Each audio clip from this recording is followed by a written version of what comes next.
Hey, welcome to the stream. Thanks for liking it as soon as you entered it. I really appreciate that. Alces and Eduardo and Ramu and Smiling Ghost and everything and Skippy and Double G. Likes, so many likes right away. I appreciate that. That's awesome. I wanted to respond to what Smiling Ghost said about streaming on the weekend. I stream every weekend. I always stream on Saturday. Last week was a Patreon stream, so you might not have seen me then, but I do be streaming on weekends. Or my pizza. I told you it was going to be like 7 business days. Hasn't been long enough. Video on Full Metal Alchemist win? Probably never. What up, Mack? Who challenged you to change the channel icon? Oh, I chose to do that. Yeah, new profile picture just dropped. New channel logo just dropped. Let me pull up the channel. Yeah, if you guys didn't notice, I got a new profile picture. I just kind of wanted to. I've been thinking about it for a bit. So the motivation was I've got this profile picture on the live channel, on the VOD channel, and I always thought it was really funny. I grew more and more attached to this one, and I started thinking like, hey, I really want something like that for the main channel because it's really funny. So I decided to change the channel profile picture.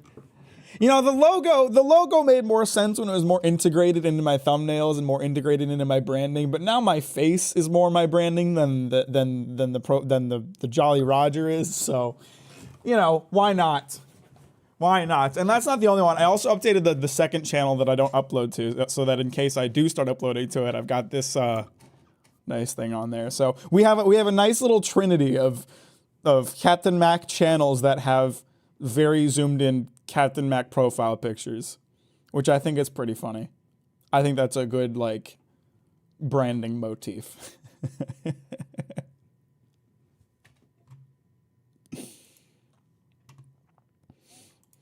Bye, Ramu. Thanks for the like.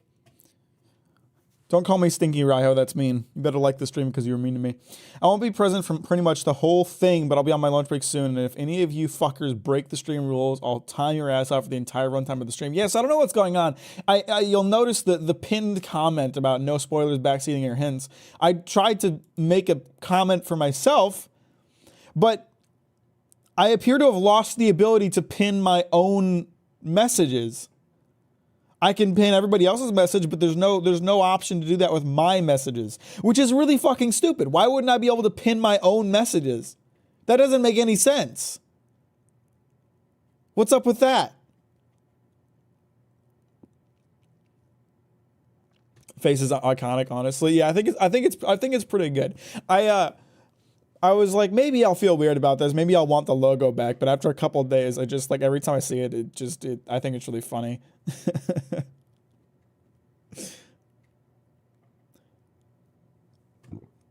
Yell, you, and Poggers, the Trinity. Yeah, the Holy Trinity. Speaking of the channel, though, people have been hyping this up for months, and I really did not think it was going to happen. But I feel like it's all but guaranteed at this point, so I don't think I'm jinxing anything by mentioning it. But the Demon Slayer video is less than 30,000 views away from 1 million views. It's like a couple days away at this point. Everyone else, like, when the video was at, like, 500K, people were like, can't wait for it to hit 1 million, and I was like, there's no way it's gonna hit 1 million. And then it was around 800,000, and I was like, it's gonna slow down. There's no way it's gonna hit 1 million. And now it's almost there. It's gonna hit it. That's fucking crazy. I can't believe it. I'm gonna have a video with 1 million views? That's crazy. Me? 1 million views? Dude with the stupid haircut? 1 million views? That's crazy, bro.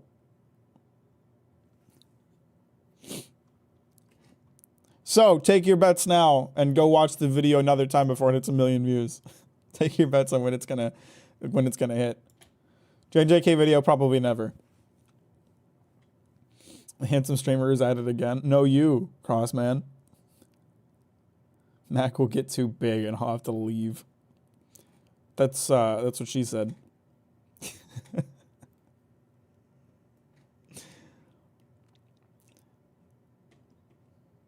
That was a video that brought me to the channel. So glad to have you here, Carmine.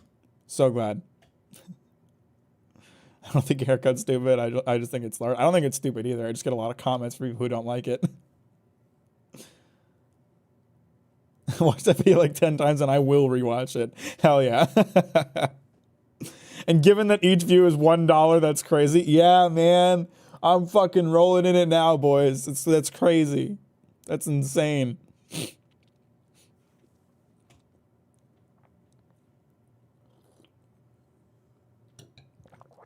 So, on to live streaming topics. We're gonna be playing some Dead Space. I started playing Dead Space. Okay, Xbox says it's been 44 days, so it's been a month and a half since I last played Dead Space. But I did do a couple Dead Space streams a couple months ago.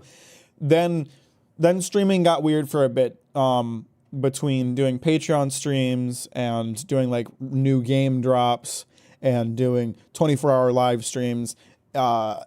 It was just a weird couple months where didn't really have the opportunity to play the games that I was in the middle of playing, which was Cyberpunk and Dead Space. I got back into the Cyberpunk a couple weeks ago, so we're back into that. But then Dead Space, this was the last Dead Space stream back here, and then we had Valhalla and American Truck Simulator dropping the Kansas update and 24-hour stream and Lethal Company because I really wanted to, and the Vampire Survivors Among Us DLC, had to play that.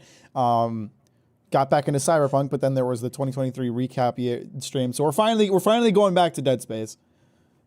And this is a blind playthrough. I have never played Dead Space. I don't know anything about Dead Space. So if you are a big fan of Dead Space and you're here thinking like, man, I sure would be great if I told him fucking everything about the game, don't do that. It's a blind playthrough. I want to play it blind, you know? I was introduced on the emergence video. I'm really proud of that video, personally. So I'm glad. I've talked about it before, and I'll just mention it one more time. The emergence video, when it first came out, I had 20,000 subscribers at the time, and it only got 8,000 views. And then it just sat there for months, and I was so disappointed. I was like, "Oh my god, I fell off. I'm such a failure. I couldn't maintain the success. This video was such a fucking L." And then in March, so that video came out in September, and then in March, I put out the Vinland Saga video, and the Vinland Saga video did really well. And then YouTube was like, "Oh shit, what about this one?" And it like started feeding people the emergence video, and it shot up to like 400,000 views. So I'm really glad that video eventually got some love because I was really proud of it, and I put a lot of work into those like card animations. I discovered your channel with a Nisekoi video. That one's a bit underrated in the channel. Like everyone talks about Demon Slayer, Vinland Saga, Berserk, and Chainsaw Man, but not a lot of people talk about the Nisekoi video, and that's a video that I'm also very proud of. So that's kind of lit. Let him suffer, otherwise what's the point? Yeah, exactly. I'm a medium fan of Dead Space. I've been really enjoying the game. I'm not really a survival horror guy, generally speaking, but I have been really enjoying Dead Space. I feel like it's just shy of horror enough that I can bear it, you know. I don't do horror well. I'm a little crybaby. I fucking hate being scared, and I get scared. So, fun fact: you uploaded 3 times in 2023. That's not true. It's not true. Hey, that's bullshit. Okay. So we have the adaptation, Demon Slayer, and Vinland Saga. That's 3. And then we have all these fucking shorts. Did you forget about all of these? Huh? Shorts don't count? They do as far as YouTube is concerned. Because if you look me up, you'll see that YouTube, it used to say how many videos I had, but it usually says I have 150 something videos. YouTube says I uploaded like 120 videos this year. Shorts count. Y'all gotta watch the shorts.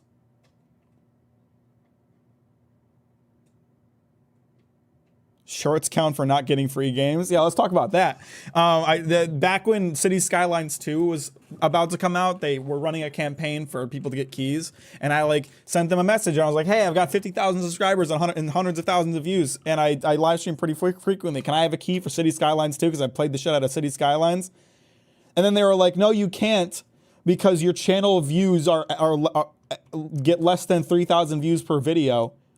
Which is bullshit, because my videos get, again, hundreds of thousands of views per video, but the shorts get less than 3,000 views for videos. So the shorts dragged down my average and made it so I couldn't get an early game key. So if they count for getting me fucked over with City Skylines 2, then they count for uploads too.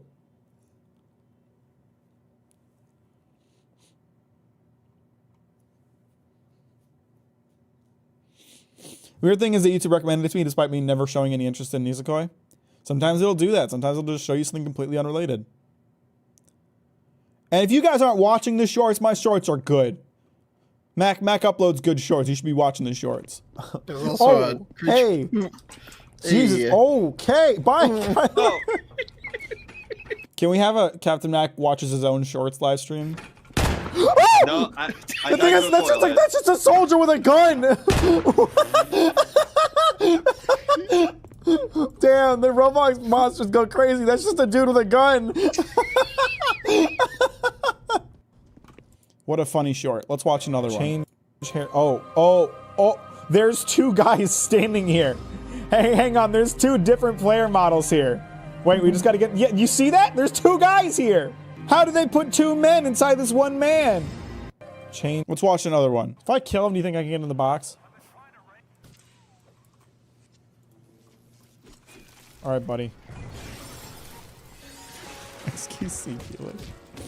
It's my own content. I don't have to add anything. You're so nice boss fight, bro. The wrench is so busted. I love it. Good try, though. Good try stopped me from getting your fancy green chest. You shouldn't even told me that I couldn't get it, because it meant I didn't want it. There's nothing in here. There's jack shit in this box. Let's watch it. Any opinions on anime fighting games? I think anime fighting games are the lowest bar of anime video game that you can make. It's the most obvious thing you could possibly do, and most of them are crap. I don't like when the story of an anime fighting game is just a rerun of the story in the anime, but way worse because of the format. Yeah, so this is a problem that I have with One Piece games. Generally, it's just the Straw Hats and their story, and it's like One Piece is set in a fascinating world. It has like one of the most fleshed out worlds of any anime or series. Where's the Thai food one? We'll get there. There's such an expansive history behind that world. You don't need to make a game about the Straw Hats. I've said it before, I say it again, and I'm going to keep saying it. I just want to play Sea of Thieves in the One Piece world. I want to sail on the Grand Line. Is that so much to ask? I want to sail on the Grand Line. I want to look at the log pose and try to keep my ship straight and find cool islands. I don't want to play through Alabasta for the 80th time in Pirate Warriors 5. Fuck off. Master Chef win.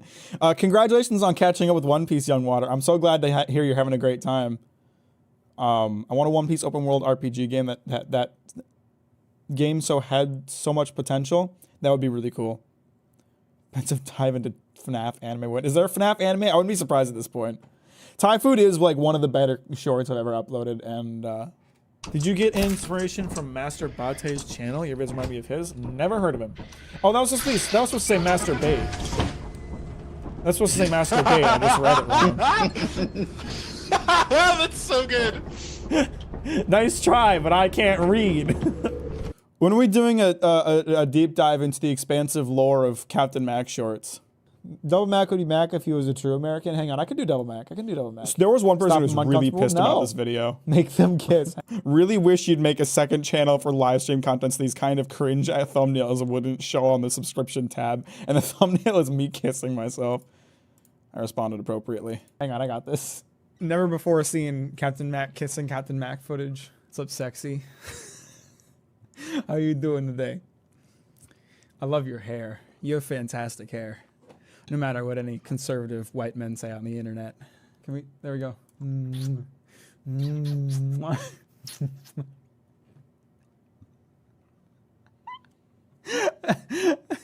we get a great first streaming experience? Yeah, shout out to Noob. Shout out to Noob. First experience ever on a Mac stream. Already traumatized. It's pretty hot. I mean, that's pretty good. Please stop. Everyone hates it. Everyone hates it so much. You know what's really funny? A few days before I uploaded this short to YouTube, I was hanging out with some of my friends. We were at a bar, and we had like a whole debate about if you had a clone, would you fuck your clone? And like most of us were on the side of yes, we would, including myself. And then I had one friend who was like super not for it, and we were just like arguing with him. And then I uploaded this short. I like sent it to him, and I was like, I'm nothing if not consistent. Here's the thing about Captain Mack too. I watched a bunch of episodes because I was like, what if I made a video just making fun of it? I got bored, so I didn't end up making it. Captain Mack is like this ultimate like Deus Ex Machina superhero. Like they'll just invent new superpowers for him to have so that he can solve whatever issue is there of the day. Like he's got like super hearing, he's got super eyesight, he's got super speed, he's got super strength, he's got a bunch of gadgets that just do whatever the f he wants. He also has a monkey working for him that he treats like shit. I think his name is Samson. How could that have happened? You're the only person here, Samson. Well, see, he treats Samson like shit. Like Samson's this like goated monkey who does all of Captain Mack's upkeep and like lets him know where his powers are needed. And Captain Mack just shit talks him constantly and never lets him go outside. Samson's a man trapped in a beast's body and he gets treated like shit. Just who is this, ladies? Oh man, the Thai food Another clip was a lot man further looking down for than I some thought. candy, aren't you? You don't have what it takes to understand a woman. Why are these guys just dunking on my Riz? I get enough of this in real life. You think I need it in a video game too? What's wrong with you, Team Reptile? Your shorts are actually pretty good, not gonna lie. I'm glad you like them. I do try to upload good shorts. You know, I try to make funny live streams. I try to upload funny shorts. I've tried to be more than just the video essays. And I appreciate when you guys join the streams and watch the shorts and consume that other stuff that I make. During really prayer, happy. I find myself faltering in faith quite. Captain Mack, who is your Samson? It's green. You know it's green. Quite often these days, you're dead, bro. She's my little stream monkey. She joins me for all the 24-hour streams, and then I feed her some peanuts, and she goes to sleep. You are not alive anymore. Was your theory about the afterlife correct? Then you have no reason to doubt your faith. If it wasn't, I understand. But you are persisting eternally inside of an urn. What right do you have to start doubting your faith, brother? So the really funny thing about this clip is I was talking about a fictional religion and a fictional faith within this video game. And by the way, in case you didn't know, YouTube tends to hide comments that it doesn't like, and you can find them if you sort by newest, and some dude did not really appreciate it. He's not dead, he just needs to talk to the Lord. Supposed to be a brother in Christ. You're supposed to help him, don't make fun of him. You're gonna be condemned for not helping your brother, for God said that he needs everyone to listen to his work, and those who that came out of this and be told you making fun of him, I'm not gonna find the right hand side of Christ, put his boot up your ass. I don't know what the last part is supposed to mean, but this dude was pissed. I responded appropriately. I started a new series of games for the Uncharted series halfway through the second game and loving it. I'll spot Lost Legacy. Next I'm going to play Subnautica. I haven't played any of those games. Sound fun. Here it is. Alyssa, What? I had a question for you. What is it? Have you ever had Thai food? Alyssa. Have you ever had Thai food? Uh-huh. Yeah. Uh-huh? Mm-hmm. Yeah? Mm-hmm. That's cool.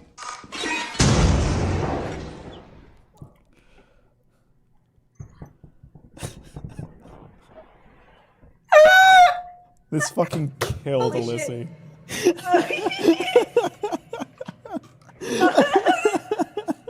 I'm the one who died, but it fucking killed Alyssa.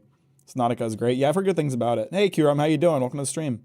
By the way, guys, if you haven't liked the stream, really appreciate that if you did. Don't know about you, but I feel like right now One Piece is getting better and better in its writing, and Oda's art, the final sagas are going to be fantastic. I'm really loving it. No, I super am. I'm right there with you. Oda, I've talked about this before. Maybe I haven't. I think one of the things that makes me really confident about One Piece having a good ending is that Oda is so good at paying things off.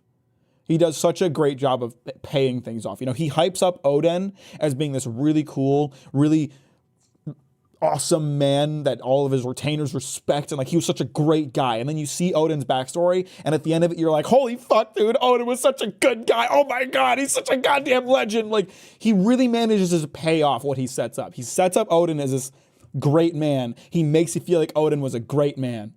And then you're getting a lot of stuff in the Egghead arc that I won't talk about because it's anime only, but it's paying off a lot of stuff that's been set off for fucking years. And it's paying it off in such a satisfying way. The guy is a goddamn legend at paying stuff off. It's insane.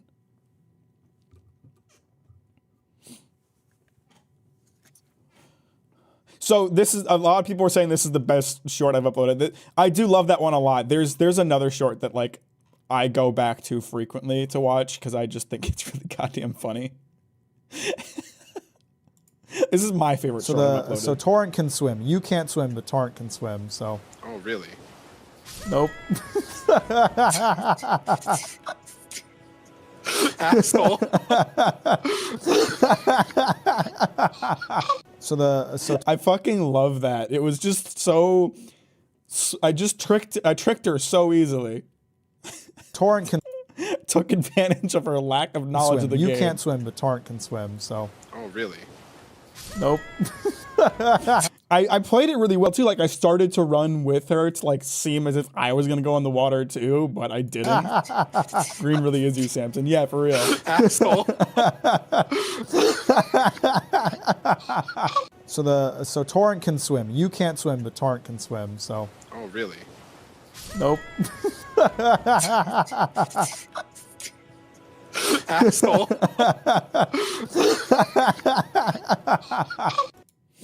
Oh boy. All right, enough reacting to my own shorts. So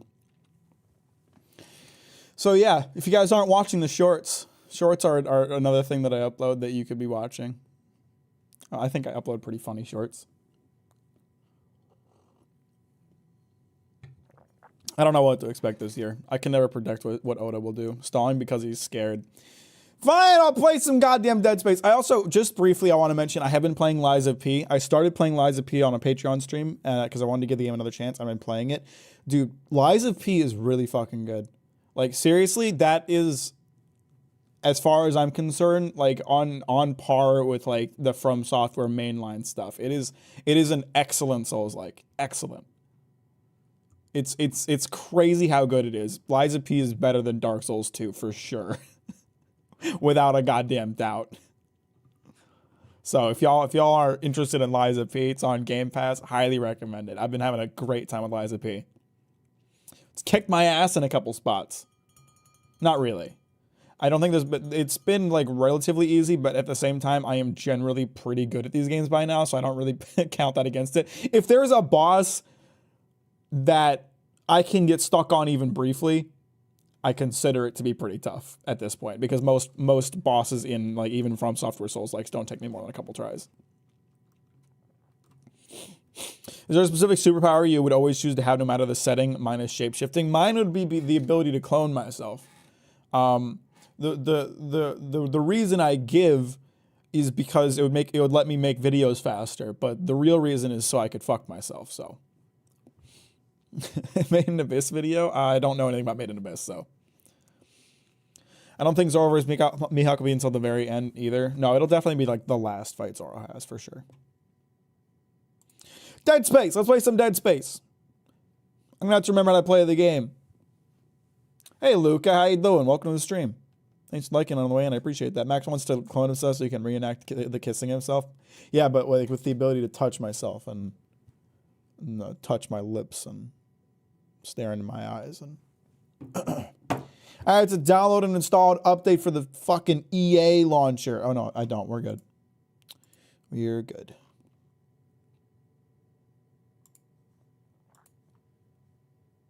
Why is the game tiny? There we go. Aaron, you're not going to believe this. I opened a separate tab with Momo by Drive so that I could remember to listen to it after the end of the stream. But apparently I fucking didn't. Apparently I closed the tab. I didn't listen to it still.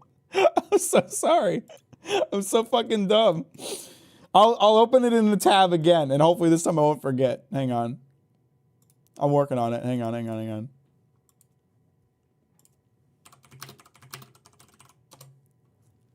I actually can't believe it. I actually can't believe I forgot that. How did I forget that?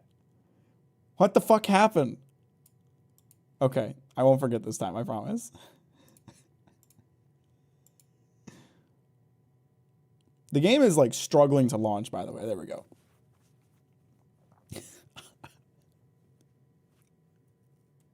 You're right, you can't easily predict what Oda's gonna do. I have been a One Piece weekly reader for like almost 10 years at this point. I have seen a million One Piece theories come and go, and the fan base is never right. No matter how compelling the theory, the fan base is never right. You cannot predict what Oda's gonna do. You just can't. It doesn't work.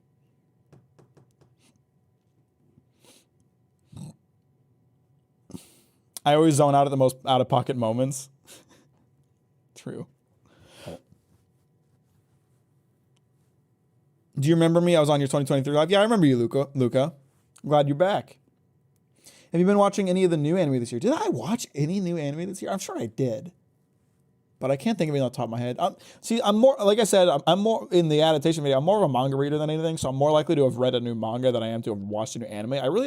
I watched Noragami this year. That's what I watched. I watched Noragami this year. I watched a couple things this year. What else did I watch?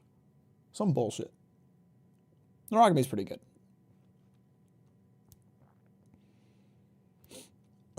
Is the Boondocks more on the anime or not anime side of this?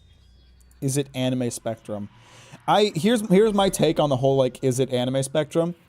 Anime refers to cartoons made specifically in Japan. Anime just means animation. Anime isn't a genre.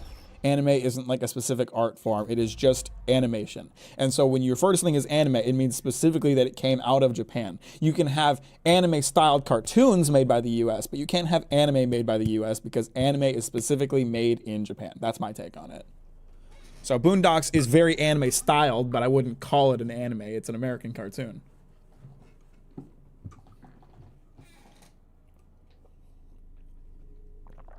I also got finally got my first One Piece shirt, so I have a Naruto and One Piece shirt, and I am thinking about getting into TCG. Really interesting.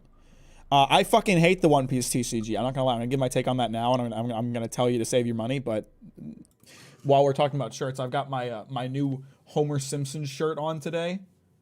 Pretty lit.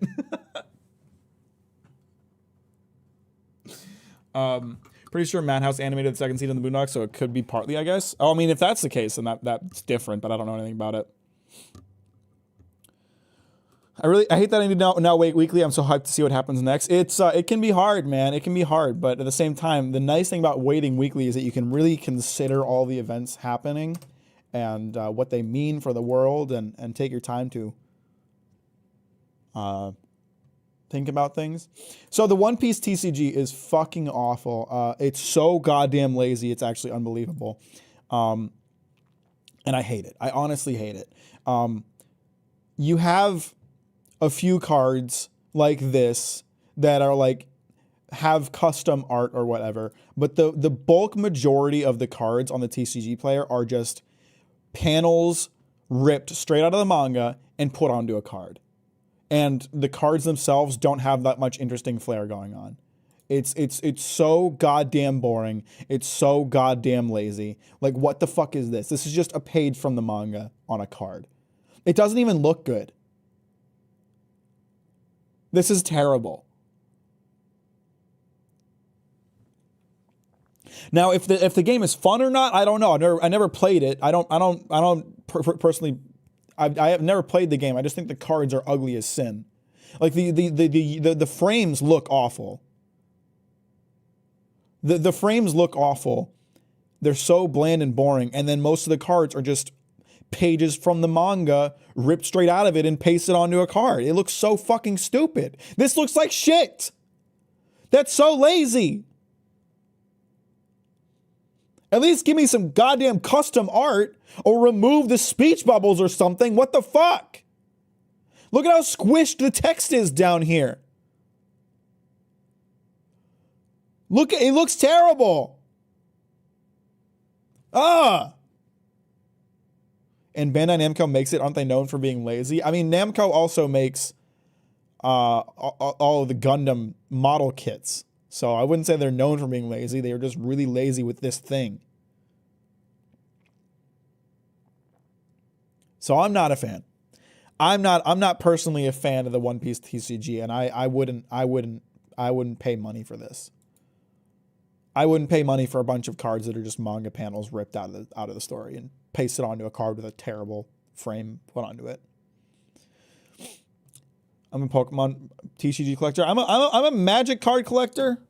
I got Magic cards. I've got my Magic card binder back there. I've collected some good ones recently. I've been opening Magic cards, so I'll show you guys some of the cool cards I collected.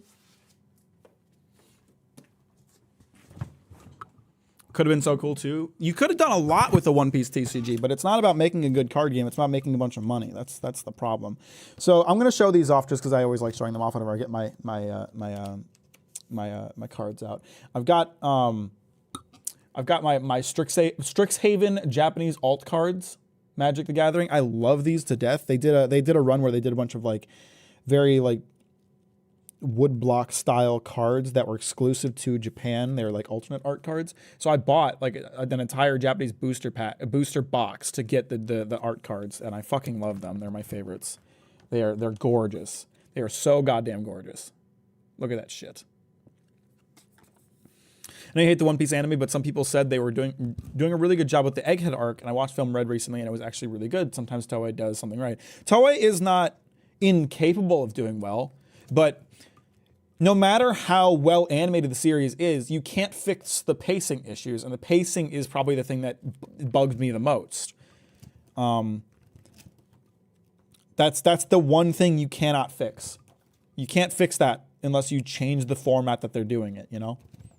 So that's... One Piece will never be good to me because it can never fix that issue. What are your thoughts on Jump Force? I've never played it. Looks like shit. All right, so these cards I got, and I paid way too much for them. They ran oil slick foils, which is a special type of foil that they did for Phyrexia. And you could only get the oil slick foils if you bought the complete bundle, which was like $120.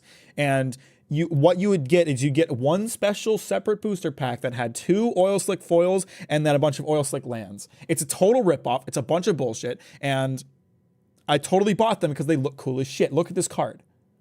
That's fucking sick, dude. Holy shit, that's a cool card. But it was a total waste of money. But like, bro, what the fuck? That's sick.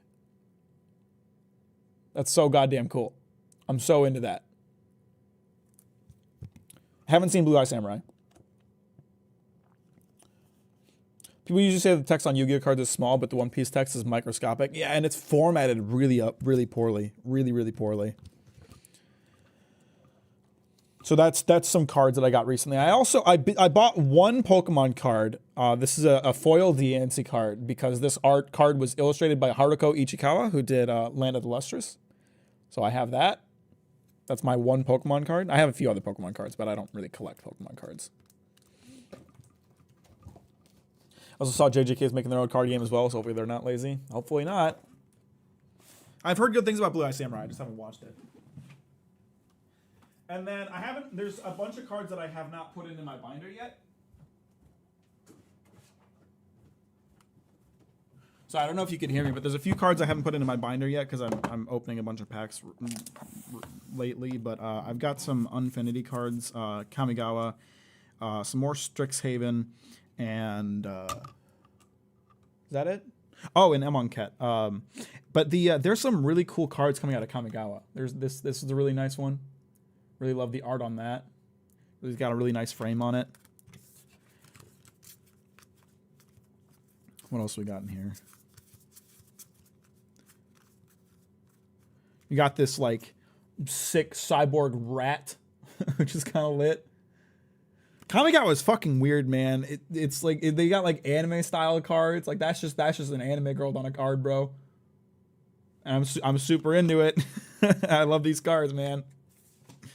Card packs opening stream win. I mean, I used to do card opening streams. I've kind of retired that because I don't think I'm really knowledgeable enough to do good card opening streams. I think they're fun, but like I'm not the most knowledgeable guy. I buy Magic cards because I like looking at the pretty art. I don't really play Magic the Gathering that much. I just look for like what the cool alt frame cards and full art cards are, and I try to find nice ones, and I open booster packs for that. So I don't think my card opening streams are that good.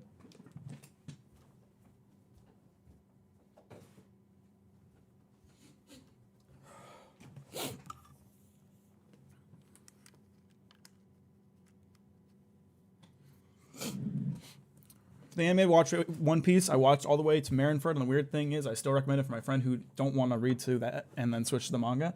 I mean, I would say the pacing issues are not that bad by Marineford. They're definitely not great, but they're not that bad by Marineford. It's like post time skip that it gets really, really bad. I do have a question. Sorry if this is personal for you, but how old are you? I'm 25. For every time you drink a sip of water, Mack's hair becomes more beautiful. Let me just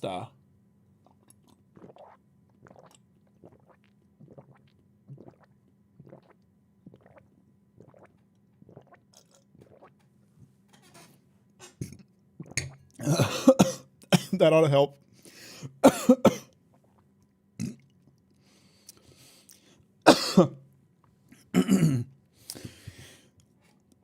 You know, that was funny and all, but I'm gonna be pissing like crazy in like 20 minutes. It wasn't even that funny, but hey, you know, we out here drinking that water.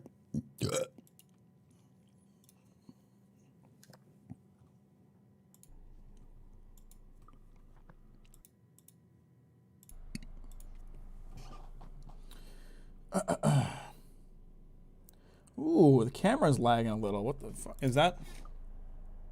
Well, the whole stream's lagging. Whoa, whoa, whoa, what's going on here? As soon as I'm not in the game anymore, it's fine. Oh, I was on screen recording. That might be why.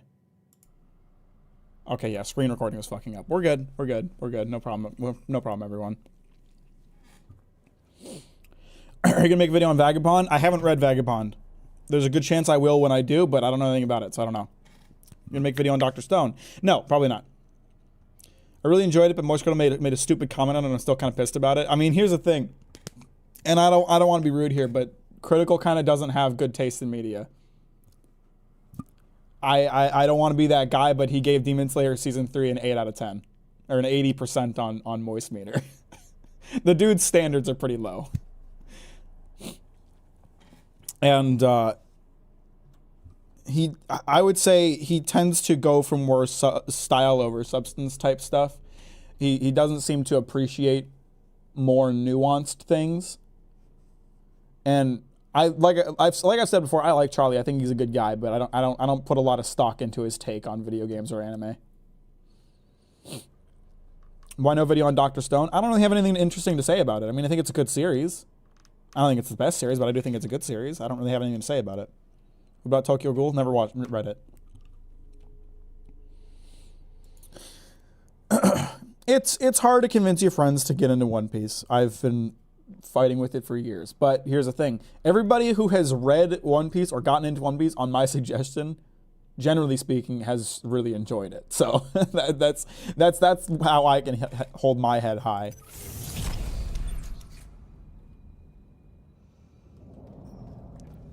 Okay, where the hell am I? All right. So we restarted some generators. I gotta remember everything that happened. I also have to remember how to play the game. I think I remember C is for the stop time. I think it's F for the telekinesis. Yes. Okay. I don't know if there's any other buttons I need to remember. How do I just hit by not aiming, right? Okay. The remake is very pretty. It's a very pretty game. It's also very dark and scary. I saw that Moist Critical is still watching the anime of One Piece despite how people keep telling him it gets worse after post-time skip. I mean, that's, first of all, false. I also don't think Charlie puts a ton of stock into what other people think, which I do think is a good thing. He does form his own opinions rather than relying on other people to tell him what to think. And one thing that annoyed me was that when he first started watching One Piece, he just would not stop shit talking it. Like, you'd be watching a completely unrelated video and he would just make a jab at One Piece for no fucking reason. And it got really tiring to me. But then he, you know, is kind of eating his words now because he's really enjoying it.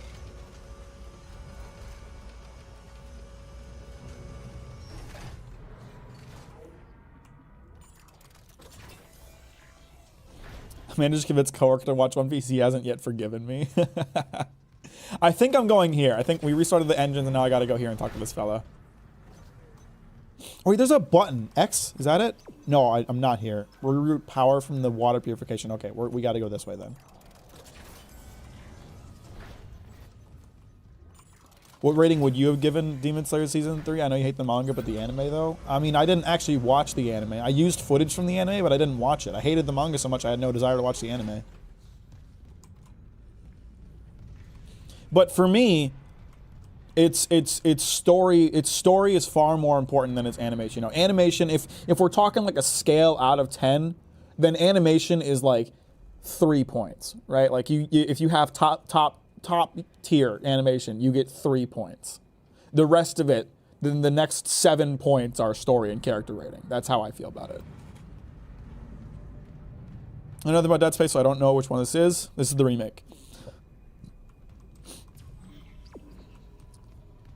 The where the heck do I go button is a nice feature. It is. I really like it. I love the HUD in this game. I love how like diegetic it is, where everything is like a part of the world itself, like your health and your power meters and all the menus. It's really cool. It's a really clever game. It's like I get why people like this game so much and hyped it up so much for so many years. Like this is one of those games that is definitely living up to the hype that people gave it. Elizabeth, it's Jacob. I came to the bridge looking for you, but it is completely fucked. I'm not sticking around in case whatever did it comes back, and neither should you. It looks like the admin staff went to the mining deck to meet up with the other survivors. I'll head there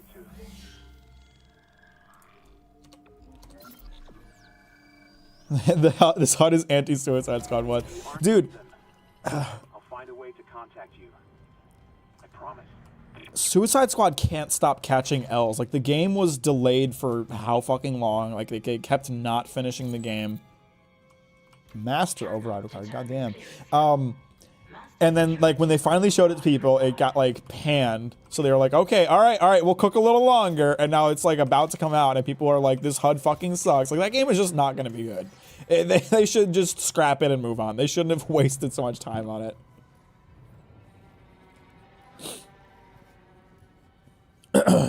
Story isn't that bad in my opinion. It's lazy and generic and derivative, but it works. I've already given my opinion on it, so. Most critical favorite anime is Code Geass, and that's not a bad anime. Hang on. Don't explode on me. Hang on, I was talking to chat. Can you chill, bro? Fuck off. All right. Listen here, bucko. There's another one, isn't there? Hey, how you doing? Can you just not? Pardon me. Ow. That's really fucking rude, dude. Okay, all right. I was in the middle of talking with chat. I don't remember how to heal. Is it F? There we go. Shit, dude. I was not expecting to be just in this so soon.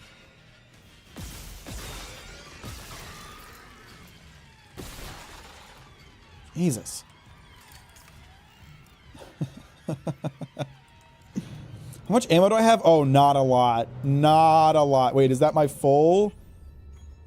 Is that my full? Is that all my ammo or? No, I think, okay, so I had some reserves, but it's not a lot. It is not a lot, bro. Oh, shit.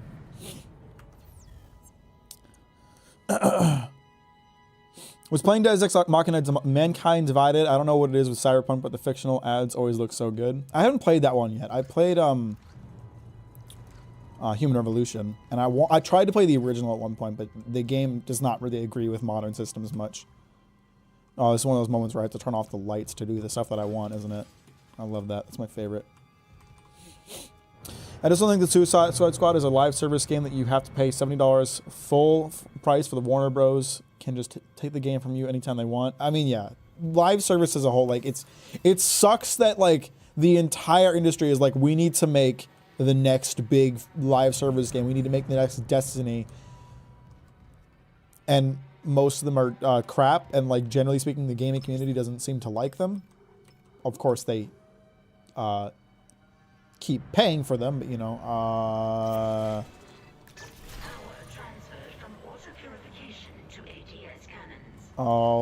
okay, we're in the dark now. Oh wait, no, we're not in the dark too long. The ADS cannons are back online. Wait, auto-targeting offline. Calibration data not found. Fuck. No auto-targeting. The cannons are useless. What about manual targeting?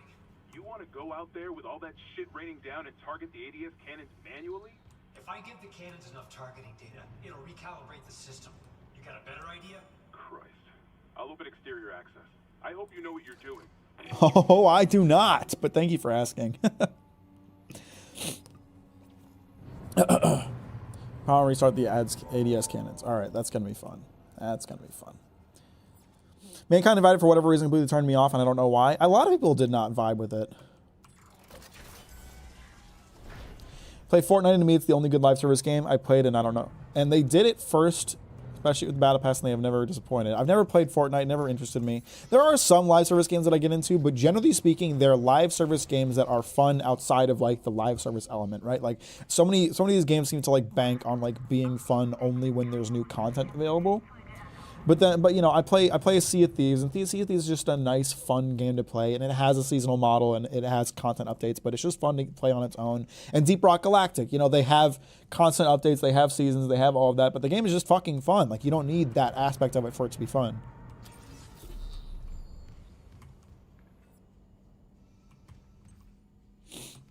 What was an anime / manga you watched that made you say, yeah, I'm not finishing this?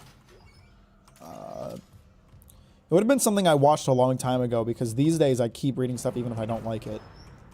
Because I'm always, part of it is like I want to give stuff the room it needs to breathe. I want to like see if things like do get better over time, whatever. The other part of it is that reading bad manga is good for me as a critic. But, oh, you know what? Undead Unluck. A lot of people are really hyping up Undead Unluck now that it has an anime. When the manga first came out, I read like the first, I don't know, 30 chapters, and I hated it. I hated Undead Unluck, and I stopped reading it. I didn't understand. I don't personally understand the hype around it, but I also don't remember why I didn't like it. So maybe I just had a bad take at the time. I don't know.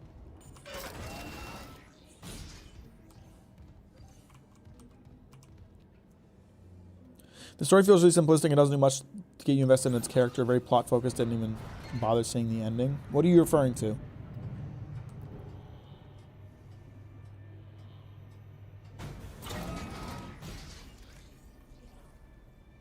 Your favorite animation studio? Trigger, baby. Studio Trigger. Never fucking fails, bro. What's the plan? Deus Ex. Oh, right. I target an asteroid, the cannons take it out, and I recalibrate the system. We're out of options. Do it. Last one email. Oh, God. Someone stop him! This is Second Officer Sheik. I need security here right now. No one's coming. White, for Christ's sake, step away from the controls. We need our first officer. Captain Matthias is dead. The captain's dead. Vincent's security team is... Is this dude really trying to do it by the books in the middle of a crisis? Step away from the airlock. I forgot I finished my water for a joke. Left, Sheik. A crew full of uni fanatics. What is going on? It's so shaky. Who's stomping around out there? Maybe the whole company's rotten to the core. Just like Aegis 7. You think CEC won't send a rescue team for their precious planet cracker? Think white. We just need to hold on. Yes. You probably should. No, stop! Oh, Lord! Goddamn fool! Steal it! Do the airlock now! I know Moist Critical is huge and his opinions aren't the best, but I do watch him a lot for his opinions. Like, What should he do to improve? I think your opinions are better, but I'm curious. Well, I don't want to, like, you know, shit talk Critical for the entire stream, but my feeling is that Critical, rather ironically, could be more critical. He tends, I feel, to base his opinions on his, like, first impression of things, rather than digging deeper into them and thinking about stuff. That's my take on it. Heckin' upstairs neighbors. Are you counting Gynax and Trigger? Yeah, absolutely. I do like the game story has been polished to make a bit more sense, like how Isaac is very tech support solutions to the problems you come across. Well, I've never played the first game, so I don't know anything about that. But welcome, Beck. How you doing? Welcome to the stream. By the way, guys, if you haven't liked the stream, do it.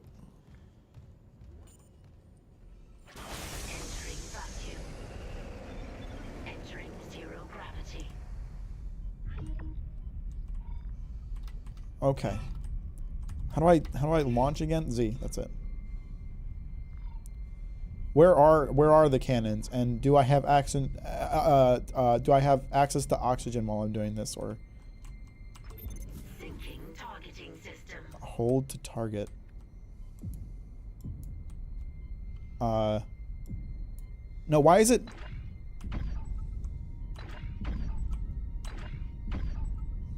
I was shooting my guns because I thought it would shoot at this thing's guns. Okay, I gotta head back. I need O2. Alright, that's one down. Stand by. Can I not get back in? Oh, oh shit. Oh, where do I get O2? Hang on, there's some air leaking out here. Can I just, like, suck some of it in? No, I don't think so. Where do I get oxygen from? Oh, shit. Oh, hey. Here we go. Okay. All right. We're all right. We're all right, folks. It's all good. Not a problem.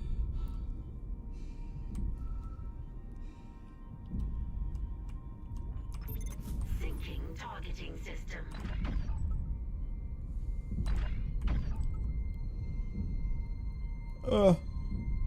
I need more asteroids to shoot, man. Man, we are just getting peppered out here, bro. This hall's gonna look like Swiss cheese by the time we're done. Cannon auto-targeting online. Him asking for oxygen is a rhetorical question. Yeah, if anybody answered that, read the pin message. No spoilers, no backseating, no hints. That's an important one.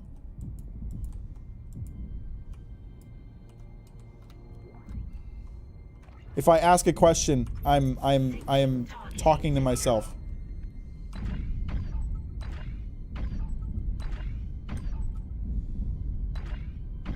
You guys gotta remember, it's funny if I die because I don't know what's going on. Oh crap, something's shooting at me. You little motherfucker. Auto-targeting systems enabled. They're back. The ADS cannons are online shipwide. Thank God. Engaging autopilot. Get yourself inside, Isaac. I think I figured out our next move. Oh, I'd love to get inside. I'm working on it, bro. Never in my life have I been as wrecked as I am now. Bill, thanks for the Twitch resub and for the Ligma. I appreciate that. That was so loud.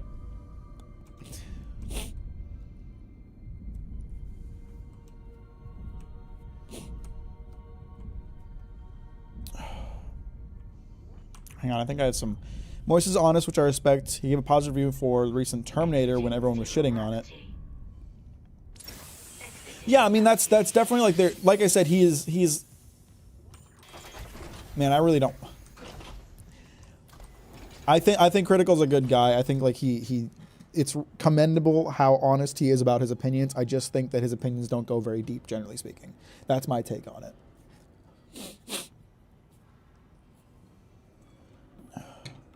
I want to let you know I love all the research that goes into your videos. Your One Piece video is probably, in my opinion, the best analysis I've seen on why the anime is bad. Well, I really appreciate that. That's very kind of you. I try to make sure that I know what I'm talking about. And my research has not always been the best. Sometimes I miss. I'm not perfect, but I'm doing a ton of research for a video that I'm working on now. I really want to make sure that I have a very comprehensive thing to say.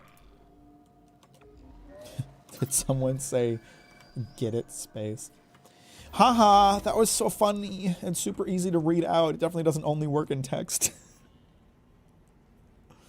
What is the character you dislike the most in Chainsaw Man? Mine is Makima. I mean, in terms of like... I just intercepted a transmission for medical. Someone's down there? See what you make of this. This is Senior Medical Officer Nicole Brennan. Hi, Nicole. Medical is a sanctuary. I should go down to medical. Medical sounds great. Nicole, I'm going back to medical. Makes sense. I'll head to the crew deck and look for survivors from the bridge. I'll be in touch.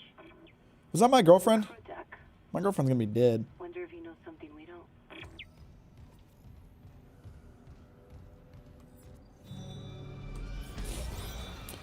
Who's your favorite Straw Hat? Frankie. It's always Frankie. I love me a big mechanical man. We love a good Frankie around here. I also watched Grand Line review for One Piece content, and besides cherry picking scenes for bad animation, he didn't do a good job explaining why it's bad. Your video, however, was amazing. Well, I really appreciate that. That's super kind of you. I don't personally watch Grand Line reviews content, so I can't comment on that, but I'm really glad you thought that mine was good. I tried my best to avoid cherry picking, right? I tried to make sure that I had a lot of examples. I tried to make sure that those examples were spread across hundreds of episodes, and I tried to make sure that one thing that I actually tried to do was I would just go into a random episode and see if it had what I was talking about, right? And if it did, I would put it in the video. And generally it did, right? Like if I talk about a pacing issue, I would grab a random episode and it would have pacing issues, and I would use that footage. So I really tried to make sure that all of my examples were... I tried to avoid using like the same scene for like multiple arguments, right? Like if I talked about pacing, I would talk about a bunch of different scenes. And then once I talked about animation, I would use completely different scenes. I tried to make sure that I could avoid the cherry picking defense as much as humanly possible. What the hell are those? Are those human bits? Ugh. One of those looked like a skull. I didn't like that. Hey, is it still moving? No, it's just the shadow. We're good. Do you think Frankie will become the next Straw Hat ship? If anything happens to the Sunny, Frankie will just turn himself into a ship. We all know it.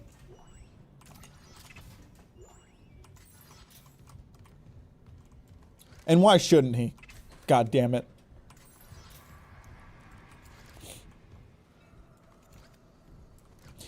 I would love to talk about the Kuma backstory, Youngwater, but I don't want to talk about anime spoilers. So, you know, it's kind of spoilery for them to know that there even is a backstory, but I don't want to talk about it.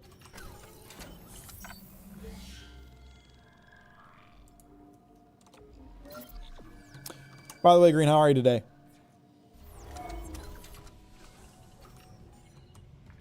Everybody like the stream or I'll kill you. I love the image of Frankie not adding any mass to his body, but just floating on his belly and being a life float. So there's this series of SBS answers that Oda did, like each character throughout the years, like if they were 40, if they were 60. And there's this funny thing he did where he would do, I'll show you. I'll show you. He did like a version of like what would happen. Like this is Luffy at 40 and 60, and then a version if things went wrong. So this is Luffy at 40 and 60 if things went wrong somehow. And Frankie's is the best. Frankie's is the best, obviously. Because you have, like, he just gets older, ages very gracefully, and then there's the version where he just over-engineers himself into a boat. And I love that. Oh, and he did 50 and 70 because Frankie's already almost 40. It's so goddamn funny. Become ship.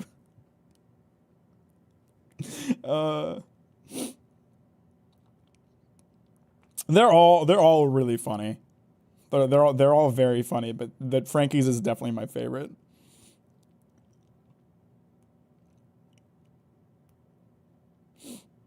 I can't remember. I'm trying to remember what he did for like the bad history or the bad future for Robin, because like he made Robin very, very, very okay. There we go. He basically said Robin doesn't age. Robin is incapable of aging. But then in this version, she just abandons archaeology and becomes a little crazy.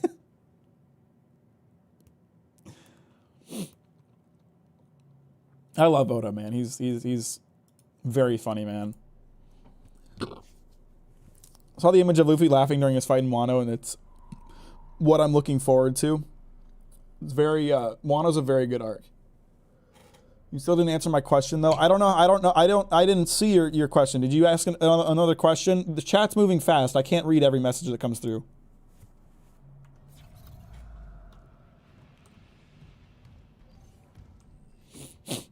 While we were still talking about One Piece, I kind of hate how people are like, who's the next Straw Hat? You mean, what do you mean, bro? We already have 10. I don't think we're going to see another Straw Hat. I understand why people do that because, you know. But at the same, but you're right, though. At this point, anybody who, like, joins the Straw Hats is not going to be a main member of the Straw Hats. They're going to be a part of the Straw Hat fleet. That's kind of my take on it.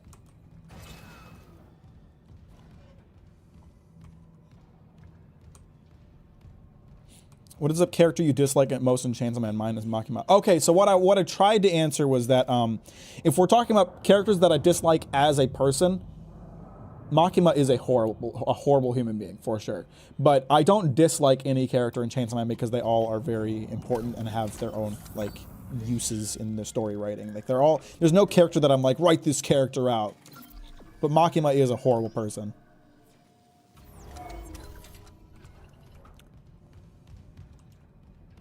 Please mind spoilers for people who haven't caught up. Yeah, that's true. Let's drop the late One Piece discussion for sure.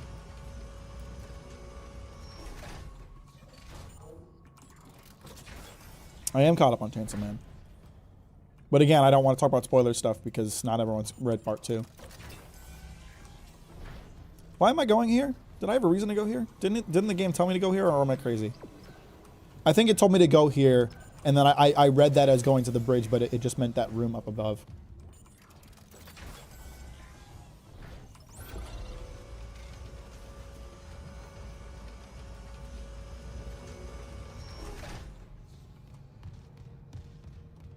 Reze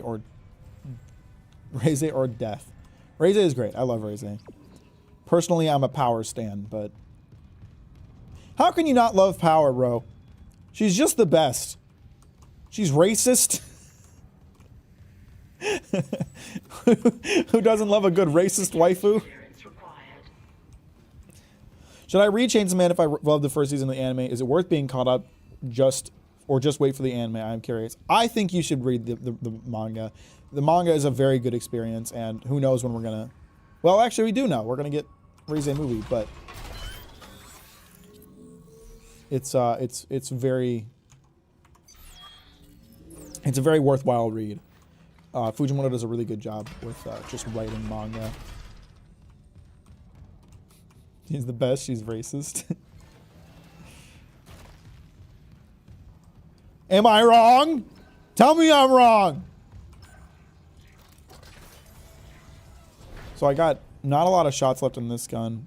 I have a surprising number of shots in this gun, but I hate this gun. It sucks ass. What is this gun? I forget what this is. Some kind of laser, I think. And that's the flamethrower, I think. Flamethrower is good for the little guys.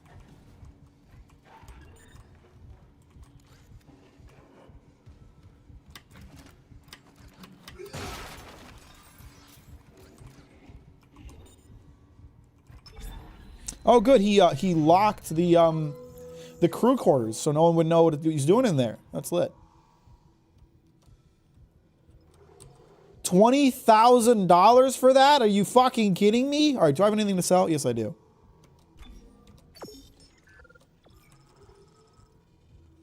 Carrying a lot of contact beam ammo. Is there any ammo that I'm carrying that I don't need that I can like put in storage? No. No, I need all this stuff.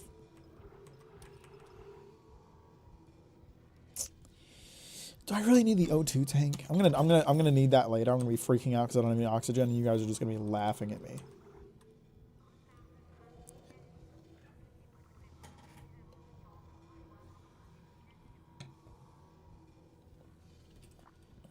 We're getting the movie, but people who threw such a fit over season 1 that we have no idea what we're getting in season 2. Yeah, and the director left. I feel like they're gonna play it a lot safer, and it's gonna be a lot more boring as a result. Not like boring in terms of like it's going to be a boring movie that I fall asleep to, but just it's going to be more safe, and I'm not super looking forward to that. Steven! Read the pinned comment. Hi, Shroom God. How you doing? Welcome to the stream. Thanks for liking it on the way in. I appreciate that. I watched Meti, Not a Bad Guy's video, and it kind of gaslighted me into thinking Demon Slayer has good and deep writing. I don't know who that is, and I've never seen the video, but I'm sorry to hear that.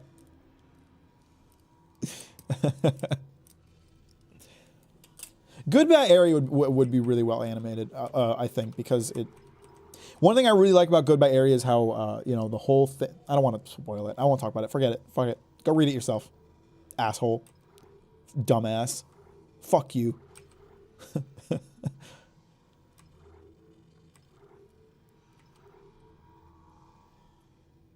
I should get this. It's like all of my money, but I should get this.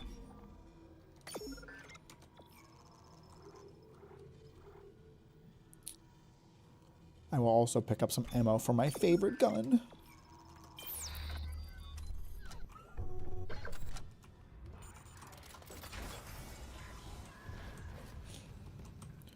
What's your general opinion on JoJo? Story and character writing are pretty uninteresting, but it sure do be fun to sure do be goofy and out there, and the fights are fun, so I enjoy it.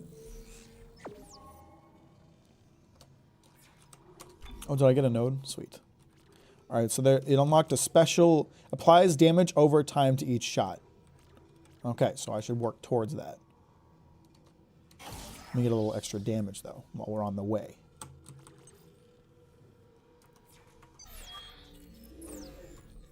Mac is impersonating the voice in my head telling me I suck. I just want to let you know that you inspire me so much as a video editor and a content creator. I really appreciate that, Turkey Tom fan. I'm going to assume Turkey Tom does as well. That's super sweet of you. I really appreciate that, and I'm glad to hear it. I was inspired by a lot of other... Oh, hey, what the fuck? Hey, this room was empty like 2 seconds ago. What's going on? Asshole! Never assume a room is safe, I guess. God damn.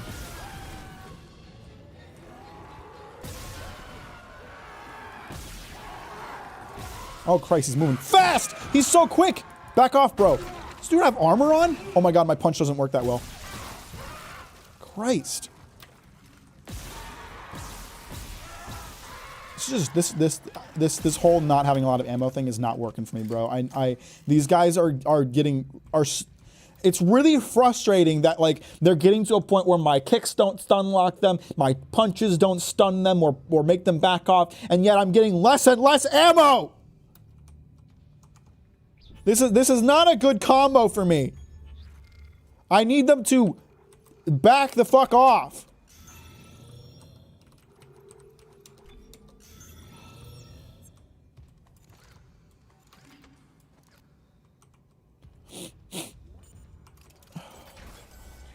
Mac, you didn't answer my question. I told you, Luca, there's a lot of going on in chat. You guys have to understand. There's a fucking list of words. There's an essay's worth of words on my screen at any given time. And you guys are chatting really quickly. There's a lot coming through, and I have to play the game sometimes. Okay? You have to understand that I can't respond to every answer or every chat message. I do apologize. I wish I could. I am sorry. I can't respond to every message that comes through. I'm doing my best. You got to cut me some slack. If you want to tell me your fan made a domain expansion, go ahead. If I don't see it because there's a bunch of other chat messages, I am sorry. I'm doing my best. You got to cut me some slack.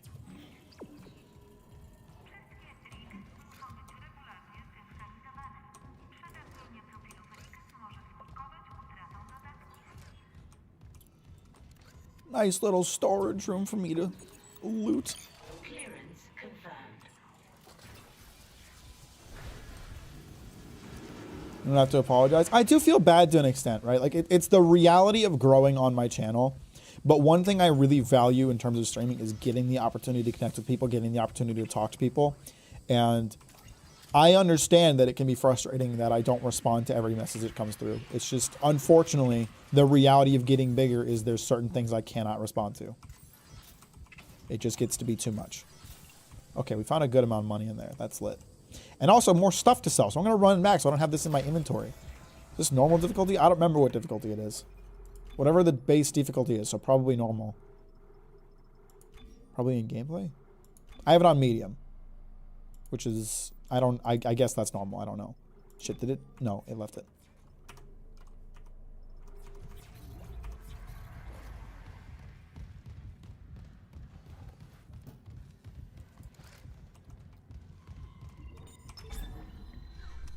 No matter what, no matter how like big I grow, and I do hope to keep growing. I do hope to be like keep getting more subs and getting the streams to be more active, because like I really enjoy streaming when there's so many people watching. You know, it's I've been streaming for years, and I used to stream to an audience of nobody, and it could be very depressing, and I still had fun because streaming is fun, but it sucks not having anybody to talk to and chat with when you're streaming. It's very demoralizing. So I really appreciate that people watch these days, and I really appreciate that like there's so much going on that there's always something for me to talk about. That's awesome. And no matter how big I get, and again I hope to keep growing, I'm always going to be the kind of streamer who's very like chat oriented. I always want to have like talking to chat as being like a really important part of the streams, even if it means I do the Germa thing that I'm doing right now, where I stop playing while I talk for 2 minutes. For me, talking to chat is like one of the most fun parts of streaming. So I always want to have that aspect of it. But the unfortunate reality is the bigger I grow, the less able I am to connect with individual members of chat. That sucks, but it's reality. You're so chat oriented, name every chat member. You're still a person. Connecting with your audience is probably a lot of fun, but they shouldn't demand your attention. And it's I understand though. I understand, and I'm not blaming anybody. I'm gonna ask to have some slack here.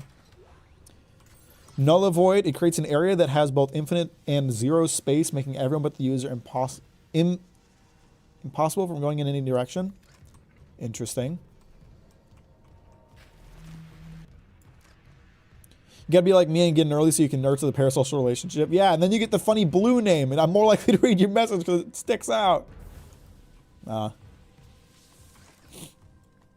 talked about it before. Like when this channel was smaller, it was really easy for me to connect with every individual person and get to know every individual person, know what's going on with their lives, and talk with them and get to know them as people. And I really enjoyed that. And I'm getting bigger, and it's getting to a point where there are people that I sometimes just, you know, I know they've been in the stream before, but I don't necessarily remember who they are, like what we talked about, whatever. And that's unfortunate, and it really sucks. I don't love that, but it's reality. There's too much for me to keep up with. What? You said the chemical lab? I can barely hear you.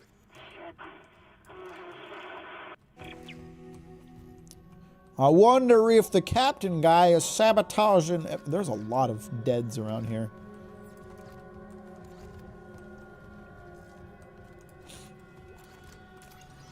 Skippy been a day one, homie. I think Skippy joined sometime last year, actually.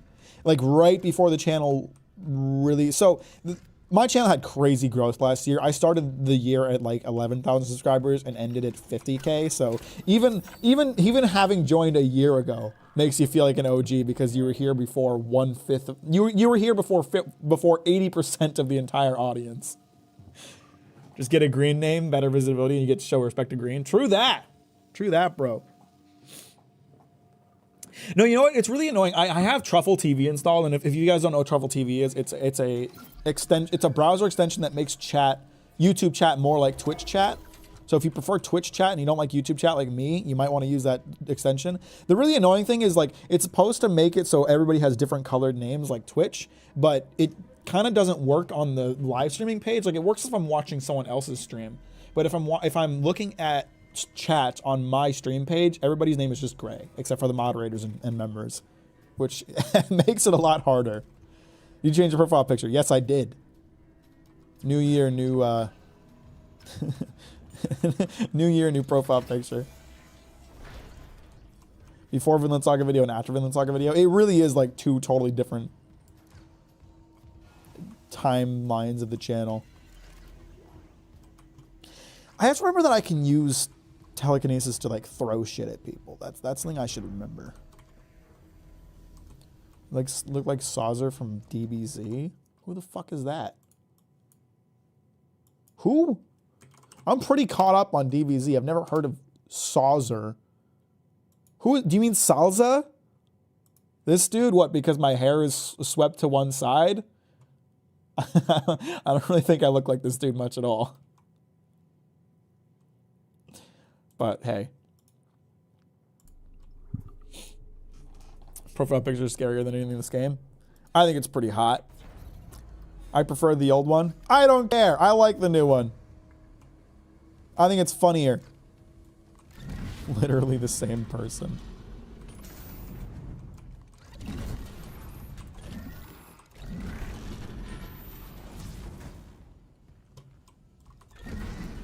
Why can't I move this further? Oh, is it because this is open? Can I like close this? Why can't I close the box? Okay, oh, I got enough room. We're good. We are good. Not a problem. It's so goddamn dark. You know, even if the space station was fully functioning, I feel like they just don't have enough lights in here. I mean, like, I don't see any lights out in this room. I just see two weak-ass fluorescents that they ain't cutting it, bro. What do you think of my family domain expansion? I mean, it sounds cool. I'd have to, you know, see it in action to know if it's, like, actually good, but it sounds cool. First time playing Dead Space. Completely blind. No spoilers. No backseating. I will kill you. How you doing, cool name? Welcome to the stream.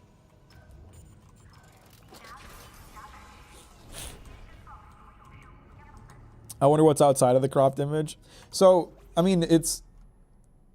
You guys know the image. At least some of you should. It was the image that was used... I needed to do another Photoshop challenge. I did a Photoshop challenge back in December that used this image. So this is the original image. It's from the Emergence video. If you haven't seen the Emergence video, you should go watch it. And people photoshopped this into horribly grotesque things, which was fun. That was a fun little adventure. The Photoshop challenges are fun. I got to do another one of those. That's from the start screen thing. Whoever wins the Photoshop challenge gets to be my start screen. And since we haven't done one in a while, I haven't updated it in forever.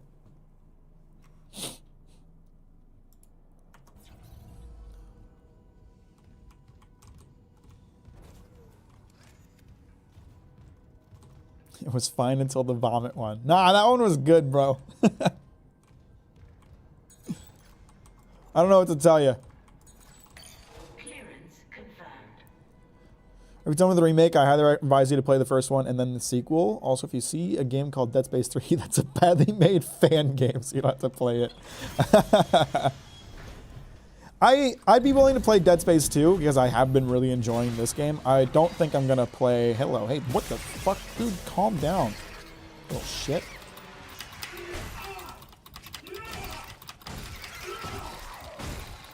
God.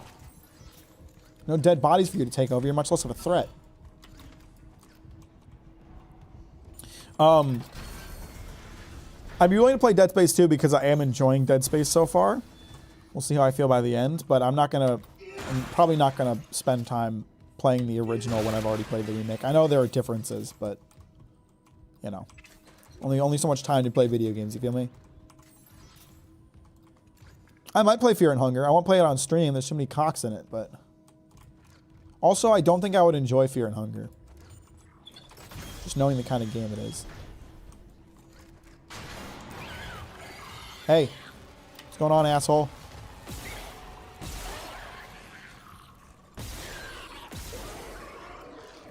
That's enough of that.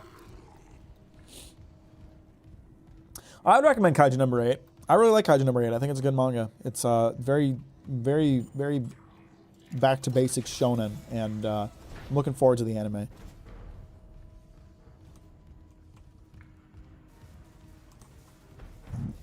I think Dead Space 2 remake is all but confirmed. Well, I heard this game... I think there's rumors that this game actually didn't sell very well. So, who knows? I have not played the Goose Game, but it is on my list of games that I should play at some point. I should save while I'm here. Oh my god, my intestines are exploding.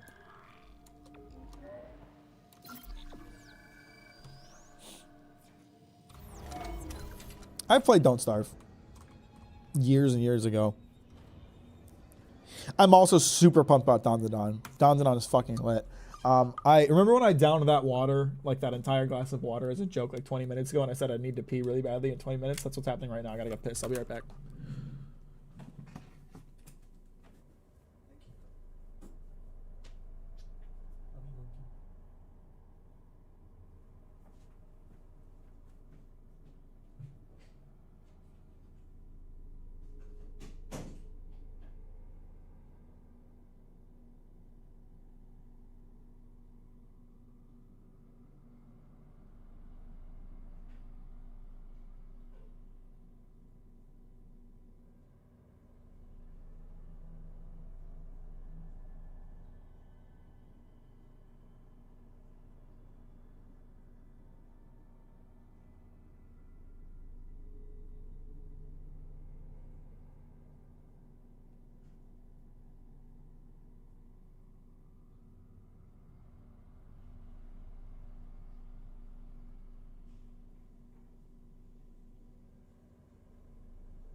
Piss complete! Take over the stream. He's taking a fat piss. Stream is ours now. Give it back! Give it... Seriously, guys. It's not fucking cool. Give it back.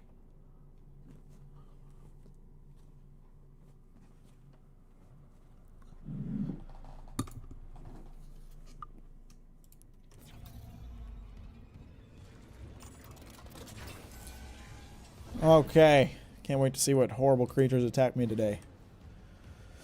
Tell me why. You know what's really funny about that song? I think it's by the Backstreet Boys. I don't know the original lyrics, but I do know Chris Chan's version. I do know Chris Chan's parody version. Thank you, Turkey. Tom, I really appreciate you giving me back the stream. That was very sweet of you. Is that a mannequin? Why? Is that just there to spook me? I don't really appreciate that. That's Daniels, okay. the door to medical just locked behind me. Hello? We're being tricked by a bastard who wants us killed. You'll be safe here. I'm a doctor. You're giving me really making me feel like I can trust you, bro. Well, Dr. Brennan's currently engaged. Shall I send you to her? How about you unlock these doors and I'll find her myself? Are you that selfish? You might let something in. Or out. Shit. So, you've decided to be difficult. Is this what's his name? This is the guy from Saw. We're going to play this my way. We're going to play a game called Dead Space. You're going to take the path that I choose for you. You have no say in the matter, boy. Oh, that's Jerma. Jigsaw, that's what his name. Thank you. One day we will have a Hollow Knight stream. All right, so here's I've started, because every time I go to do, for those of you that don't know, Patreon subscribers occasionally get to vote on what game I stream, right? And every time I go to make those votes, I tend to immediately forget every game that I've ever wanted to play. So I started making a running list of games to put on the Patreon vote. I only put 3 games at a time, but I have a few games. Right now I have Hollow Knight, BioShock 2, Dragon's Dogma, System Shock, Remnant, and Pizza Tower. So it's on the list. It'll be up to the patrons to vote for it.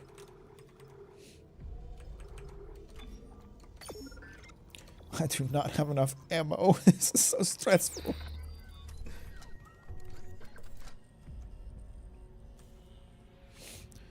You know, someone made a fan chapter 8 of Emergence. Yes, I did. There's a million comments about it on my video, and I already knew that before I even made the video. The Scale Up got some time with the Prince of Persia game, and he said it's actually pretty good. They had good early impressions of it.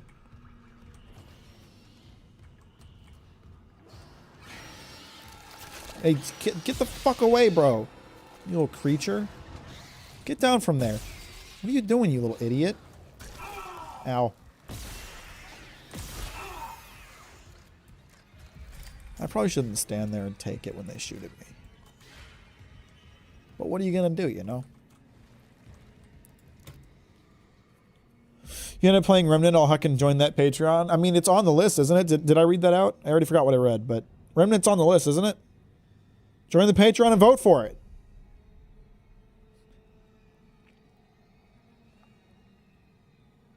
What are your thoughts on Genshin Impact? I played it like once and it wasn't into it. I'm not like a gacha person. I don't fall for the gacha. It doesn't activate anything in my monkey brain, so gachas in general don't really appeal to me. And Genshin was just kind of a lesser version of Breath of the Wild as far as I was concerned, so. Alright, bye Skippy. Appreciate you. Have a good day. Talk to you later. Dead Space one of the few games that lets you kill children, 11 out of 10. For real. Nah, I just get to destroy some little fetuses. That's what I'm talking about. Kindly avoid disturbing my other patients. What is this? Patience. They're dead, bro. I'm so close to finding that missing factor. A Unitard just would understand. Who could have seen it? Oh, they are alive. Never mind. Who could have seen it coming that the doctor was a little bit loopy? Who could have expected that? Can I kill them? Can I just kill them? Like, would he be pissed about that? I don't want to waste the ammo. But also, I'm curious. No, I can't shoot at them. Hope you have a cool stream, and I wish for your success, man. Gotta go now. Might pop in every now and then. See ya. Appreciate your cool name. That's very kind of you, and I hope we'll see you again sometime. Have a good night. Isn't gacha those little chibi things every 11-year-old uses? Technically, gacha is like a... so gacha is short for gachapon. And gachapon are like the little toy machines in Japan that you like put money into, and they'll pop out a little toy, and there's ones that are rarer than others, so people get addicted to like opening gachapons. And so gacha games are the same deal. It's like a game where there's a bunch of different characters you can get, and you have like a dice roll to see what you'll get. And Genshin is in that kind of design philosophy.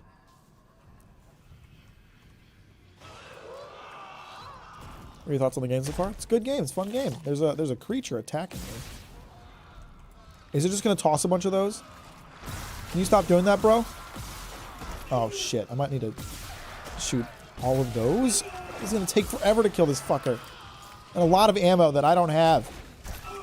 Can you guys stop doing that?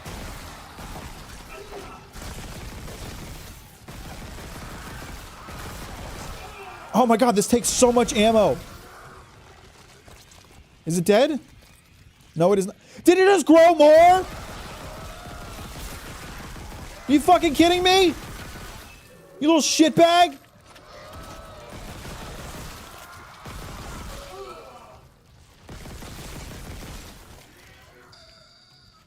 Are you still alive? What does it take to kill this thing? Don't answer that question. I'm not asking for hints, just thinking aloud.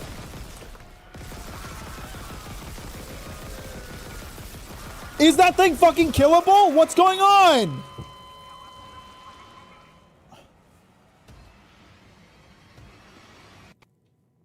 The game crashed.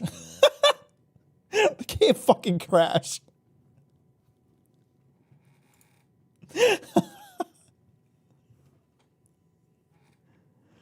No, I don't know what memory reboot is.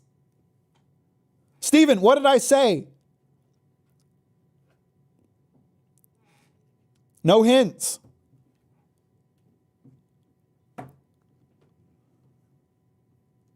I've played Fall Guys before, and I'm not interested in playing it again.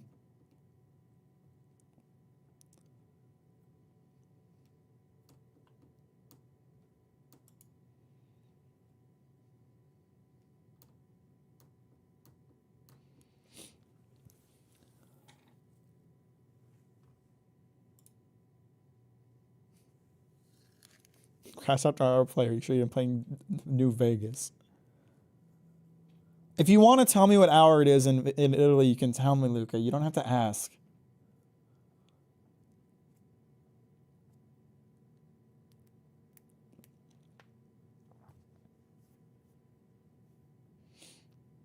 That's late. That's a bit late. It's noon in Oregon. You know what? Fuck you. Joins Patreon. Hell yeah. You better. When you make a video addressing the One Piece remake, what do you want me to make a video about exactly? What do you want me to say in that video? What am I addressing?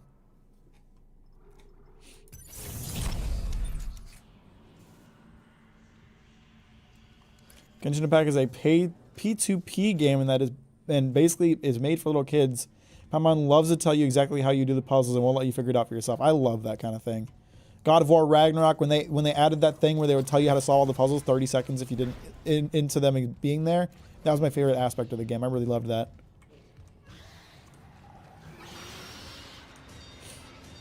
Like how it might improve the series. I mean, here's the thing, right? Like, I made my case in the adaptation video about what I think a good adaptation looks like. So my take is, for the One Piece remake, I want them to make it a good adaptation.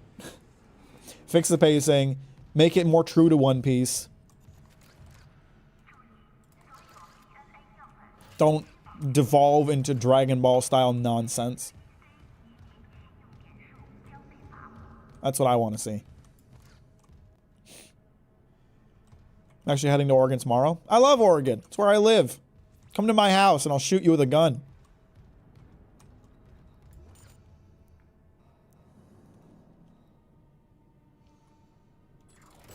No, I have not read that.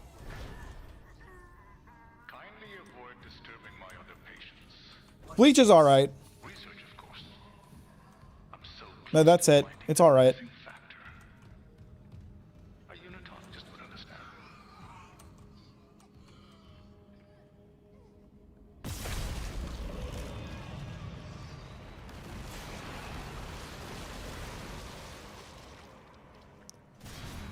Okay. Okay. Alright. No, chill, bro. Chill. My goodness. Here's the cutter. Let's use the cutter. I'll just make a nice little circle around this asshole.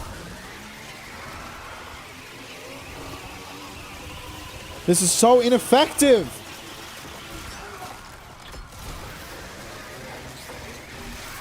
Oh, Jesus Christ. Does anything but the plasma cutter not suck? The plasma cutter is so overpowered compared to everything. Everything else just sucks. Why? Just give me a bunch of fucking plasma cutter ammo. Drop the other guns, bro. I'll use this one gun for the entire game. I don't care.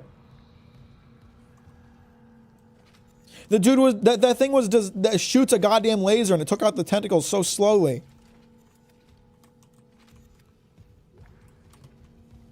I hate everything.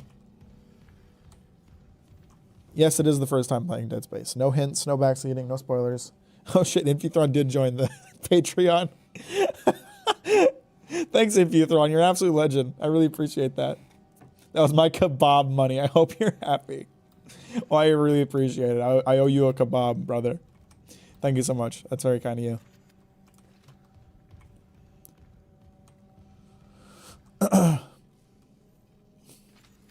Bully does the character tells you how to do the puzzles extremely well because Gary belittles Jimmy and it's his character to do that. I think it's really smart. I don't think it's a good thing in general. You shouldn't have that. Players are smarter than developers give them credit for. They can figure out basic puzzles. I think that if you're really worried about people getting stuck on puzzles and not being able to solve them, give them an option to ask for a hint. Don't force a hint upon them via a character telling them what to do. That fucking sucks.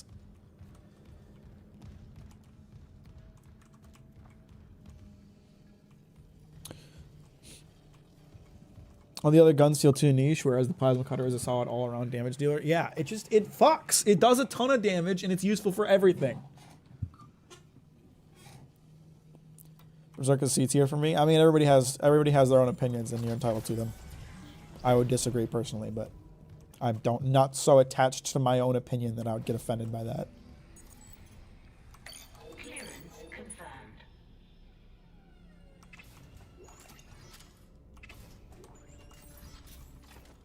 Oh, I don't have any fucking... I don't have any plasma cutter ammo left. But that's the only gun I want to use! Yes, I know about the One Piece remake.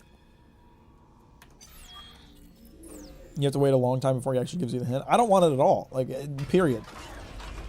Sometimes, you know, sometimes it just, like, it takes your brain a minute to figure out how to solve a puzzle. I was having a very, like,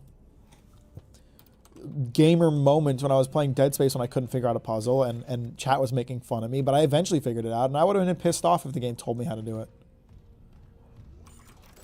Sometimes it just takes a little bit to figure it out. You know, again, like if we're making a non-puzzle game and you're worried that people's experience will be impacted by the inability to solve a puzzle and you want to like give the option to give them hints, I'm fine with that, but don't force hints upon them. I'm just not into that.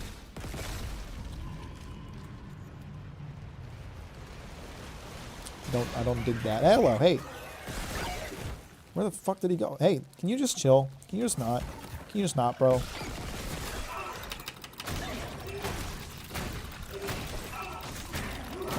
Die. You're so annoying. I hate all of you.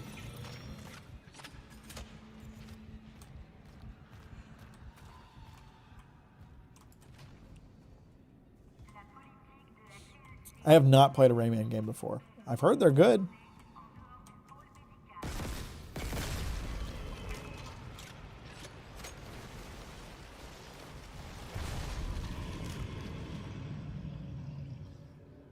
I heard a creature noise, and I didn't like it.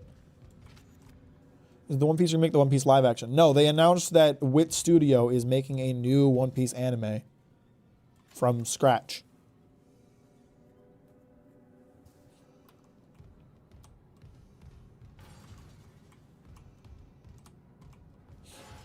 And hopefully, you know, people are already being like, it's just the first season, it's just Romance Dawn, it's just the first season, they're not doing the whole thing. Like, bro, it's going to depend on how well it does.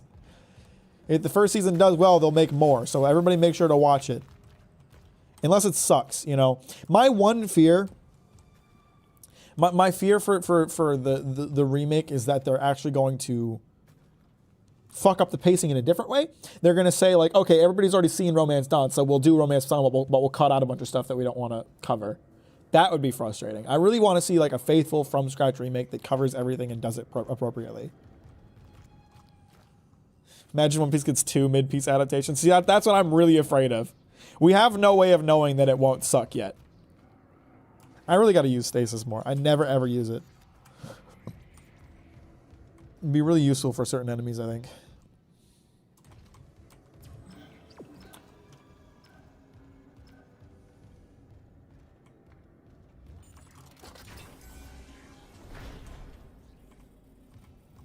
An audio log? Let's hear it. Saw an opening of a One Piece spinoff of One Piece. No, that was an advertisement for ramen. As I was saying, the new treatment I'm developing should be just the ticket. The trial is very promising. Trial? You'll be back at your post in the jiffy with CEC none the wiser. Unless you don't trust me. No, of course I trust you. Let's give it a shot. Hold on, how do two different studios make a show based on the same piece of media, piece of intellectual property simultaneously? Because Toei does not own One Piece. Shueisha owns One Piece. And if they decide they want two anime adaptations, they have every right to do that. Changes to the vascular system are very promising. One moment for the cleanup. For the last time, get a trauma team in here. Yes, I called 3 times. This is a really long audio log. Get off your smoke break and help me. Let me just pull that up. The One Piece high school anime opening, that was just an advertisement for ramen, and a good one.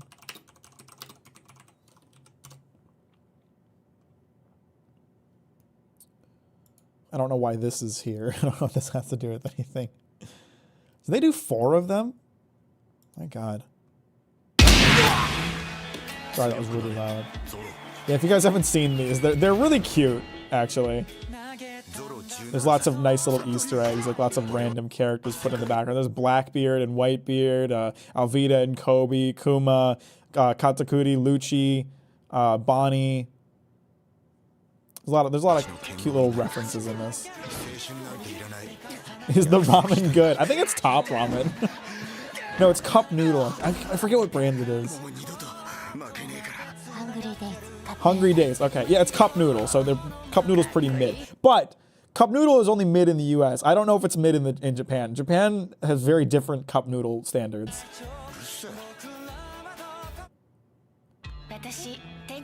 You know, this had like a Radwimps song, and I'm probably gonna get a copyright claim, so I'm gonna go ahead and stop watching this. Ramen overhyped. Never had ramen in my life. Ramen is great, bro. You got to make sure you like disconnect from your brain. Like cup noodles and ramen, very different things. You go to a ramen shop, you get a bowl of ramen. It's fucking choice, brother. You boil some water and pour it into a cup. It's gonna be all right. I'm a big fan of a good cup noodle, but a proper ramen bowl at a ramen shop, that is a different beast.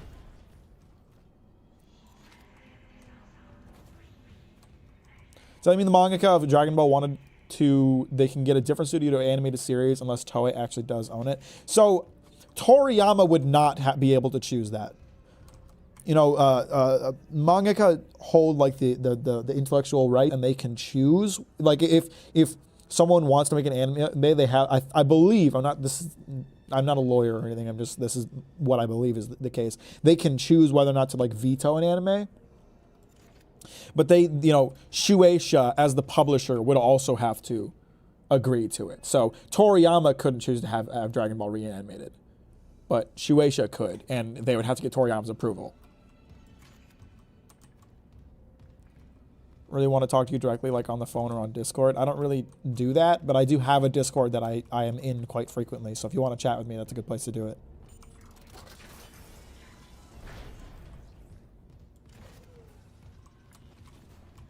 There was an area down below that I haven't explored yet. I'm going like the path of progress, which is a good thing, but let's go explore some of the stuff I haven't seen.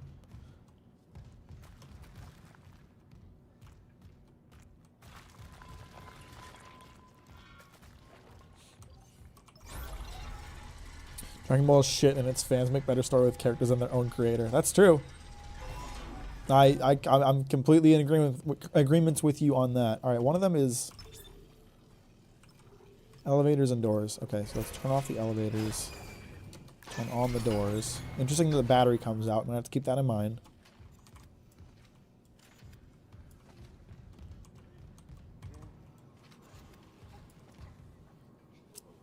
Kind of sad how once you give your own work and creation to the studio, you kind of lose some control over it. I think there is a way for creators to for manga to advocate for their own like rights to have a say in it. But I don't know the details. You know, I'm not like an industry expert, but I believe there is some room for them to negotiate some control over it. How do we describe parasocial? What would we define as parasocial at this point? because it's kind of starting to lose its meaning with how much people use it. Parasocial relationships are one-sided relationships where one person extends emotional energy, interest, and time, and the other party, the persona, is completely unaware of the other's existence. So, I mean, I'm not, like, unaware of Luca's existence, but, like, I don't really know Luca, so. No mess with Dragon Ball fans, they don't read. What do you think of the bounty system in One Piece? I think the bounty system is a good kind of replacement for a like power level. Because I've talked about it before, and I think power levels are really stupid and generally really lazy because it's rather than having to portray a character as strong, the author is saying this person is strong because they have this really big number attached to them, and you can just trust me that they're strong, bro. It's like a really lazy way of not having to do some writing. But I like the bounty system in One Piece because Oda constantly shows that like it isn't a power system. He constantly tells you, he constantly shows you these bounties are kind of meaningless. He constantly tells you like, here's a character that does not deserve a bounty this high. Here's another character that is really undervalued. He's constantly showing you that like the bounties are not to be taken as a power system. But he can use them to give you a general idea of what you can expect from a character, and I think that's a good thing. Clearance confirmed.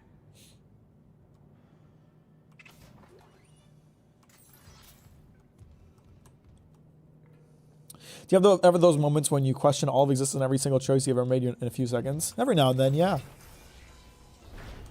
The bounty system is just showing how the world sees certain characters. Yeah, and again, like, Oda is always telling us that the bounty system is not related to power. Like when Kid was first introduced, it was like, they immediately were like, Kid has a higher bounty than Luffy, but Kid attacks civilians. So of course he's going to have a higher bounty. And shows you that Kid isn't necessarily stronger or weaker than Luffy. He just has a higher bounty. He's more wanted by the Marines. Constantly hear that the bounties are decided by how much of a threat they are to the world government. Yeah, it's kind of that. I mean, Buggy's bounty certainly isn't based on any of his feats. Buggy's bounty is based on the people that are with him. But that's kind of spoiler territory, so let's not get into it too much. But what if I made a series where the system is all about both luck and skill? I don't know. Here's the thing. I say this all. This is my take on questions like that. There is no such thing as a bad idea. There's only bad execution. You could make something like that works really well, but it's all about how you do it.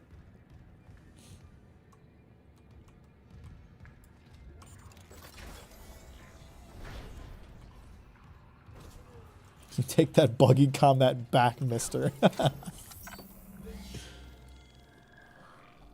Before Luffy declared war on the world government, why did they want Luffy so bad? I know he attacked Marines, but why did they want to capture him so much? I mean, he took down a warlord.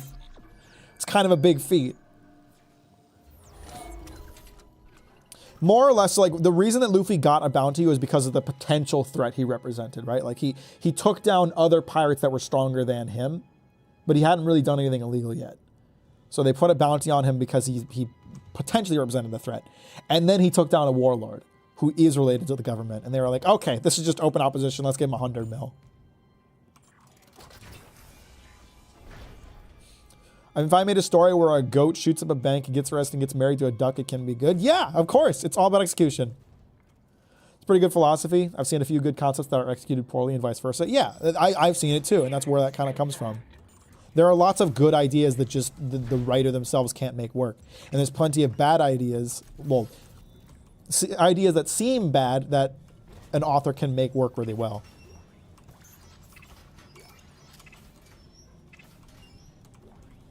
That's a lot of flamethrower fuel. I should be using the flamethrower. What did I just pick up? I don't recognize that. What is this? Line racks? Ammunition for the line gun? Do I even have a line gun? What is a line gun? I might have put it in my inventory or my storage. Can I see my storage? No, I can't. Well, I'll hold on to it for now because I have the inventory space, but I might get rid of that. Line rack schematics. Okay, I must have the line rack.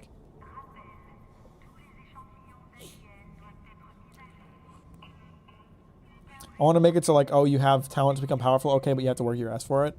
I think everybody prefers to see characters like that. Thank you, Nicholas. I really appreciate that. I'm glad you like them. That's so kind. Welcome to the stream. How are you today?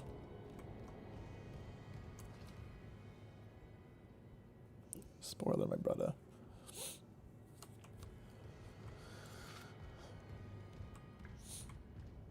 Okay. This is locked. Is this where I need to go? No, no, we're going... I forgot. Did I go down a separate hallway? There's a lot of different hallways in this place that go to places I'm not necessarily supposed to be.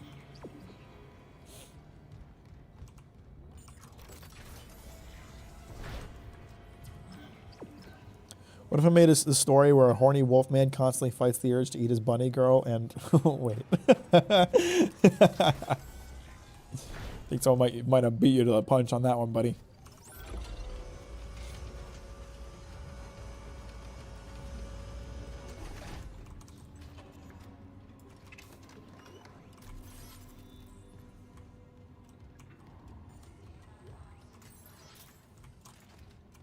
All right, I have some nodes. I have some schematics I could really use.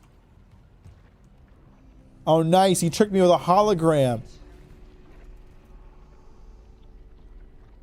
That's lit. What a good doctor this dude is. Shipwide transmission override. Isaac Clarke. Just a trick. Oh, he's mad now.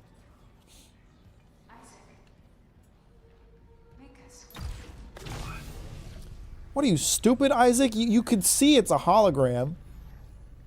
You moron. Clarke. All right. Dr. Brennan's nearest and dearest. We were colleagues, you know. Dr. Chalice. Mercer. Why does your stasis last so much longer than mine, dude? What is this? Are you the reason the marker won't begin? That's it. Convergence is installed. Why is Isaac touching a hologram? Is he stupid? How is the question? But even if I was to ask, If you have a PhD plus stasis duration. type.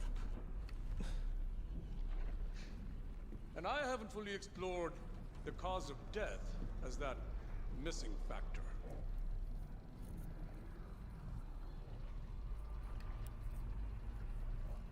Dismemberment.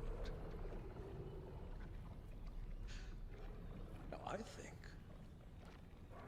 we're on the right track there. Leave my limbs alone, bro. I need those for jerking off. All 4 of them. They're all necessary. Convergence is so close. Maybe your death will tip the balance. You don't have to kill me. I'm just kind of vibing here. Haha, he thinks that alien's gonna kill me. Hey. Check it out, bro. I got stasis and it lasts like 10 minutes. Haha, what are you gonna do now, pussy?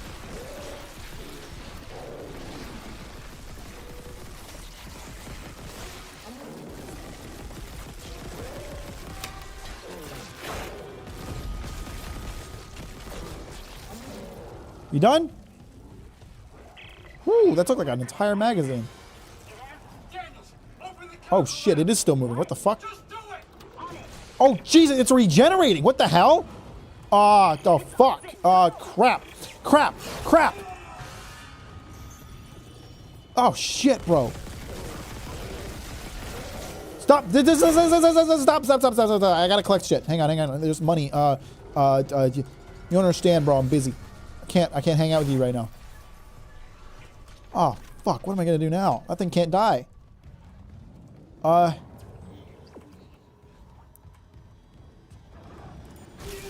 Get me the fuck out of here. Oh, crap. He's so close behind me already. Elevator. He can't use elevators. He's too stupid. Later, fucker. What are you gonna do now, idiot? Haha.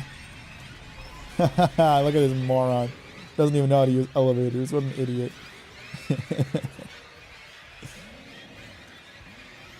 Stupid ass monster. Don't know shit about pressing buttons. What are you gonna do now, idiot? Can't figure out the buttons?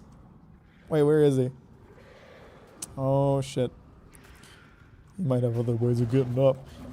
Oh crap, how did he get up here? Oh shit. Run, Isaac, you stupid scientist. Ah, crap. I gotta go that way. Uh-oh. This is a problem. Let me just do a little stasis recharge, then I'll be on my way, okay? I'll be on my way, I'll be on my way, I'll be on my way. Can I just hop down? Can I just hop down? Hey. Crap, not what I wanted to do. You stay there, I'll use the elevator. I'm sure you'll find your way down. Bye. How did he get down? There's other creatures. I hear other creatures. Crap! Where's my... this one's a flamethrower, right? No, 4. 4's a flamethrower. These little shits. Hey. How did you get there? What the... What the fuck do I do about this dude? Oh, man. This is not good.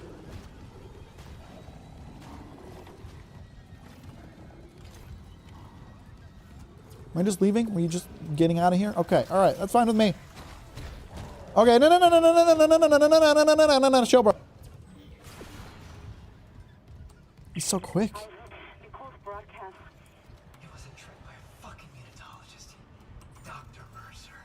He's locked down medical to experiment on the crew. Oh no, can I get out of here? I don't think I can.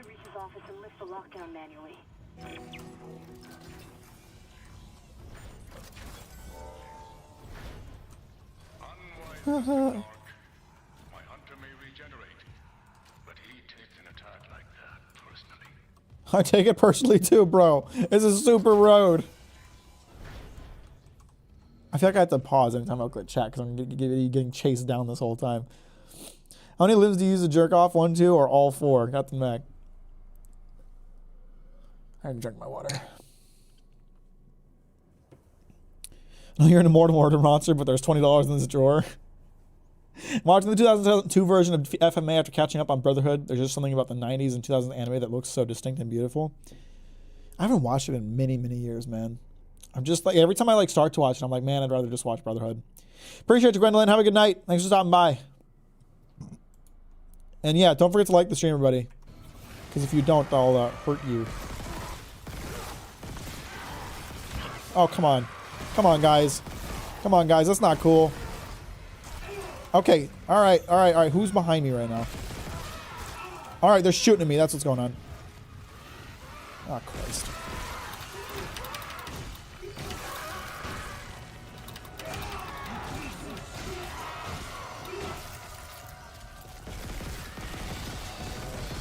Oh, geez, the big guy's here. Okay, all right.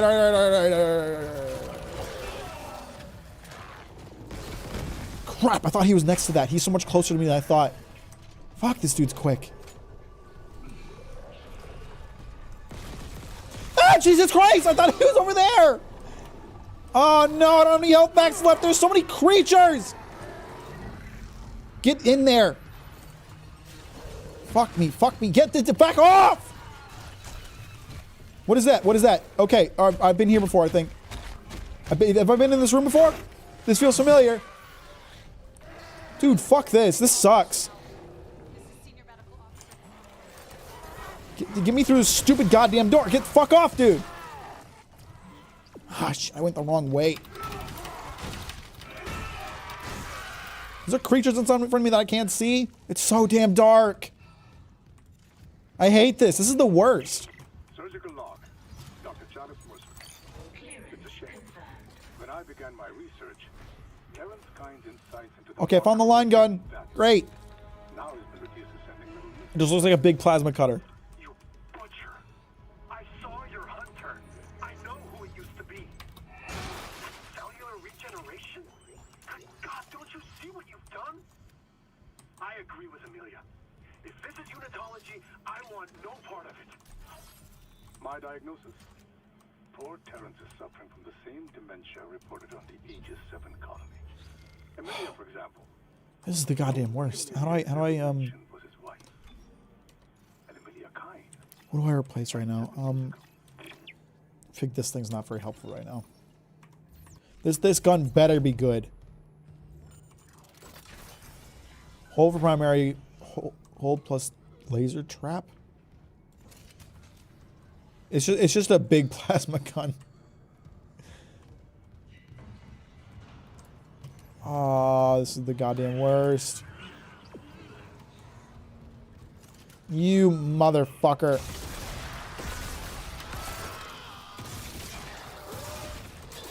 This is such a waste of this ammo, honestly. Honest to God. Stop hurting me! Oh my God. Oh my God, how many times? What the fuck? These things have so many goddamn tentacles. They take so much fucking ammo to kill. I don't have any ammo. You won't give me any fucking ammo. Oh, this is the fucking worst. This is why I fucking hate survival horror games. It's so fucking frustrating. Where am I? I'm back in medical? Oh, fuck this, man. I hate shit like this so much.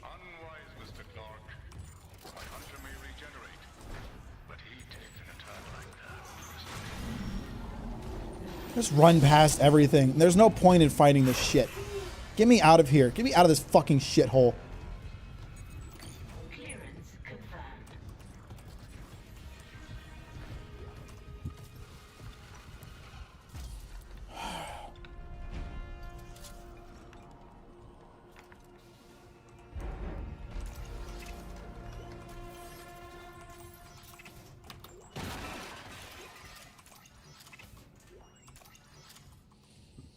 One thing I always find interesting that tension/fear is mutually exclusive with frustration. It sure seems to be with me.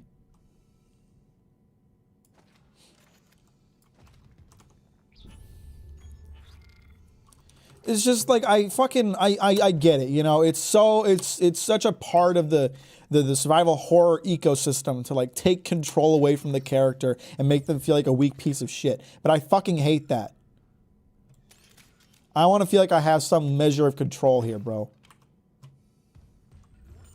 I feel like like the odds are just completely stacked against me here, and I'm fucked. That's how I feel, and it feels like shit. Screw you, not fighting you. Fuck all of you. I'm getting out of here. Where do I gotta go? Just run there. Fuck fighting anything because I can't win.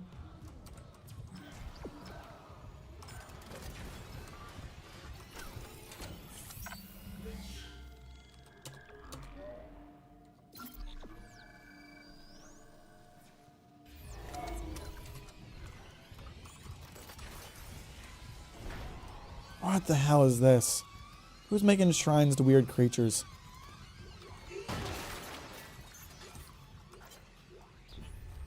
What is this? I don't want to read your stupid bullshit log right now. Fuck off.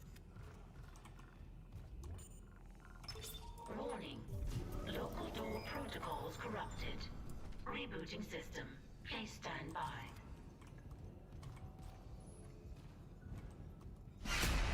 Who's there?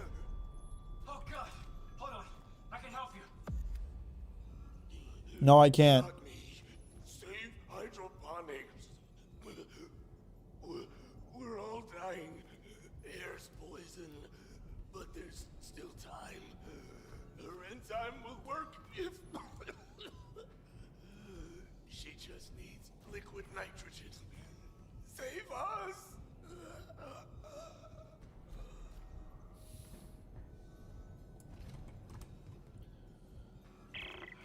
He was right. Air quality is dropping shipwide. Something's poisoning the oxygen in hydroponics.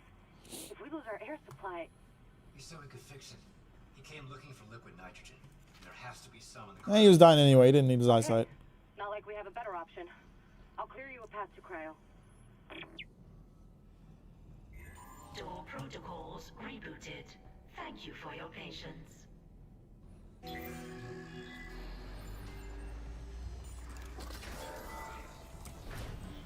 Oh my God, no. Oh, good. No, that's fine. No. It's a million babies shooting me, an immortal guy chasing me, a fucking blow-up dude, a bunch of claw guys, a fucking wall dude, and no oxygen! Fuck this. I hate this bullshit.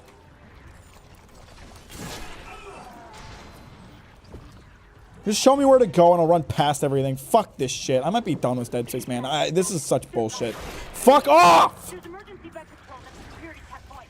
Go! I'll try to lock them out.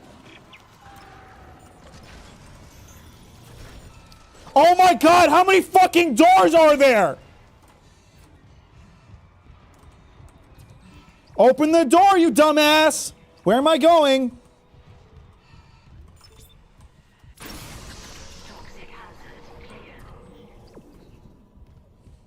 Okay, it's clearing. Mercer pumped out gas in from hydroponics. If the air's already that bad, Open the damn door, shut the fuck up. I'll open the other door from the chemical lab. It'll take you straight there.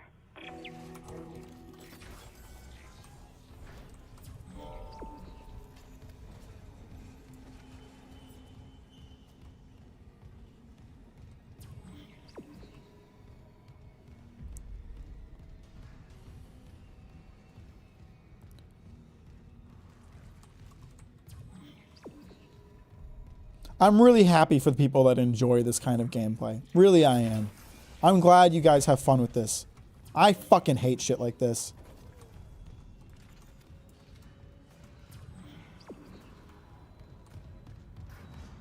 I hate being overwhelmed by a million enemies that I don't have enough ammo to deal with.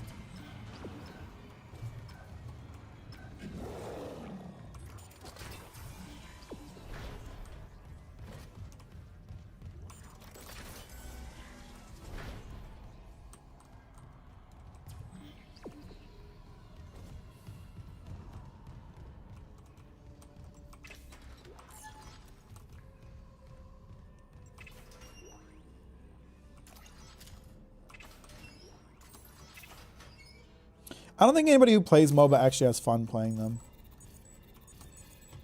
I don't think they're designed to be fun. I gotta head back to that store because I have a bunch of shit I want to store.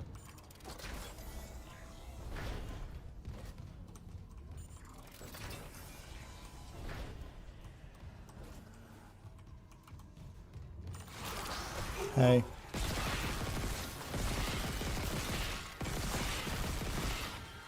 God, this gun is fucking worthless. It takes so much ammo to kill anything. What a piece of shit.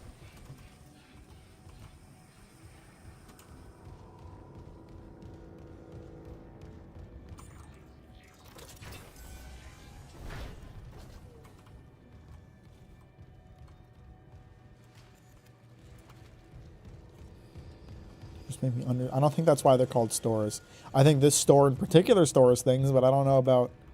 Well, actually, maybe. Fuck, you might be right about that.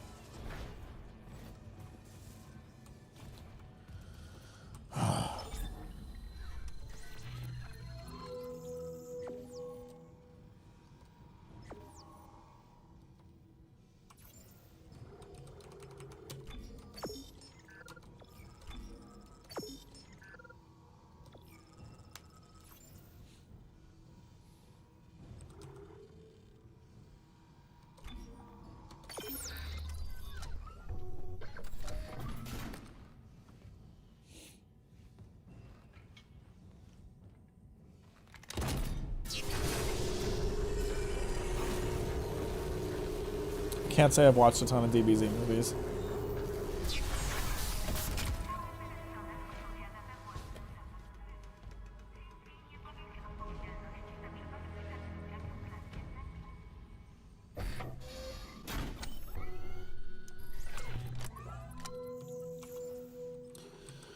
Alright, I have 4 guns. I need to figure out why. I guess I'm getting rid of the contact beam. I only need 1 of these. I don't even use them.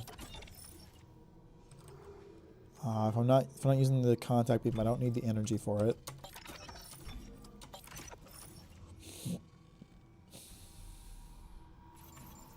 Oh, fuck me.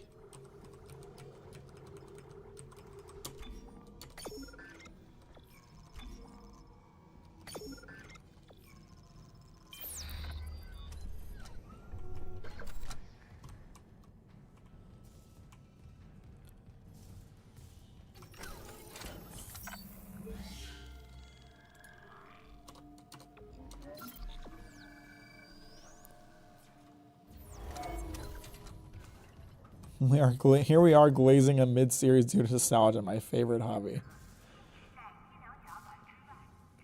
With the amount of filler and literal anime BS Dragon Ball has, I can't blame you for hating it, but I grew up with it, so I can have a soft spot for it. I mean, I grew up with it too, but I just retroactively, I don't find it appealing. I do get like the nostalgia factor though. Like there are of course some things that I do like, even though I can look back on them and recognize that they aren't that great.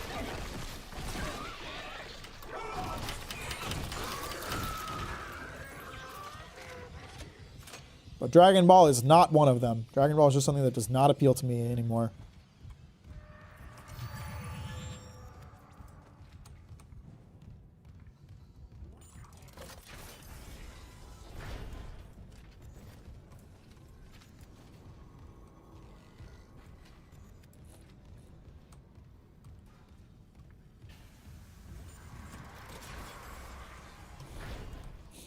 Naruto was my gateway anime, and I again I look back on it as an adult and I don't like it.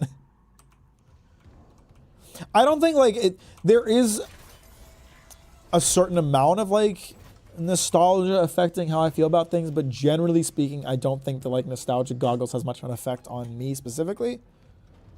Because there's a lot of stuff that I liked when I was younger that I look back on and I'm like, yeah, that's shit.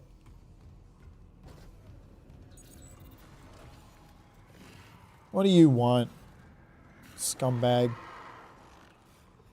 Figure out the door, then we can talk.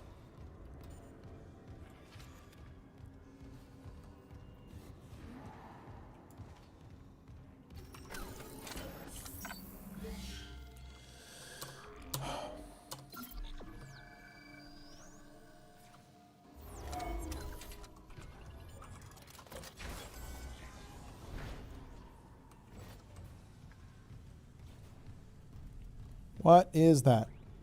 Liquid nitrogen. Oh, I needed that. Okay, that's what I came here for. Okay, now I'm gonna get attacked by a million fuckers because I got what I wanted, right? But you and Dr. Brennan have delayed me enough. If you've hurt Nicole, I have never shown you anything but courtesy to Dr. Brennan. Can you say the same? I can say I'm not a fucking murderer. Speaking of courtesy.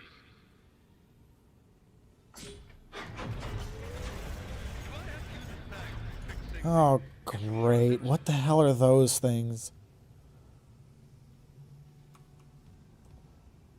Our homecoming will be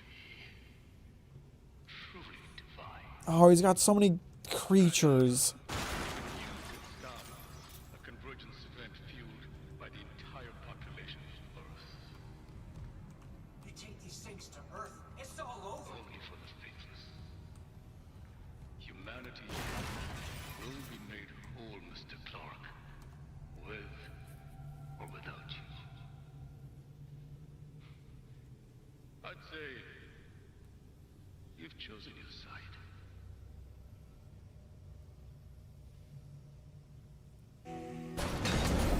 Oh, great. Follow Nicole's hologram. What are you talking about? What hologram?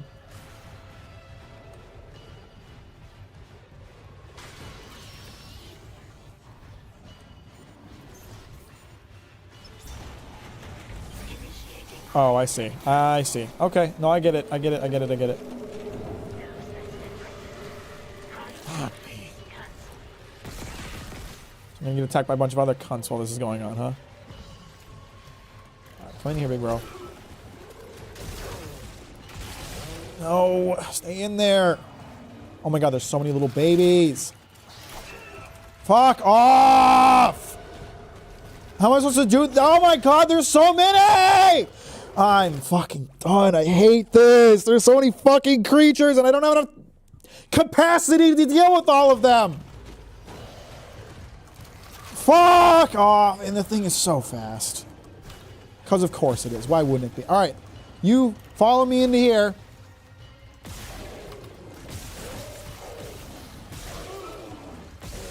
Stay in there. Oh my god, you little shit. Stay in there. And he's dead. He's dead. He's dead. He's not staying in there. God fucking damn it. This is the goddamn worst. He's not in there. He's not in there, is he? No, no subject. I'm fucking done. I'm not playing this game anymore. Fuck this. This is the fucking worst. Screw you. What a bunch of bullshit. Oh, fucking...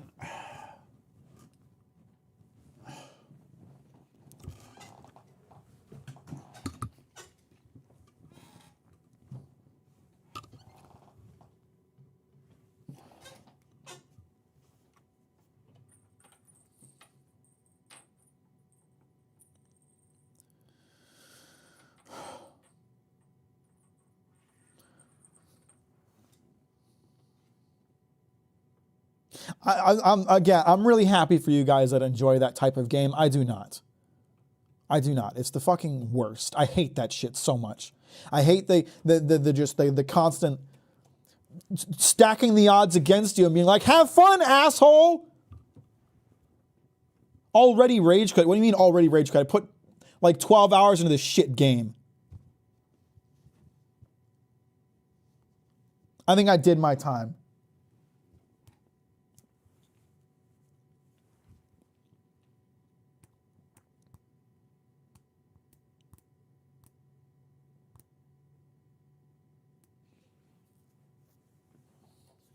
It's not fucking fun to me. It's not fucking fun to just have a bunch of assholes stacked against me.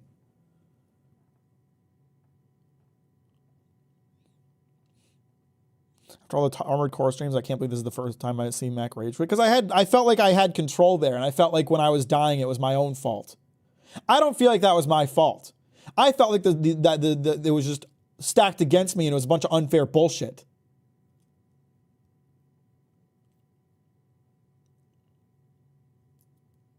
I don't have the capacity to deal with 10 fucking shooter babies and an immortal guy. Then I have to somehow get to stay inside of a fucking cryogenic chamber while it's chasing me down constantly.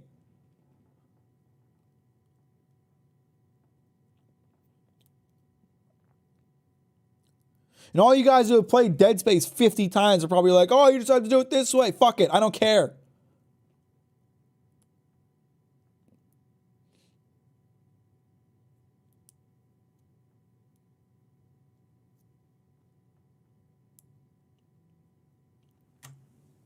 I am actually going to time you out because you're pissing me off, Steven. I'm not going to lie.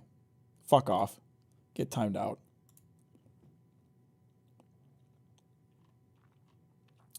Don't hit me with the, it isn't actually difficult. Fuck off. Fuck off. Go fuck yourself. Go fuck yourself.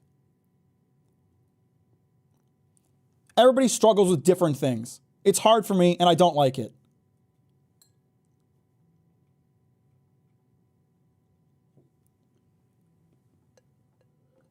I already drank my water. Breathe, Mac. It's hard to not be pissed off when chat itself is trying to be rude.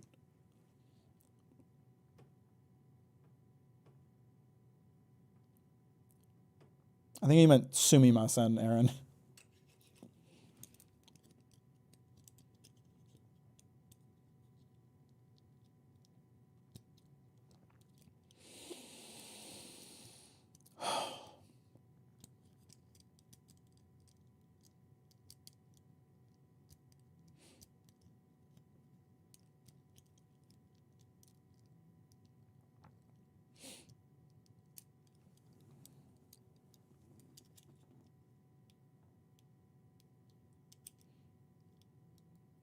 Some games are not a great fit for everyone. I think you still did good trying for so many hours with a game that's not a good fit.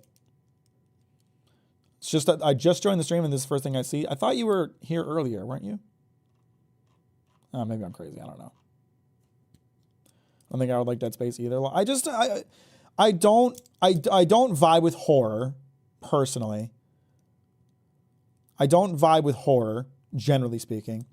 And I don't vibe with games that make difficulty by taking control away from the player. That's not fun to me. And I'm really happy for the people that vibes with. I'm really happy for the people that enjoy that kind of thing, but that doesn't vibe with me.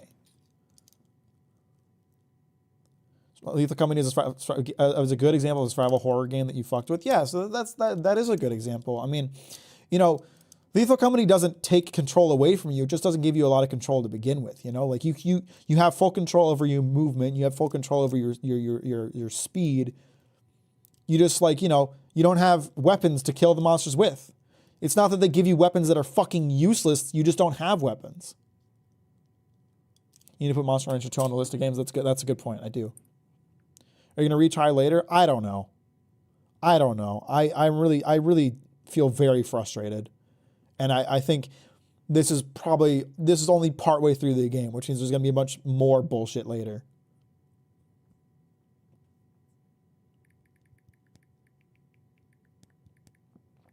Should I play the OG Monster Rancher or just go straight for Monster Rancher 2, Bill?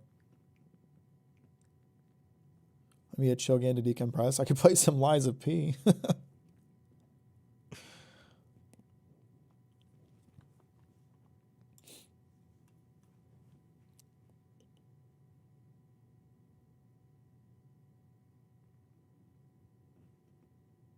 Monster Rancher 2 is kind of a universal step up in my opinion. All right.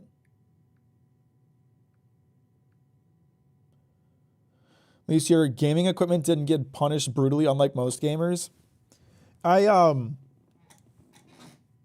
have broken some things in the past, and that has taught me to stop taking out my anger on inanimate objects that aren't responsible.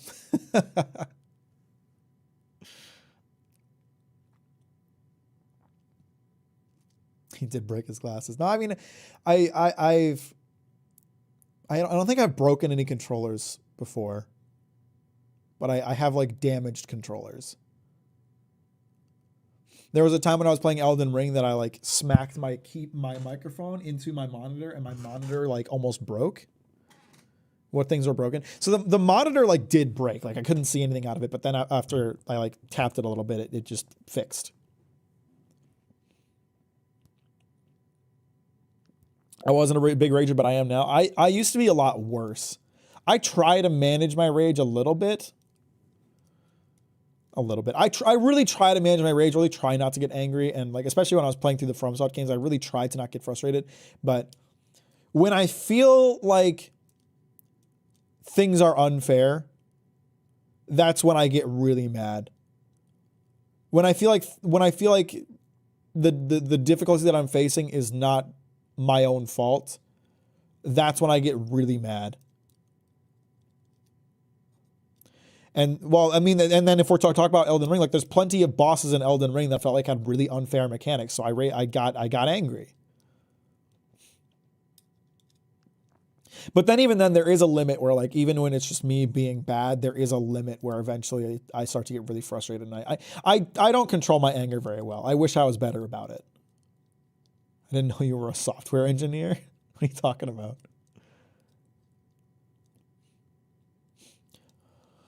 Yeah, Fire Giant, Melania, Malekith, Godskin duo, the Gargoyle duo. There's even some unfair elements in the Radagon fight. He has that great thing he does where he'll teleport, and while you can't see him, starts an attack, so you can't respond appropriately to it. That made me really frustrated because like how am I supposed to? I can't. It's not my fault that I'm getting hits when I can't properly anticipate an attack happening. You said you fixed your monitor. That's why I called you a software engineer. Oh, I see. If you're gonna play multiplayer games with the community, I don't know. That's a good question. I've done Jackbox during 24-hour streams before, but in terms of like actually playing games with the community, I don't play a ton of multiplayer games to begin with, and when I do, it's usually with friends. So I don't know. I guess like if I was to play a game like Deep Rock Galactic and I was playing by myself, I would like invite people to join my lobby or something. But I always have to be careful because you never know when someone will like join and say the N-word. So if I'm messing up for my own mistakes, I'll still be mad, but we'll try to be better. But if I'm messing up because the systems I'm playing on is actually doing stupid shit that screws me up, I will rage. Yeah.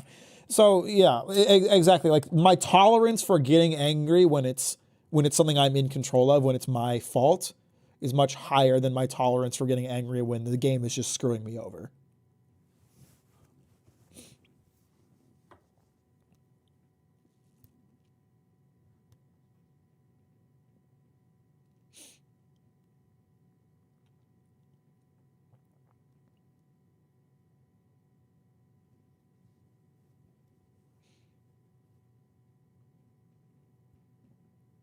Power joined the Jackbox lobby. It only takes one, it only takes, I could do like community gaming nights and it would take one person to shut it down completely, That's the risk of being a streamer. I'm terrified of playing games like Call of Duty, not that I would anyway, because I don't really like competitive shooters, but let's say I did like a Call of Duty stream and one person I'm playing it with, I'm using voice chat and someone finds out I'm streaming, they say the N-word, shuts it down completely. I would never play Call of Duty on stream again, ever.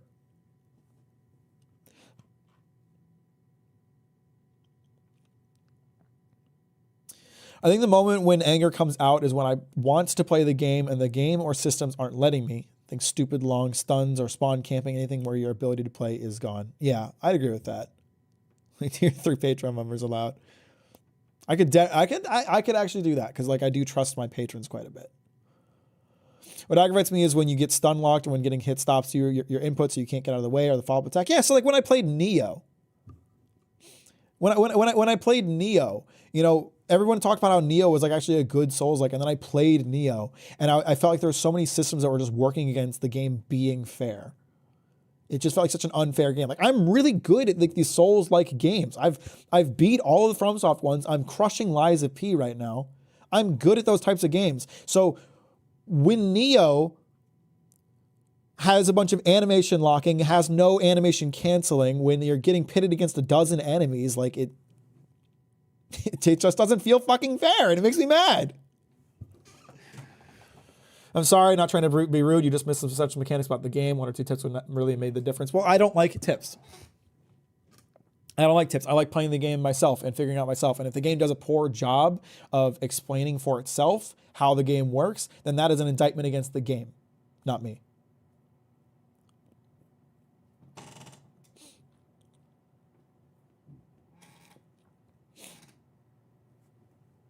Again, like you've played this game a dozen times. It sounds like you're a big fan of this game. You've played it a bunch. This is my first playthrough. If I'm missing essential mechanics, I'm going to blame the game for that because they did a poor job of teaching them to me.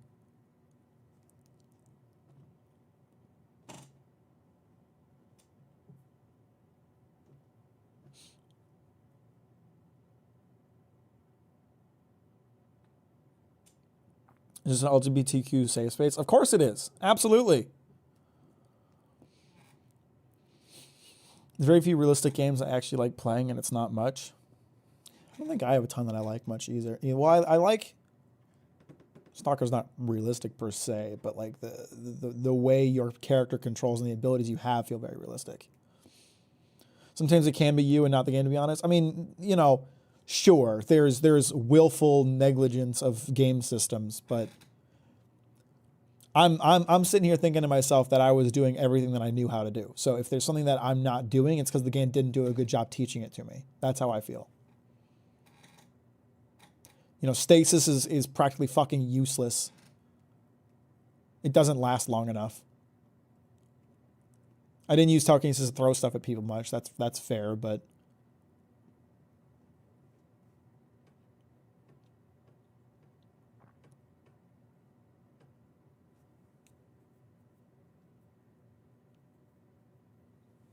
whatever. I'll fuck it. I was bad at Dead Space. I don't care. I don't want to play it. It's not a fun game. It doesn't feel good to be overwhelmed and have not enough ammo constantly. It's the fucking worst. It's not a game for me.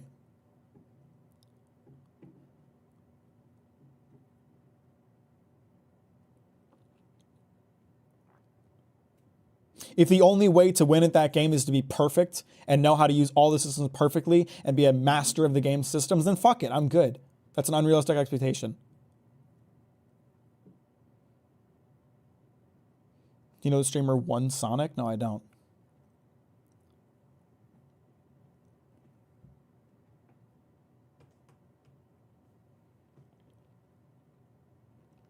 I've been saying the entire time I've been playing Dead Space that survival horror just doesn't really vibe with me, generally speaking. I was enjoying Dead Space. I didn't today, and I don't want to play it anymore.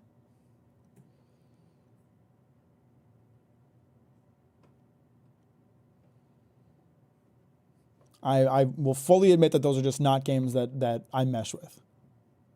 I'm sure they're very good for people that enjoy them. I've heard a lot of good things about Dead Space, and I'm really happy with the people that like that game. I did not have fun with it just now. That was very, very frustrating, and that experience today made me not want to play it ever again.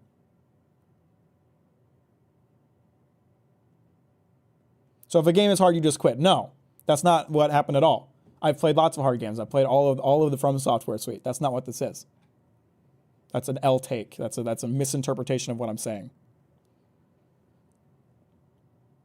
Difficulty needs to be fair, and I did not feel like that was very fair.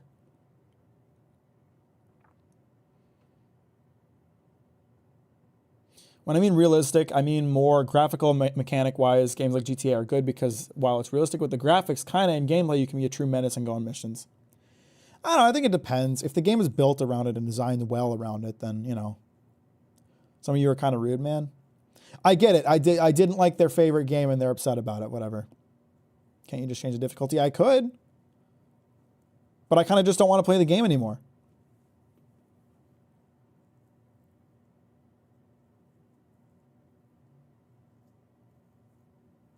I don't know anything about Baki, so I don't know if I'll make a video about it.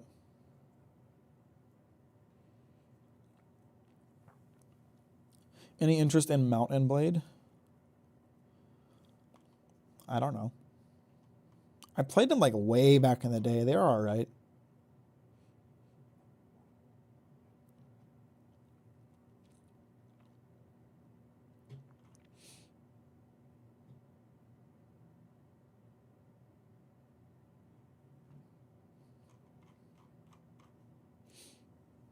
New one is officially out. What, Mountain Blade 2 is it like out of early access?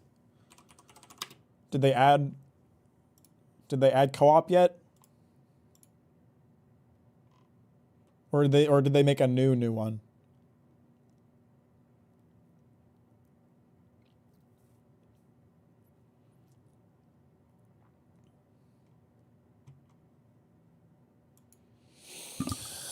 I think Mack is a capable gamer and medium should be proper difficulty for him, kind of on the game here. I don't know.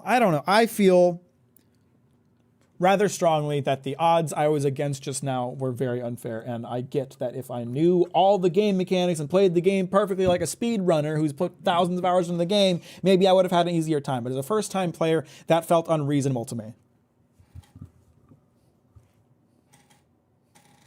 That felt like an unreasonable ask. And at the end of the day, regardless of whose fault it is, whether it's the game mechanics or me for being a bad gamer, I wasn't having fun. That's what matters most to me at this point. I was not enjoying the game, so I don't want to play it anymore. You know, to justify yourself, I've had a much different experience, but some games are just harder to get into. And again, like, it's just not a game that meshes with me. It's not the kind of game I generally like to play.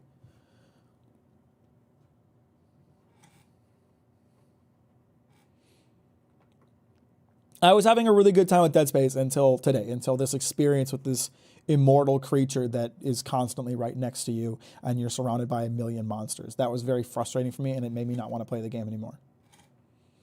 I was really enjoying it until then. Until then, I felt like generally I had a good amount of control, and the things that were being asked of me were pretty reasonable. That felt unreasonable to me, and it made me really frustrated. You a casual gamer or a hardcore gamer? I'm kind of somewhere in between, I would say. I think generally I'm pretty casual. I don't like playing competitive multiplayer games. I'm not a competitive person, and I'm not a particularly good loser. So I don't really like playing like your Call of Duties, your Overwatches. I don't like playing fighting games. Fighting games are way too hard for me. They don't work with my brain. But then on the other end of the spectrum, I get really into stuff like the FromSoft games and Souls-likes. And I play them really well, I think, generally. So I'm kind of somewhere in between, I'd say. This sour your mood for the day. I mean, I'll get over it. Chad is right, you're smelly, and I'm mad you didn't like Tyranny. I will fully blame myself for Tyranny. Fully blame myself for Tyranny. I was really enjoying Tyranny until I started killing everybody, and then I think I locked myself into the genocide playthrough, and I could no longer not kill everybody, and that kind of ruined it for me. And it was my own fault. but it did ruin it for me. I shouldn't have started killing everybody, I guess.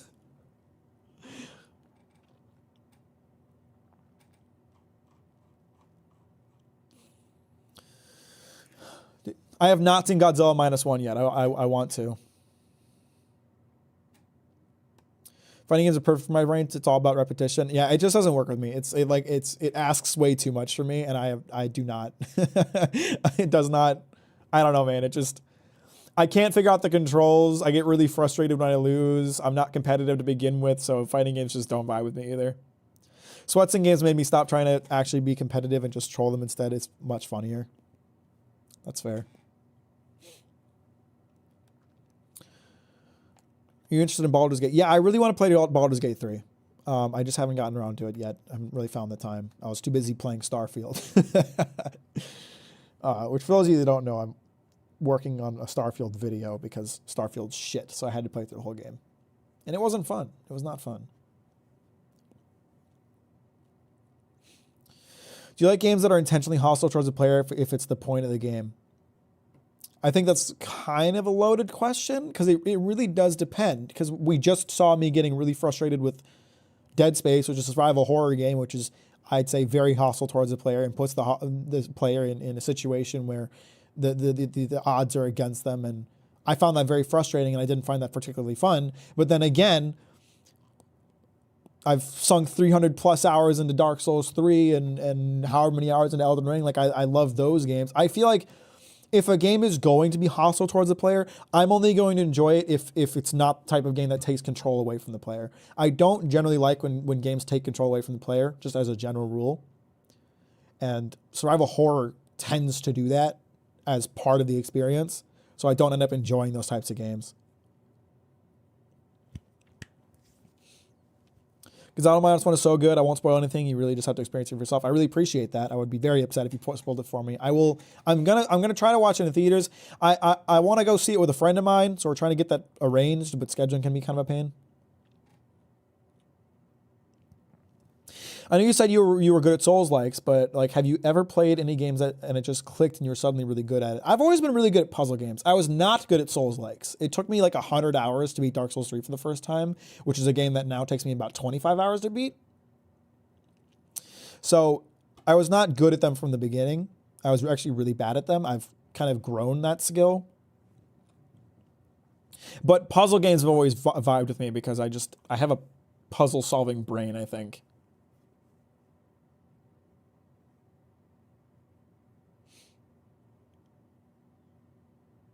Starfield's new game plus mechanic is enough to redeem it, right? I'm coping and can't deal. I think so for those of you that don't know, I'm going to spoil Starfield a little bit. Starfield has this whole story where you collect artifacts to get to the Unity, which is like the center of the universe, and then you get reborn into a different dimension. And so it has a really cool new game concept where the game doesn't reset, but you actually jump to a different universe where all of your experience carries over, but no one in the universe knows you or knows of your feats yet. That's a really interesting mechanic. I haven't played enough of the new game plus to see yet, but like the idea is that the universe should be different from the one you were first in. And I have a feeling that the amount of changes they made from one new game to the next is probably not enough to make it very worthwhile. I do appreciate that in new game, you can just skip the storyline and be like, hey, I've done this before, just let me collect the artifacts. I did appreciate that.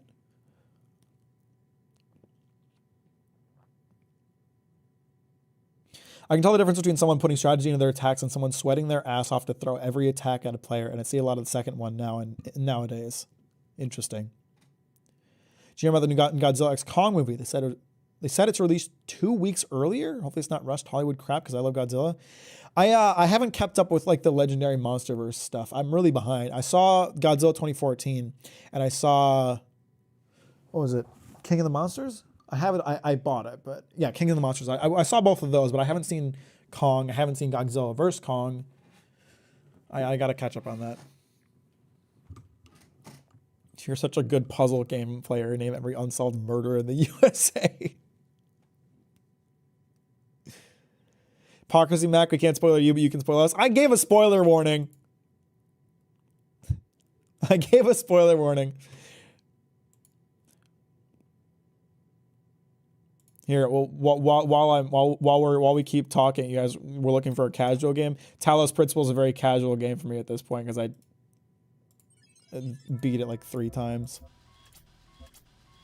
We'll just solve some puzzles while I chat. It'll basically be a just chatting stream because it takes very little of my immense intellect. Now watch me immediately get stuck on something. This is my second Talos Principle playthrough of the year.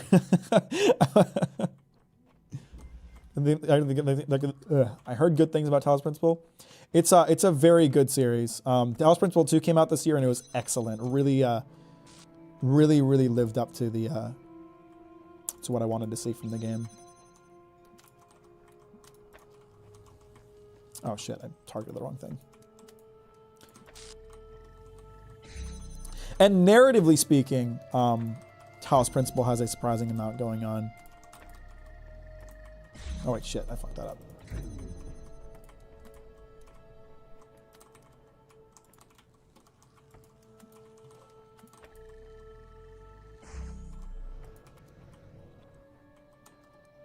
Left like the Voros twins? I don't even know who that is. Should play a Roblox game together. I unlocked the next puzzle place. I love Monsterverse because of speculative biology. I like the idea of a full-on world where humans and super species like Godzilla coexist. I made a video about it back in the. It was the first video of mine to like pop off. A video about what I thought of, essentially what I thought of Godzilla 2014.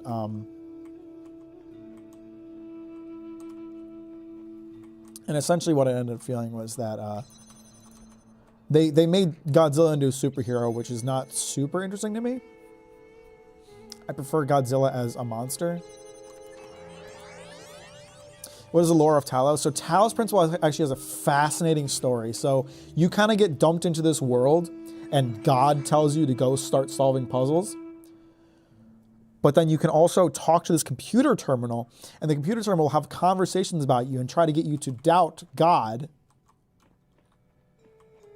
And throughout the story of the game, you basically figured out that the game is aware that it's a video game and that it's talking to you as a player. And I don't want to spoil it any further than that, but the story of Talos Principle is fucking fascinating. It is so goddamn cool.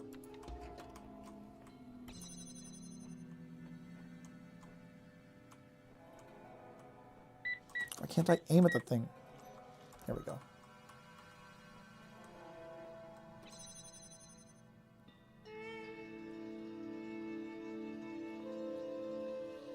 And then they're the Da Vinci guys. Oh, okay.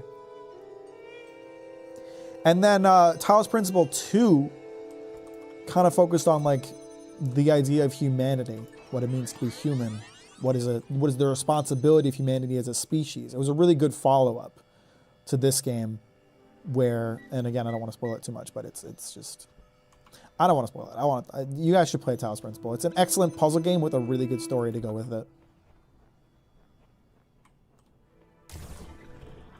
I am not religious. I consider myself to be agnostic. I think that there is not really any good proof for or against a higher power. And since we can't prove or disprove it, then I can't, definitively say like, yes, there is a God. No, there is not a God. But personally, most of my beliefs are based in what can be proven. And I don't think that a concept of God can be proven.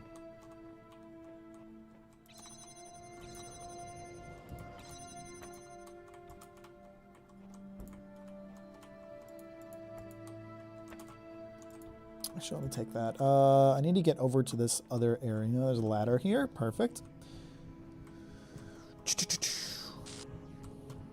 We need to get the red laser where I want it to be.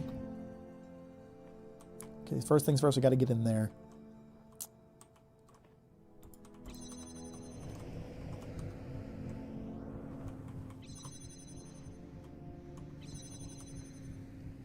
I remember this puzzle. This one's kind of tough. This one's going to take me a minute. Probably going to need one of these.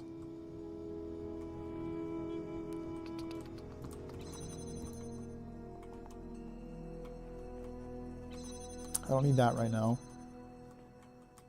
There is, I'm assuming another, oh, there's a jammer over there. Okay. Birria is my favorite meal personally. That's what your favorite meal is. Maybe. I have been asked that somewhat recently, but I don't know if it was you specifically. I'm a burger fella. I love me a good burger, a hamburger.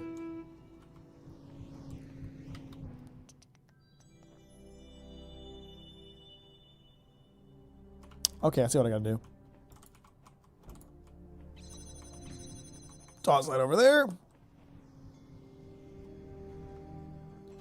Now we're gonna do a little hop, skip, and a jump. Drop that. Boom. Easy. Easy game.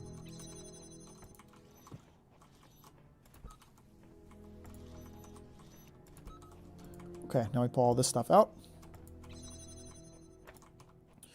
Now the tricky part.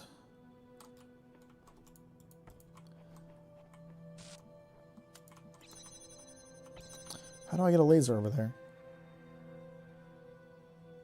Oh, actually, you know what? I don't need a laser over here. I need the jammer. Could I do a cheeky little? Oh shit! I sent the box by accident. I wasn't trying to do that. What's an experience you really liked and would like to do it again?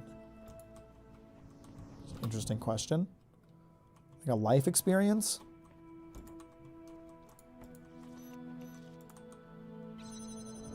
There we go. See, it's a little bit of a red herring. They put this red thing here, so you think you need to shoot the laser. You just got to get the jammer over here. Nice and easy. I always learn more about people based on their favorite meals. You know how in JJK, Yuji and the blonde woman always ask people what kind of girl they like. For me, it's food. Toji, he meant. I thought you meant Yuji for a second. Yeah, food's an interesting discussion to have because I feel like the food you eat can say a lot about, like, yeah, I mean, just basically what you said.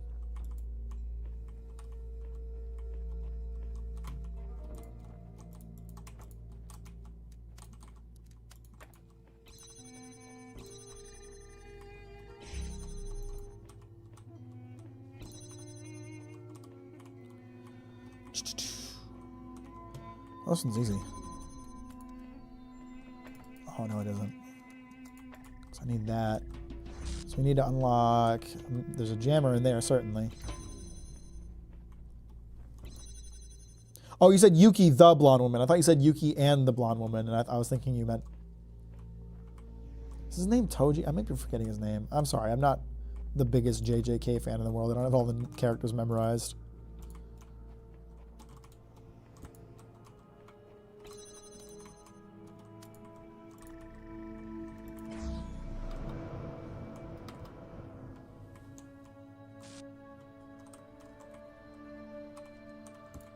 I might not need that. I do need that. Toto. Sorry, Toto is who I was thinking of. Toji is the stabby. Who? See, that's one problem I have with JJK. There's like way too many characters, and I don't remember most of them.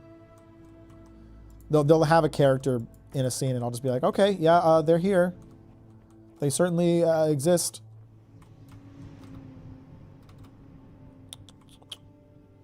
I don't think I can get that box back. But that's okay. I don't need it.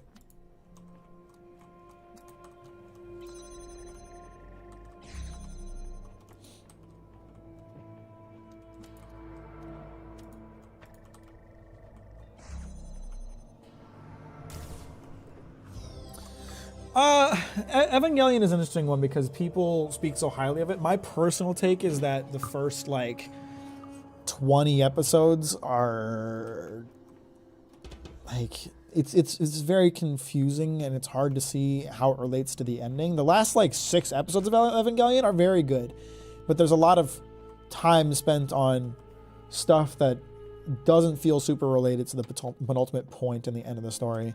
And also, you have to watch like a movie to get like a really good, to get what I would say is the best version of the ending. Oh, I hate this puzzle.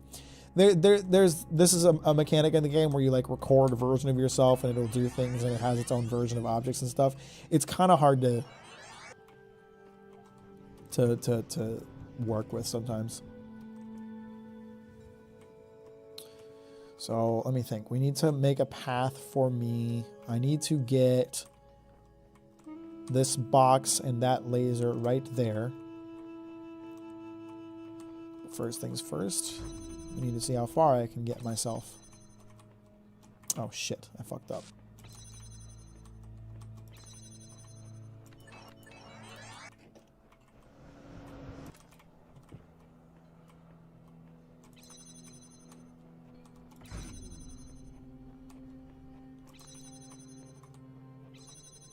Okay, so that should make it so that my self can get into this area.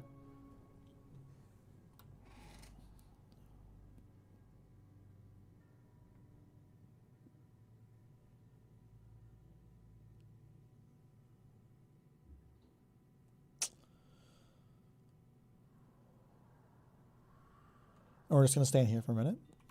Okay. And then we're going to set this up.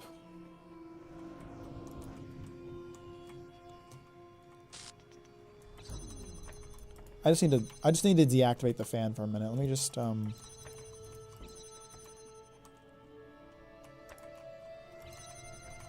fuck. I needed my old self to leave some stuff here for a second so I could get past this fucking door. Damn it. All right, I got to redo it. We just put everything back where it was.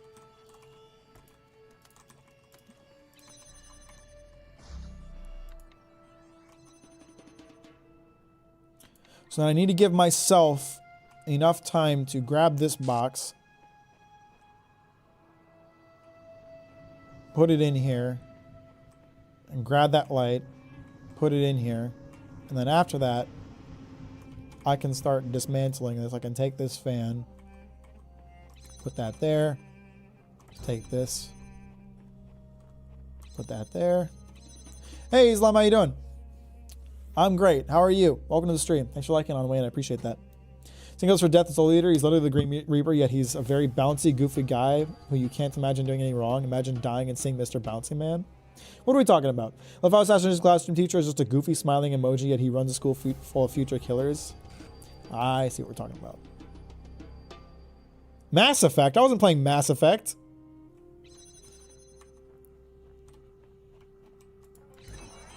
Got the wrong game, brother. So bring this in here. Bring this in here. And then when he takes the laser off of there, the fan will stop running, which is what I want.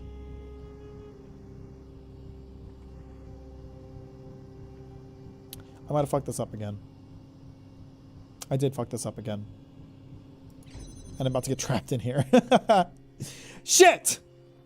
See, this is what I was talking about. These ones with the recorder confuse me a little bit.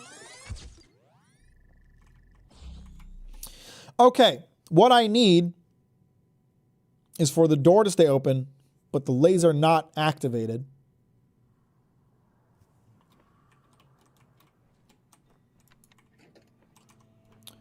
So I need to turn that off for a minute so that me playing later will grab this box, put it on the fan, grab the light thingy, put it down there, activate the laser, and it'll shoot up. That'll be good. And then now we can take this and set up the pathway. Guys, I promise my brain is really good at puzzles, okay? I'm not an idiot. I'm not a total moron. If you got a lobotomy, what manga or anime would you want to experience for the first time? I'd love to have my One Piece journey from the beginning again. That would be really special.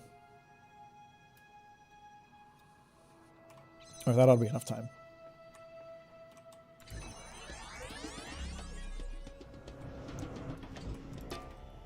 No, don't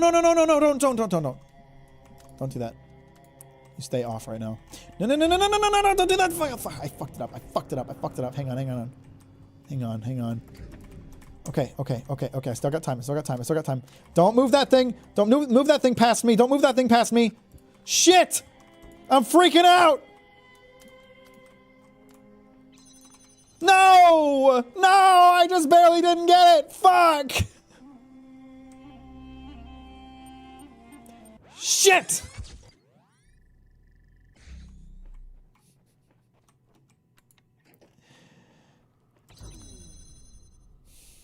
Give myself enough time to grab this box, put it there, grab this laser, click, click, click, put it on top of there. Then this will be all set up, and I can grab this stuff and make a nice path for myself.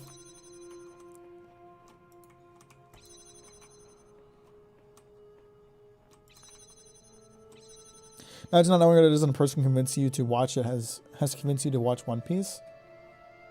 Imagine not knowing what it is, and a person you convinced to watch it has to convince you to watch One Piece. That would be interesting. Every time I hear someone talk about their first introduction to anime, it's always either Pokemon, Soul Eater, Dragon Ball, or Naruto. Those are all pretty big ones, I guess.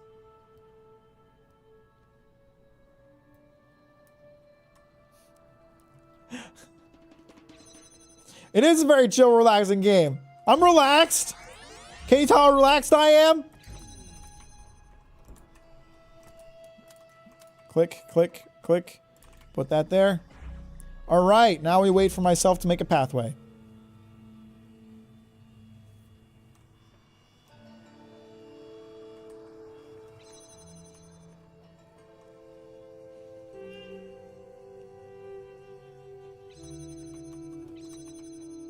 I would say they're all pretty good intro anime. There we go. See? Easy puzzle. Nice and easy. Every time I play this game, I struggle with that one in particular. No matter how many times I do it. Did I get them all? I think I got them all. So pretty. Relaxing. Okay, I got all the puzzles here. Let's go unlock the third area so that indicator stops blinking.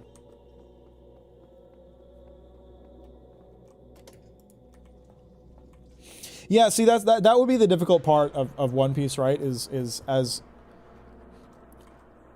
me being older as I am now, if I were to like be able to reread One Piece blind, I don't know if I would get into it the way I have. But I have faith that I would get through and find the same love for it that I have now.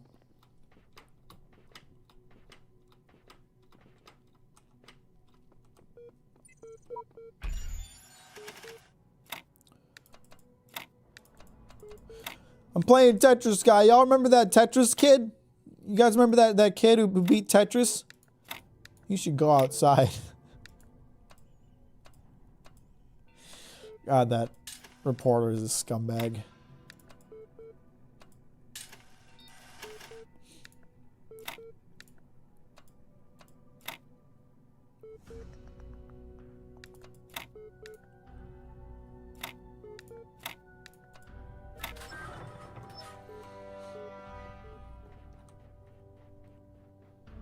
That's the tower. God says you're not supposed to go up there, but I'm gonna.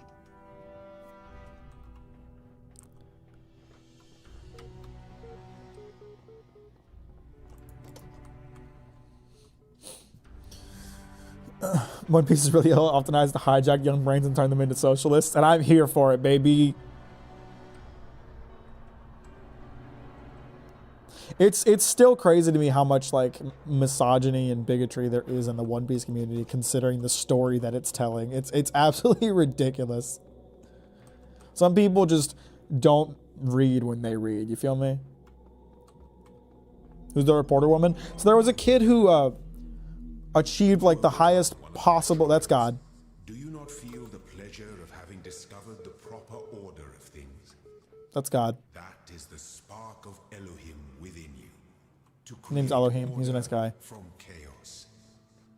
And therein is revealed the true meaning of our sigils. So there was a kid who played Tetris and got such a high score that the computer couldn't handle it anymore and it fucking crashed. And that's like the highest possible score you can get in Tetris now. It's essentially, he beat Tetris, first person to do it. And a woman reporting on it for the news made fun of him and said he should go outside, and said beating Tetris shouldn't be a life goal. And it was very sad and pathetic that that woman took someone else's achievement so personally. Yeah, and the kid, I might die. Yeah, I'm gonna die. And he dedicated the run to his fucking recently deceased father. And this woman decided it was an opportunity to devalue I don't know what word I was trying to pull out there, but just shit on him. Just shit on him like any good functioning adult should. You know? Really.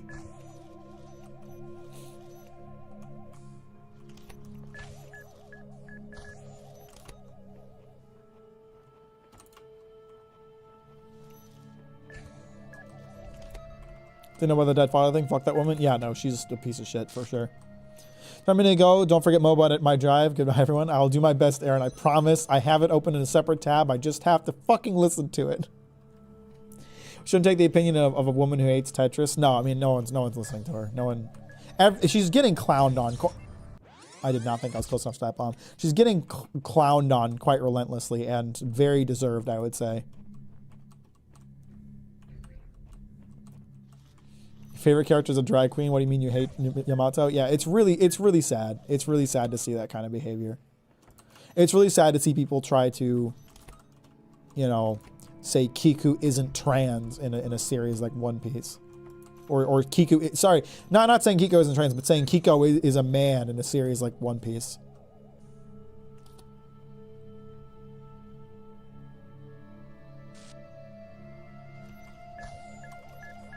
I think this thing comes back relatively quickly. Yeah, that's kind of a problem. Okay, here's what we're gonna do. We're gonna... Shit. No, this is okay. This is okay. It'll bounce back. Get this door. Freeze this sucker. Get that door. Let that sucker out. Get this door. And unfreeze you. And they'll blow each other up, probably. Unless the jammer's in the way. How do they not blow each other up?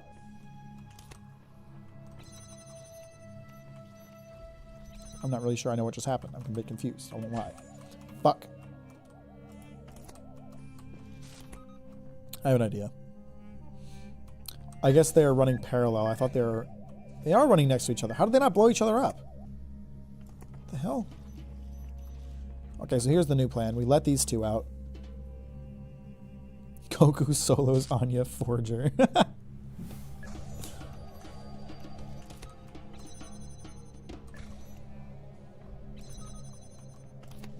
Ah, fuck me. I don't remember how to do this puzzle. I know I have to get past them, but it's a bit of a pain.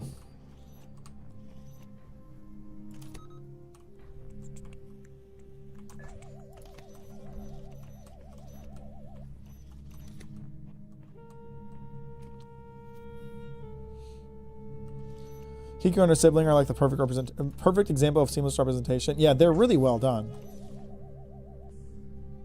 That space gets weird, huh? Yeah, a little freaky, a little awkward, but we're here for it. I had a bit of frustration that I didn't handle it well, Green, so we're playing something else. Ah, shit. Fuck.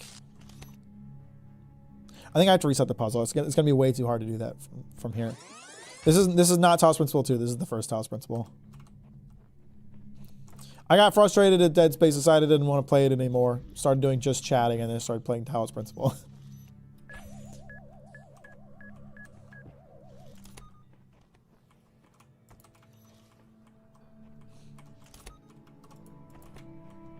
I don't even think that lady was like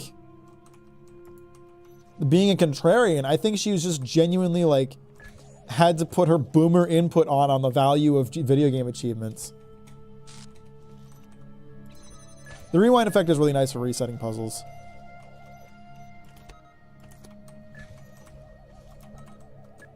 We let that bounce off. Then I gotta grab the other jammer. See, it's blocking it. It won't move further than that because the jammer's blocking it. And then we essentially do the same thing here. We, shit, I need to...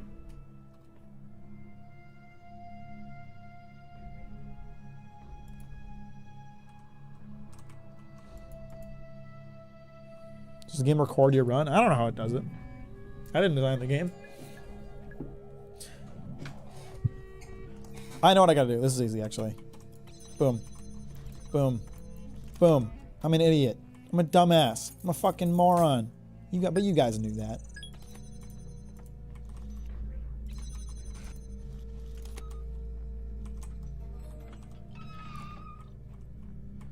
Ah, shit, I gotta get the jammers in here.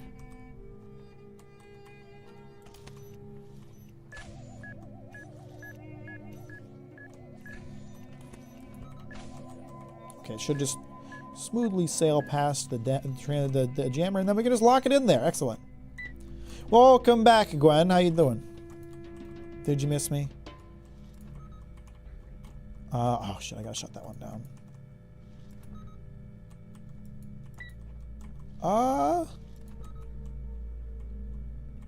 This is kind of dicey. Do I have... Is there another jammer over here? What's this space? This is nothing.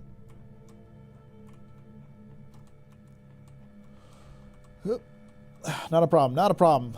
Nothing that a speedster like me can't handle. There we go. Where's my welcome back? I'm sorry. Welcome back, Green. So glad to have you here. Little got a pretty good take on it. She's old and sucks because she doesn't understand. Yeah, I mean, we've seen it for years and years and years. People just constantly being like, I don't understand video games, therefore I'm going to put them down and say that that video game achievements are meaningless.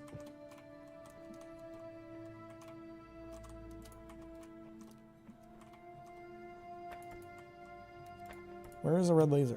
Am I dumb? There it is.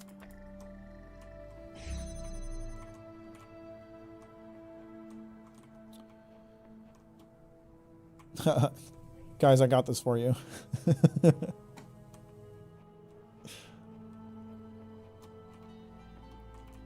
Oh shit, I think I see where that is. Wait, do I? How the hell do I get that? Is there another laser device here? No. No, there is not. So then we've got to get creative. Oh, it's right here. I'm an idiot. There we go. Could have been a better story if she talked about the dedication to his dad, but nope. Could have been a better story if she took the time to research what she was talking about and like found how meaningful of an achievement it is. But nope, 24-hour news cycle, get it out. She most definitely lost her job. I really doubt she did. You think the news media cares that a bunch of people on the internet are pissed at a woman who talks on the news?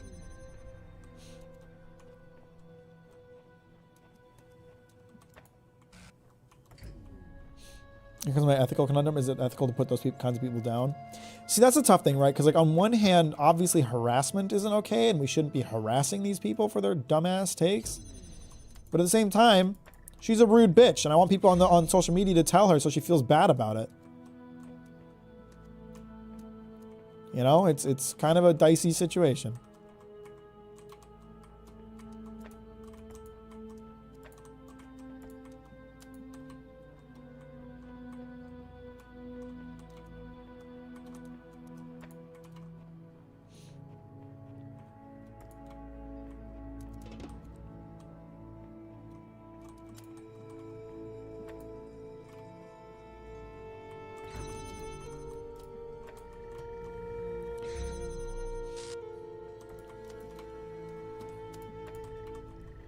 Here you go, guys. I got you this L. This is just for you. What are we talking about? We're talking about the kid who got the Tetris score, and then the lady on the news told him to go outside and told him his achievement wasn't worth much.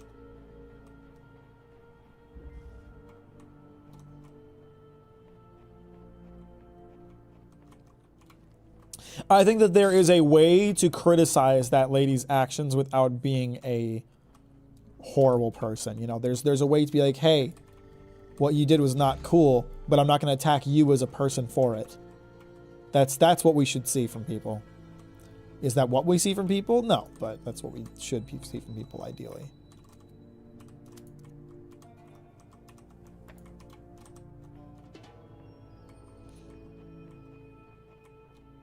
Either she wasn't loved by her dad or she never had one.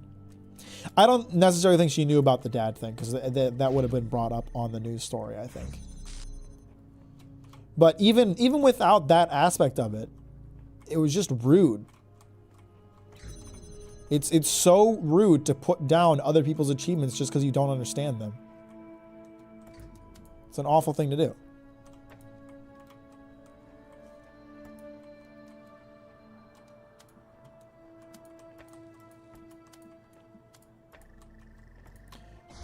I don't know a fucking thing about sports, guys. I don't know anything about sports. I don't watch sports. I don't like sports.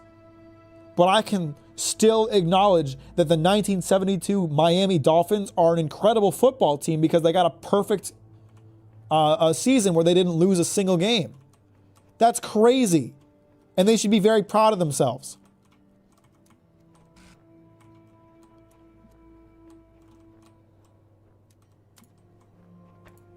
I might not understand it, but I understand it's a very cool achievement.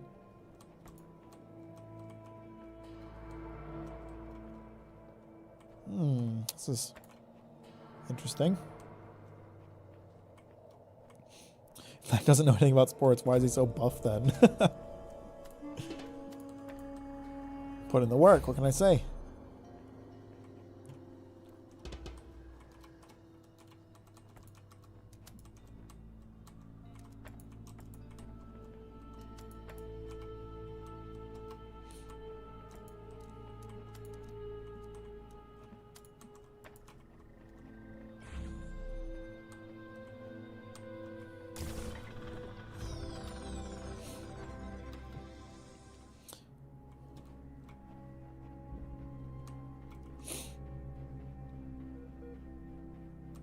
All right, was that all the puzzles here? Yes, it is. Wasn't a lot of puzzles here, only 3? Wow.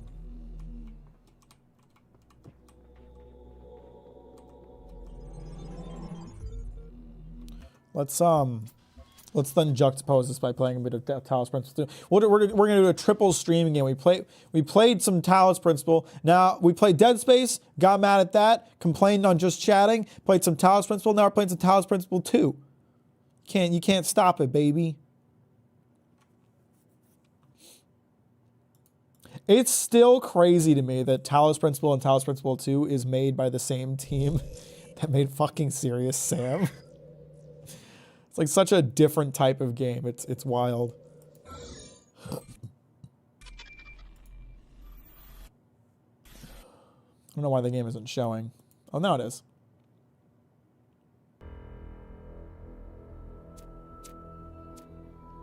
Oh, the game might not be responding well to being streamed.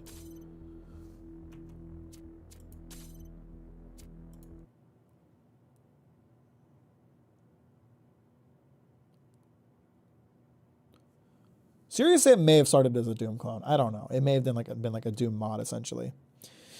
You know what, Mac? What you just said is the reason why I genuinely admire you, my guy. Why? Because I don't think people should put down others' achievements? Well, I'm glad to hear that. I appreciate that. I don't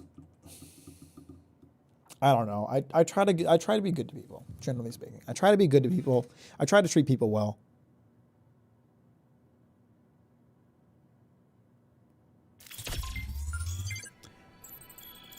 Just because I don't understand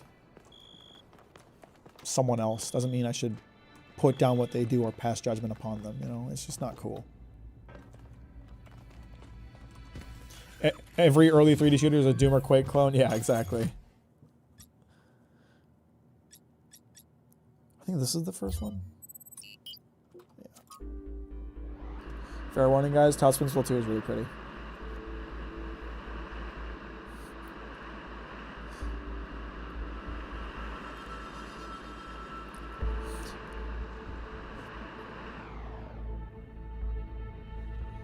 You know, like when I made my Demon Slayer video, I obviously criticized the author very. I obviously criticized the author very heavily, but if I met the author, I wouldn't like tell them to go fuck themselves. They're a human being. They don't deserve harassment because I don't like their manga.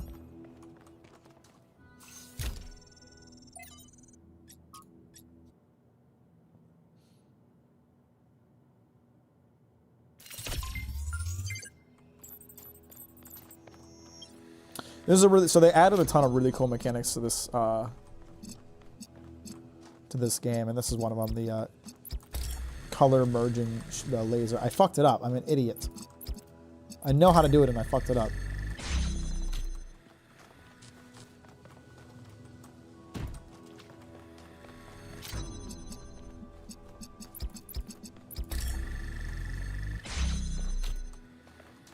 I was so confused. There was one puzzle I got stuck on really early on because I had turned off the control indicators because I didn't think I needed them, and it turned out there were some new controls they added that I didn't know about that made doing one of the early puzzles really hard. So in this game, you can right-click to keep the connections, like it stays connected to all the things that it's shooting at. You couldn't do that in the base game, and it's required for solving some puzzles. And since I didn't have the controls up, I got like super stuck, and I was like, how the fuck do you do this? It's kind of funny.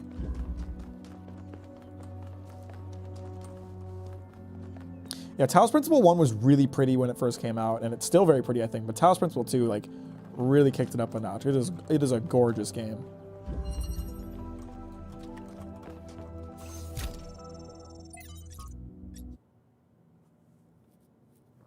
Any comic recommendations? I'm in the middle of reading Saga Volume 12 right now. Saga is a very good Western comic that I recommend.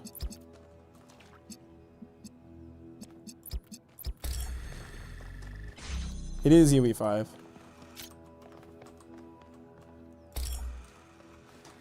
So here's where things are kind of tricky, kind of sussy baka. I use this to make a green laser, and then I can combine the blue with the green, make red.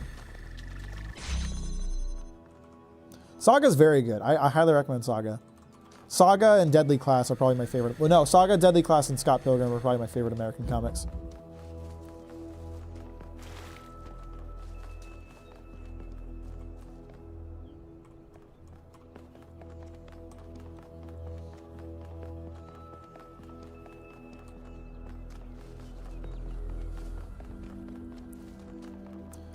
You mentioned it was built by Serious Sam creators, and I cannot unsee it now. I don't expect screaming bomb guys at every second. You know what's really funny too? In Talos Principle 1, there's like sometimes you see recordings of previous versions of yourself because you're like another iteration, right? And you sometimes see recordings of them, and they have this one recording where it's just a robot like running down a pathway, and they use the Serious Sam like screaming guy sound for it, and it's like so alarming when you hear it, because if you played Serious Sam, you're like, fuck!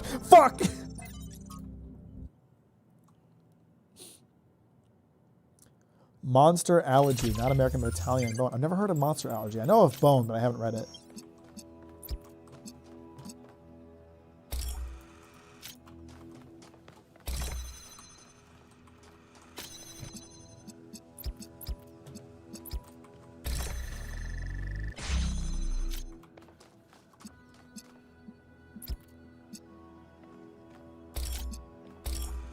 Oh, interesting. I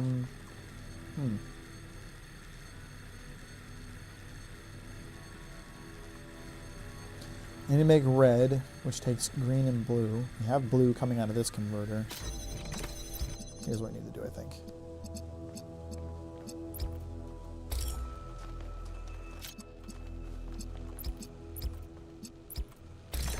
There we go. Beautiful. Take you didn't enjoy Dead Space. Once they introduced the immortal hunter creature and started throwing a million monsters at me and taking away oxygen and not giving me enough ammo, I decided I was done playing it.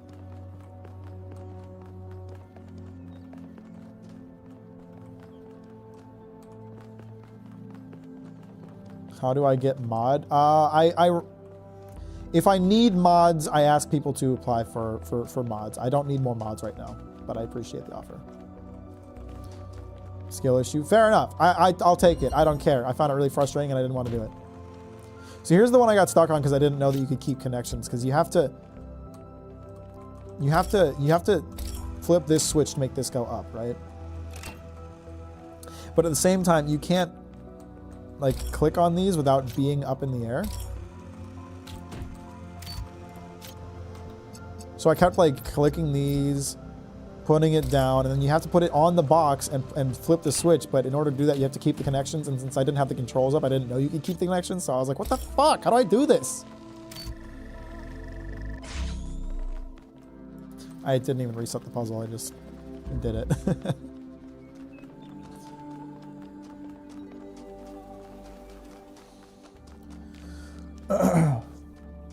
Is this the gold door puzzle? The gold door puzzles were really hard. Okay, now this was a tough puzzle because this is like a late game puzzle after you've gotten all the gold stars, which was pretty hard on itself.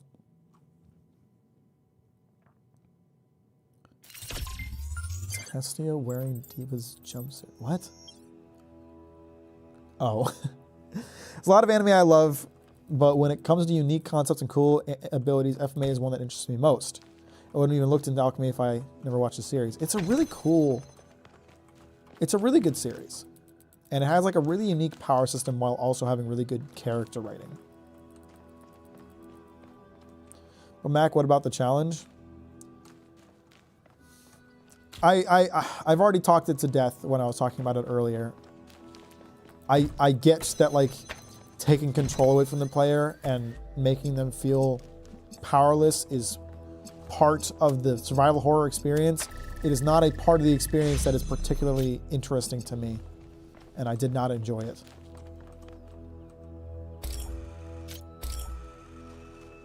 God of War 2018 and Ragnarok? I feel like you're being sarcastic.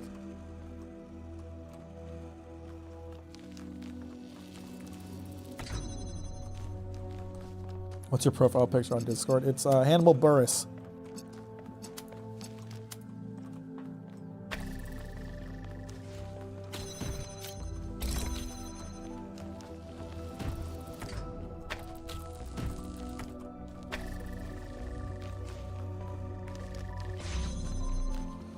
Favorite Ben 10 alien?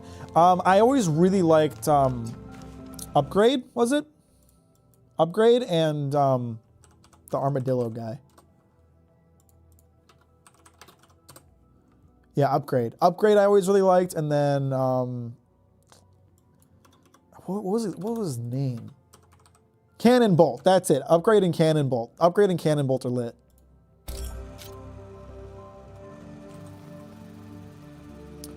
That just proves you're not a sub-Mac, only Dom. Fair enough. That's, yeah, real. W. I kind of agree with you, Mac. I love when games get harder, but in a way where it doesn't feel unfair to the point where you must sink in more hours. I prefer games where I am in full control and the difficulty comes from how it's designed. That's more interesting to me.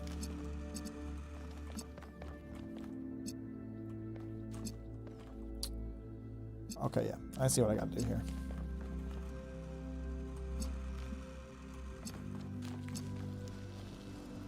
Possibly.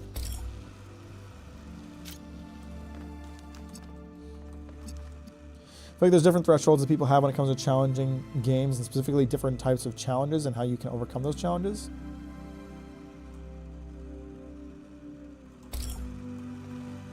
I see what I got to do here. It's kind of breaking my brain to think about it, but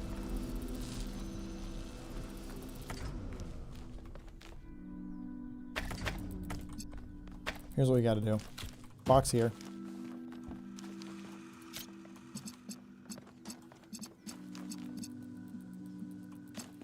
No. Oh, shit. I forgot that was over there.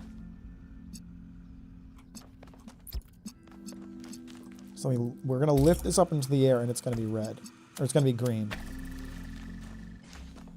So now we have green over there. I need... Oh, shit.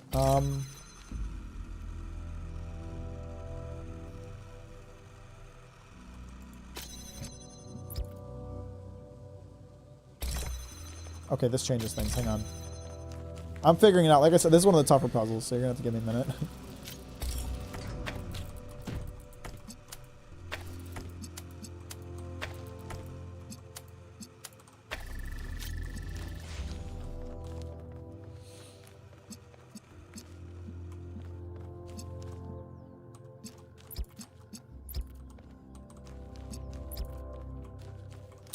There is not a position that all three of these hit, is there?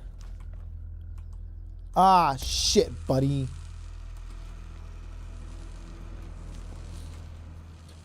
Nothing beats some hot, gooey pizza on a cold winter's day. Man, I'm going to order some pizza. I was thinking about ordering some pizza earlier this week. I'm going to order some pizza. Pizza sounds good.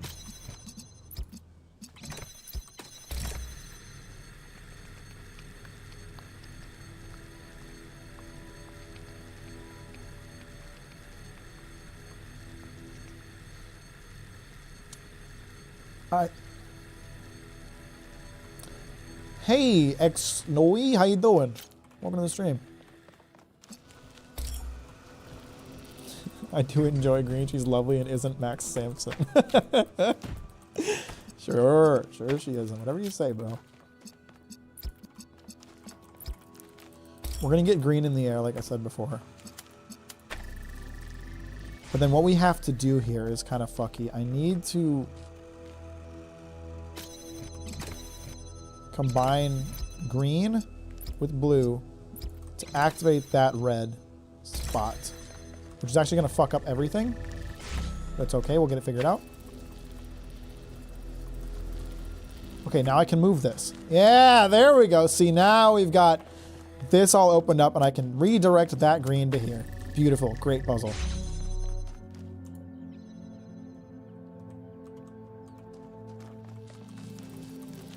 Sammy is kind of more your Samson now. That's fair.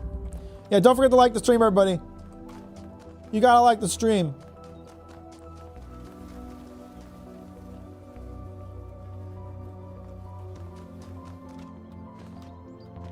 I have not played Subnautica. It is like on a list of games I want to play at some point. Isn't it cool that they put me in this game? It's kind of lit. It's kind of cool. Kind of cringe. I'd rage quit. That puzzle seemed too complicated. It is a really complicated. That one was tough the first time I solved it. There are some puzzles in this game that are really hard, which is good. I'm telling you guys, like, this is an excellent puzzle game. If you're a puzzle game enjoyer, Talos Principle and Talos Principle 2, excellent games.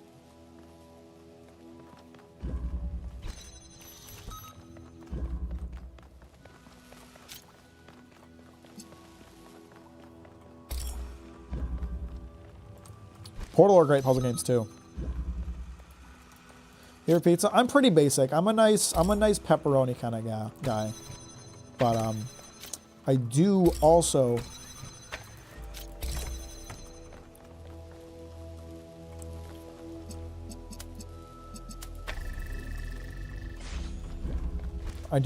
enjoy a nice barbecue chicken pizza.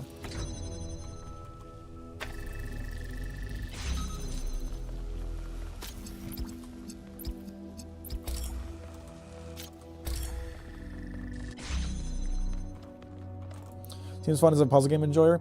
As a puzzle game aficionado, I say Talos Principle and Talos Principle 2 are some of the greatest.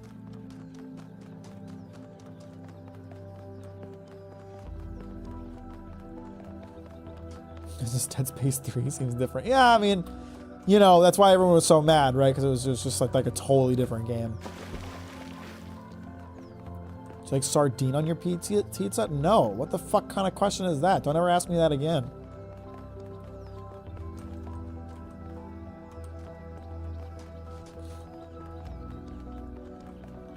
I'm being kind of a shitter. I actually haven't tried sardine on pizza. Maybe it's good. Doesn't sound good, but I would try it.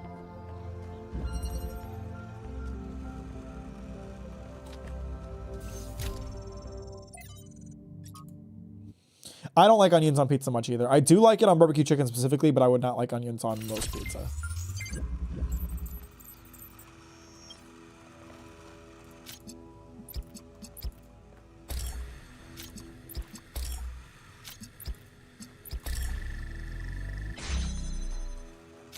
Oh, this is gonna be a whole fucking mess of lasers by the time I'm done, boys.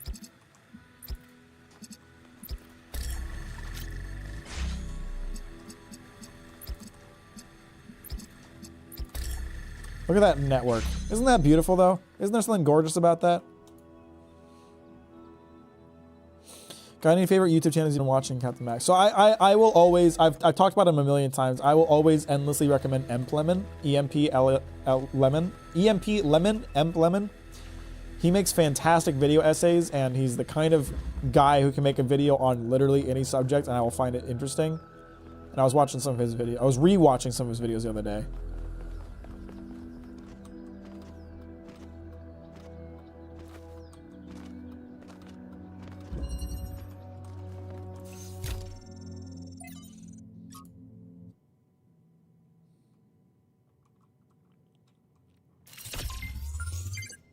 I like my pizza simple. I like it. I like a good pepperoni. I really don't want much beyond that.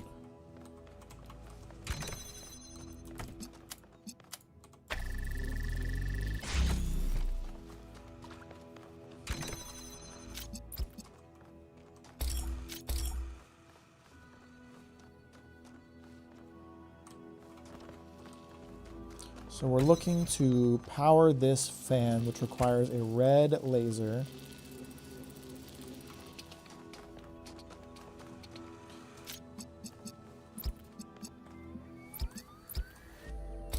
Let's set that up like that. Yes, like that. I know what to do.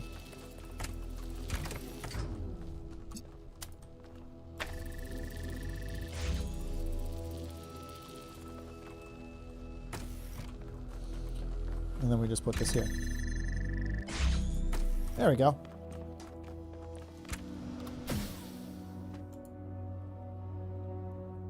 Emlyn was weird. I really like him, but he can't shake off the loud equals funny or the YouTube hoop humor. It's actually so obnoxious. I disagree. I think he's managed to like keep some of that humor in his videos without it being annoying. I'm solving this one fast. I have already played the game before. I already did the hard part of solving. Once you've solved the puzzle the first time, your brain kind of rewires itself to understanding the logic behind it. Mack is usually pretty fast. Hey!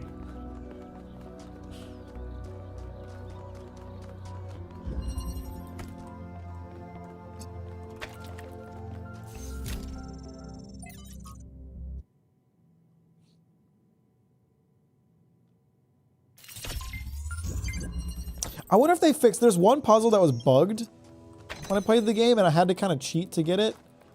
I had to like kind of bug the game to fix the bug, and I don't know if they ever updated the game to make the puzzle work properly.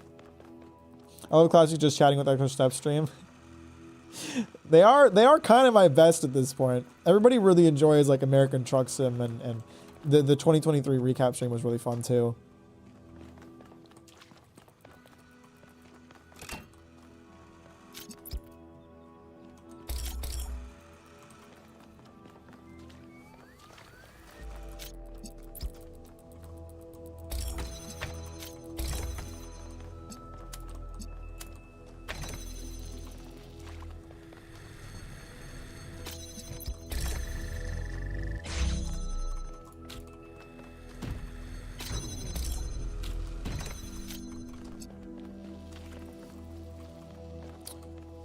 Okay, now we need to do this differently, actually.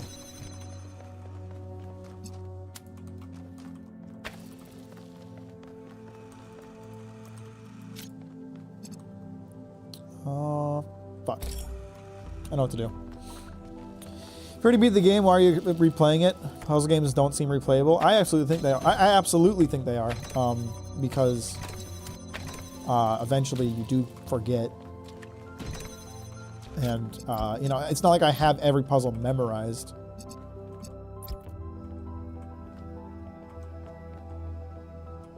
I mean, right now I'm confused. I'm not totally sure what to do about this situation. I need to get this in the air. That's what I need to do.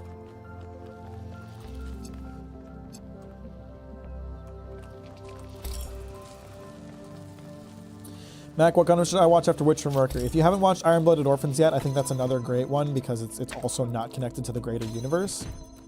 And it's a very different tone from Witch from Mercury, so you'll get kind of both sides of Gundam. There's the more serious Gundam and there's the really silly Gundam. Witch from Mercury leans into silly at first, while still having those emotional moments. Iron-Blooded Orphans is just straight pain. I do like roguelikes. I like a lot of roguelikes. Enter the Gungeon isn't one that I played a ton, but like Dead Cells, one of my favorite games ever made.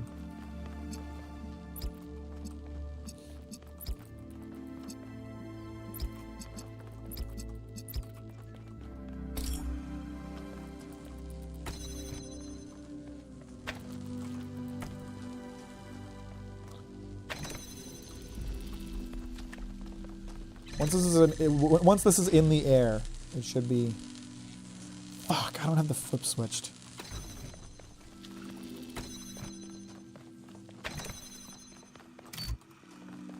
There we go. Now it'll work. Once this is in the air, it should be self-sufficient. How is that not... It's not high enough?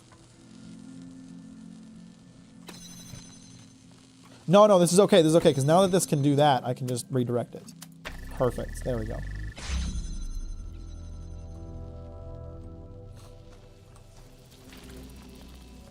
Thought this was a Dead Space 2 stream and I got hyped. It was Dead Space. Until Dead Space made me mad, and then I stopped playing it.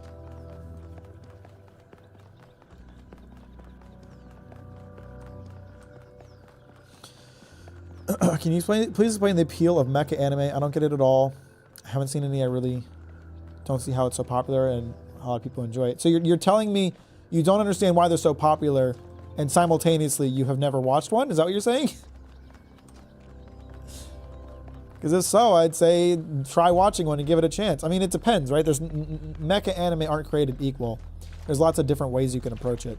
Gurren Lagann is a completely different kind of anime from something like Iron-Blooded Orphans or Witch from Mercury.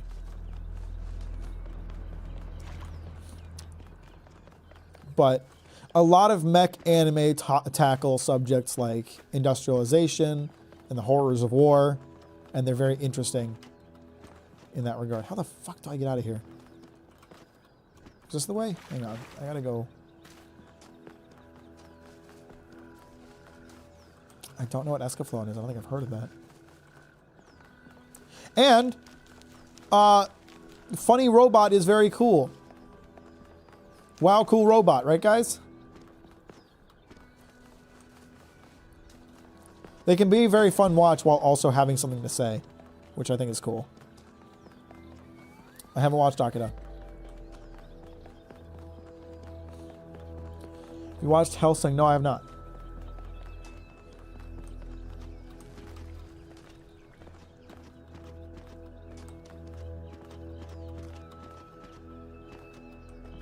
Evangelion is not as good as people say it is. I wouldn't start that as a mecha anime. In my opinion.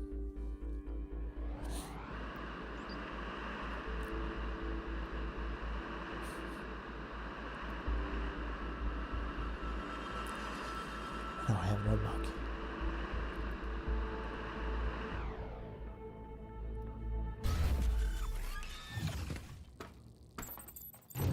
God, that is pretty. Lovely game, this.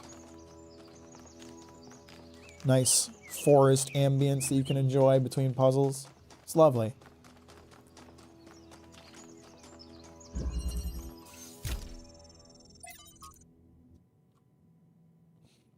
JJK is peak mecha anime. Attack on Titan is a mecha anime. Straight up. The Titans are mechs. It deals with the horrors of war. Can't tell me Attack on Titan isn't a mech anime. I won't believe you.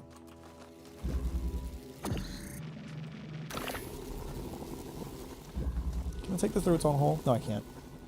But what I can do, create a hole over there.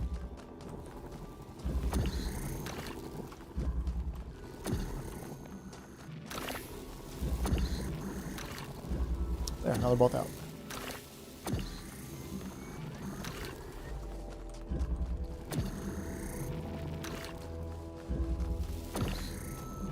Quantum drillers are pretty fun. There's a lot of really cool puzzle pieces they came up with for this game.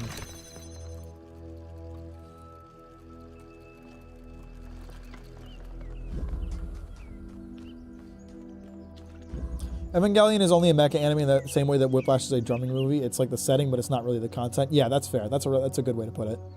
I've not watched Record Ragnarok.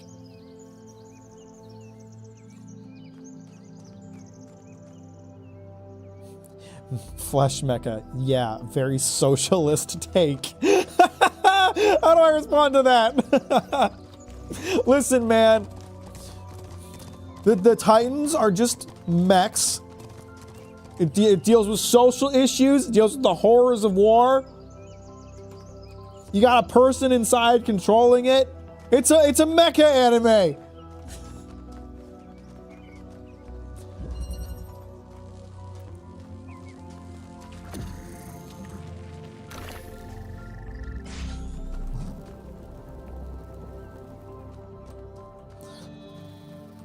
Oh, I didn't reset the puzzle. Hang on.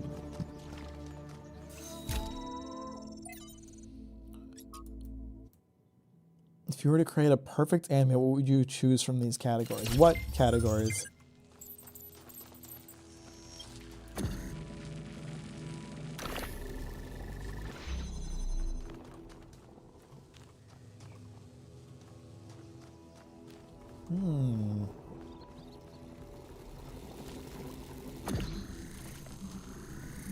How terribly interesting.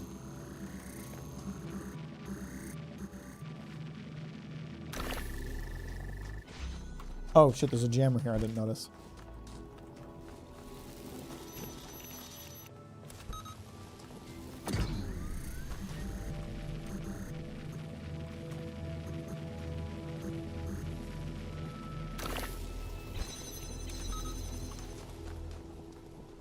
Oh, I know what I gotta do. Hang on.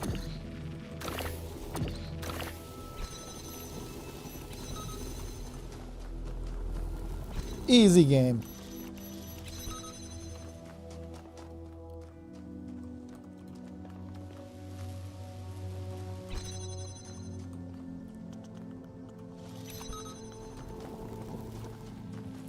Oh, and then once this is here, I can just pull this through.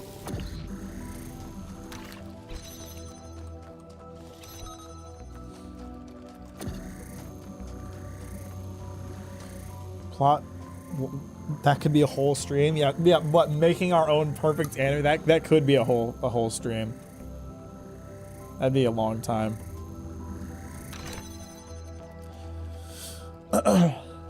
Plot, length, message, animation, studio, characters, world setting. Yeah, I don't know. I'm not really a writer, so I don't even know if I'd be able to have that conversation.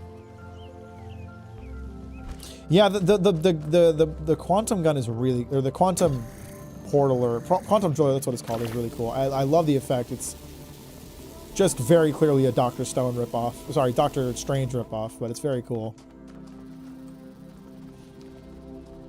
It's an organic mecha anime, like vegan meat. Fair enough.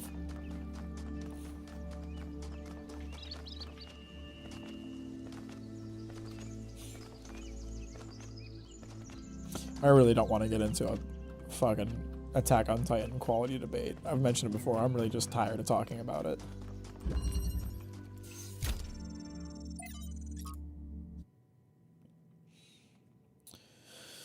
Favorite plot twist? Favorite twist in media? Most hated twists? Oh, that's one hell of a question. I don't know.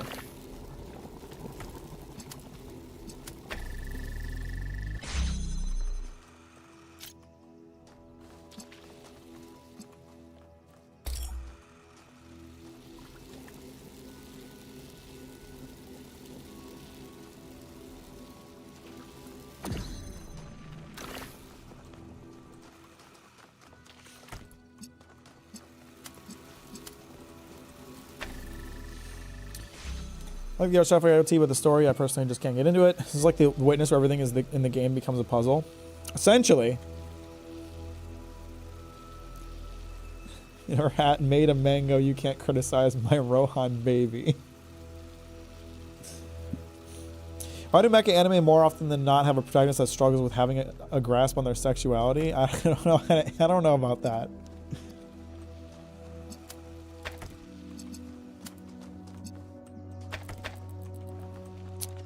Is there a wall over here too? Oh shit, there is.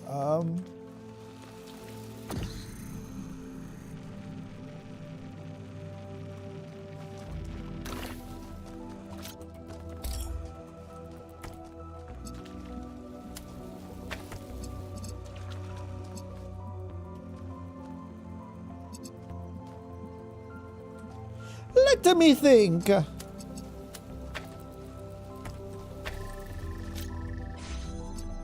will use my brain to conduct experiments. Okay, I think I know what I gotta do.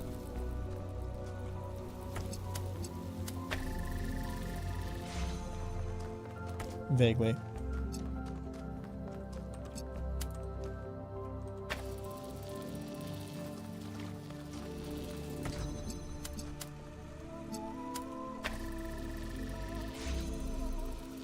From there we can disconnect the driller.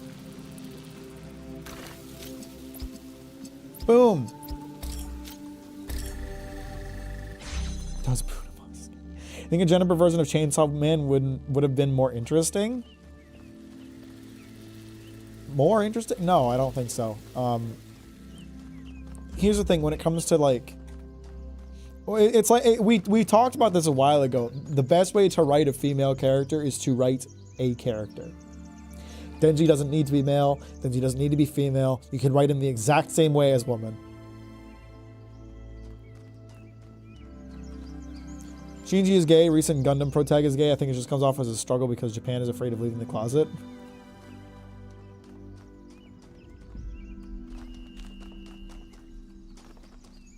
There are rumors that said Lewid from Spy X Family is gay? That would be the most controversial twist. It'd only be controversial to bigots. If you're a normal functioning human, you don't care about the sexuality of other people.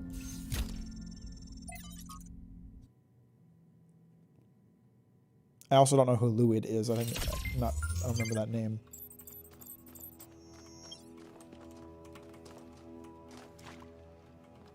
Rumor come out.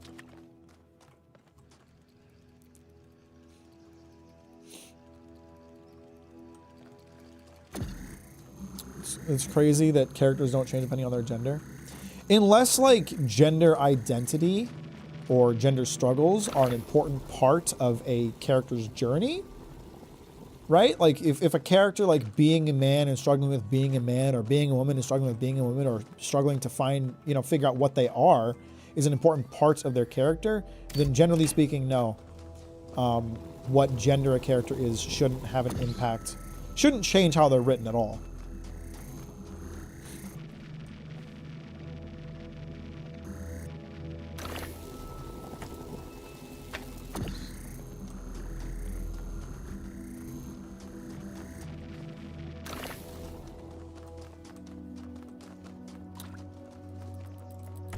Guts, for example. You could absolutely write Guts as a woman. I don't think that would have to. You would need to change much at all to do that.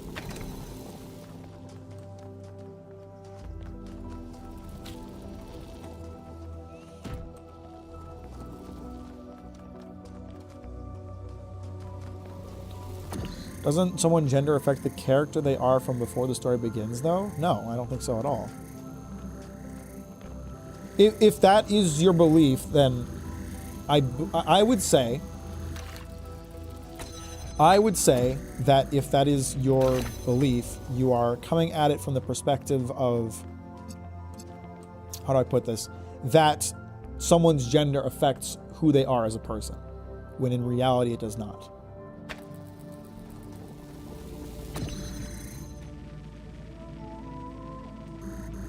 Oh shit. Again, unless it's like, you know, when people get mad because they made a white character from a book black in a movie. Unless a character being white or a character being black is a part of their character, like their race identity is an important part of their character, it doesn't matter what color their skin is. You know what I mean?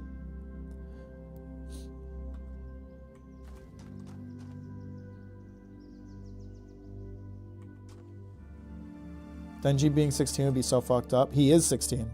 He is 16. That's what makes it so bad. That's not a would-be situation. That's what the story is.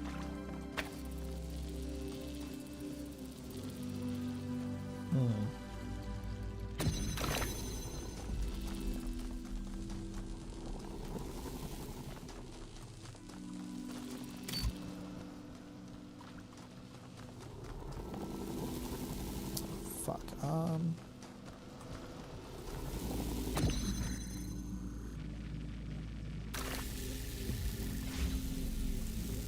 But now how do I get out?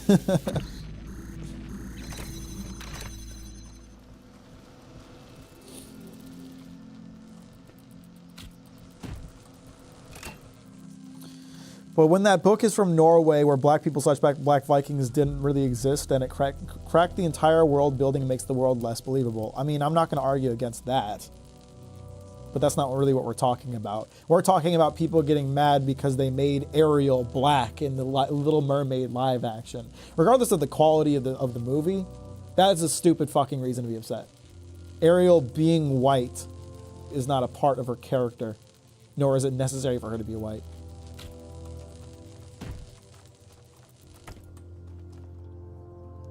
I think that if Guts was a woman, his popularity wouldn't be nearly as it is now, but I do think he would be regarded as the best female character. I mean, should we write our stories the way that we want to, or should we write them to appeal to our audience? That's an interesting discussion to have. If you think Guts being written as a woman would be a problem because he wouldn't be as popular as a woman, then that speaks to a problem with us as the audience rather than a problem with that concept.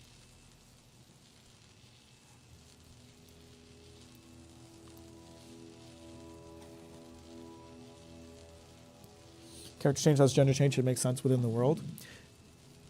You are agreeing with me. Right now, you're agreeing with me. We are saying the same thing.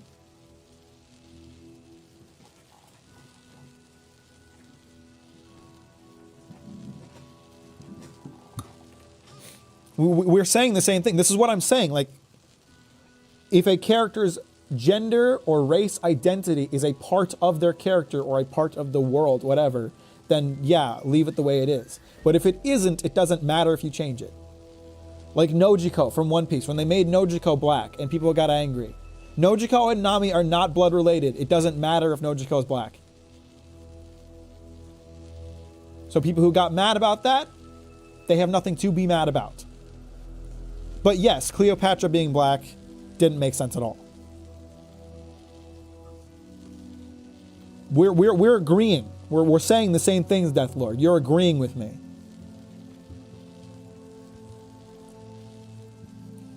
I think race swapping is wrong. If you want a character for representation, then you should just make your own. What if they chose to make a character black because they like the actor better? They're not race swapping for representation. They're race swapping because they thought the actor would be a better fit for the character, and they decided that the character's race didn't matter. There's nothing wrong with that.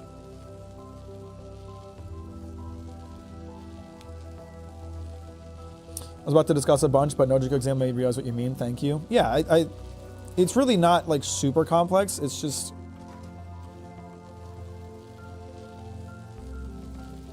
you know.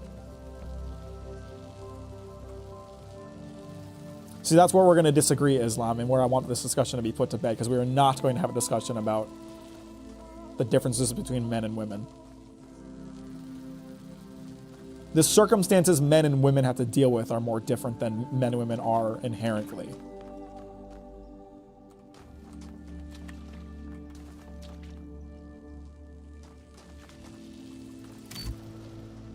Because that is an opinion that I disagree with, just fundamentally.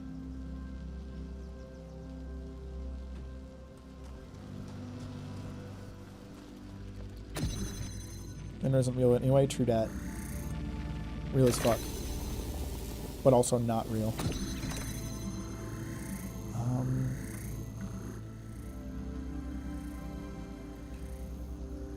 Shit, I can't. This is why I replay puzzle games, because I'm dumb and I don't remember the solution.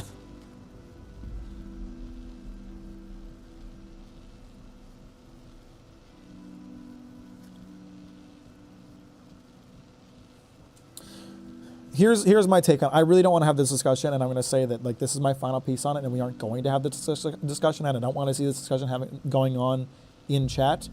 But any perceived differences between men and women are created by us, 100%.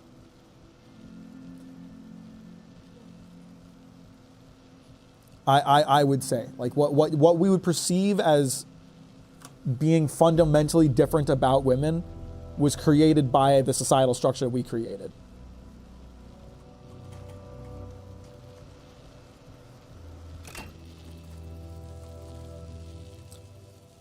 In the end, it comes to a trader, but I personally believe that a writer should write the story in any shape he wants it. I agree. I agree 100%. Women are so cool, I became one. Yeah, for real. Women are lit. I think I know what I need to do. This is actually very easy. I'm just dumb. There we go.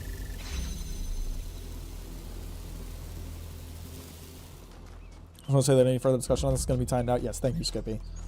I don't want to have this discussion. It is too complex for my stupid live streams.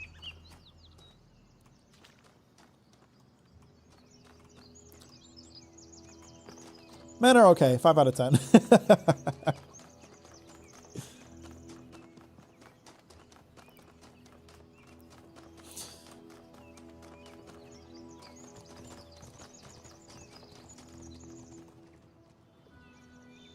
How is he only 16? Pretty eye patch lady was going to sleep with him. You're telling me eye patch lady is a bad person. My world is crumbling.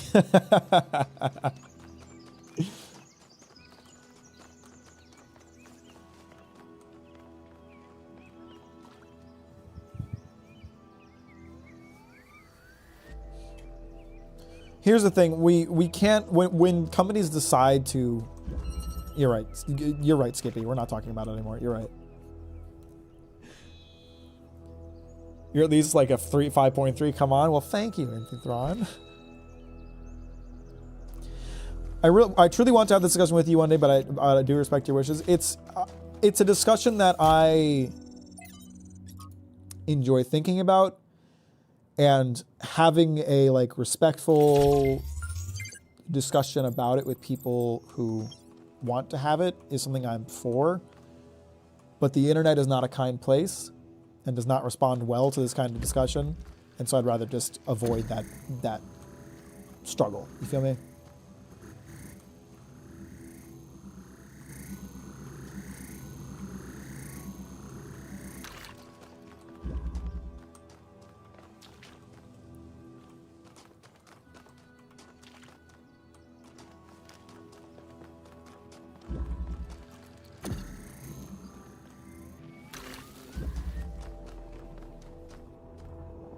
Shit.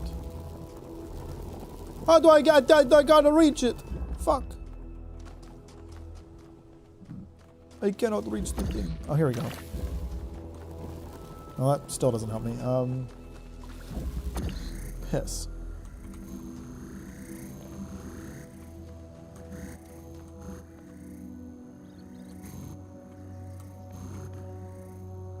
Why can't I? Oh, there's a gate in front of it, that's why.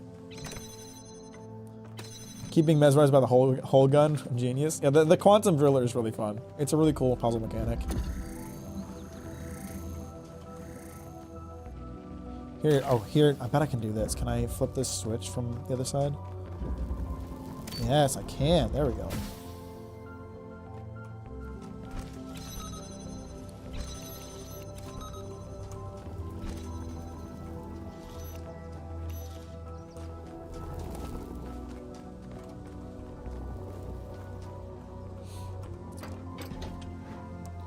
I think the most serious discussion shouldn't be done with a one-sided platform like a live stream. Yes, I would agree with that. It is very hard to have this kind of discussion in a setting like this. That's a very good point too. Should the death penalty be legal? Yeah, that's a nice, friendly, light conversation we can have. Perfect.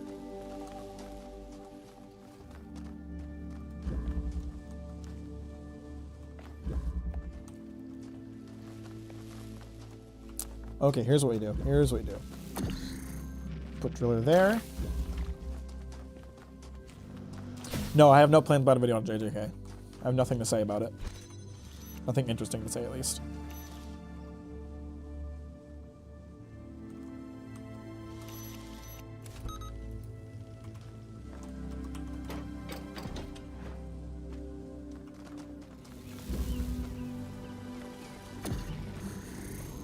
We are not talking about whether or not capital punishment should be legal, guys. Okay, you know what? I'll give my take on it, and if the conversation gets too dicey, then I'll hold off on it. Personally, I don't believe the death penalty should be legal because I think it's a cheat. If you kill someone, then they got off easy as far as I'm concerned. I want the kind of people that are deserving of the death penalty to rot in prison for years and just have a horribly boring several decades of life. I feel like having to live through that is worse than just dying.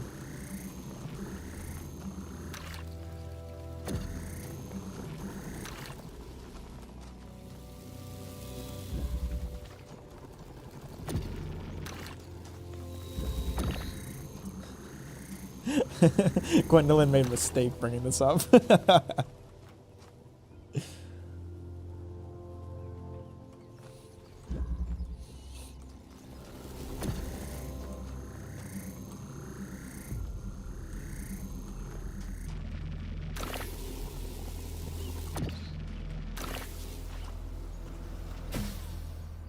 Oh wait, shit! I need to open the door. What are your thoughts on Kiku and why she is the best? Why is she the best character in One Piece? I do unironically love Kiku and like she's just a really cool character and I love that she's trans. It makes me very happy. Make sure I had her name right. Just gave me the huge content spoiler for me. A huge content spoiler for One Piece. I mean, you're not gonna read it. I doubt.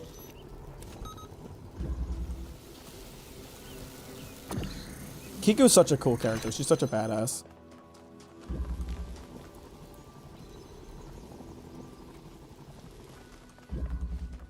Puzzle solved.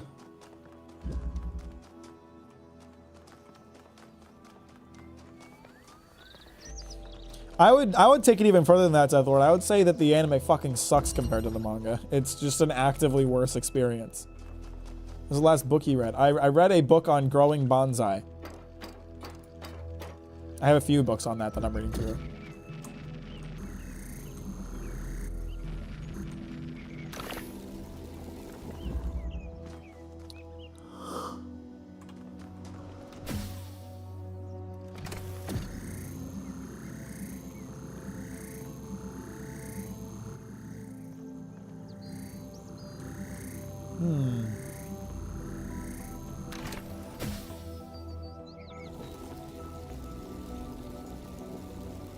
That doesn't seem particularly helpful.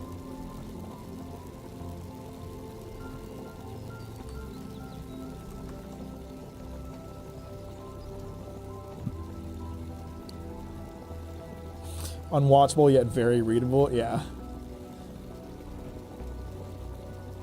Not sticking around for stage 6 lung cancer Gohan. I mean, Luffy's interesting voice. Yeah, the dub voice is rough, man.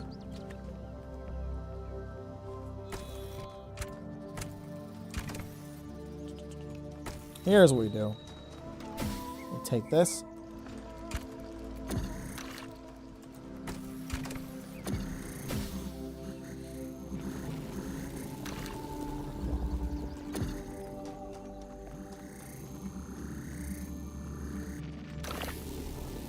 Shit. How do I have to, what do I, come on, just got a little, do a little, come on, just a little, will that work? No way that works, right? No, it didn't work very long. The music in this game is really good. It's by Chris Christodoulou. Christodoulou? He's got a confusing ass name. He did Risk of Rain 2 music and Risk of Rain 1 music, I believe. At least he contributed to this music. I don't think he did the whole soundtrack, but he contributed to it. I know what I gotta do. Drop that. Chris Christodoulou. He's got the double Chris name. Okay, now I have 2 drillers.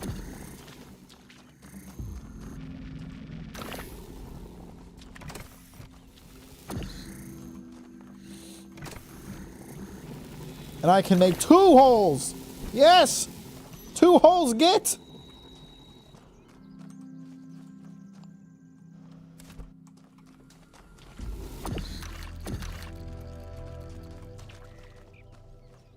Did I forget to reset the puzzle? I did, but I still did it like I hadn't. So, there you go.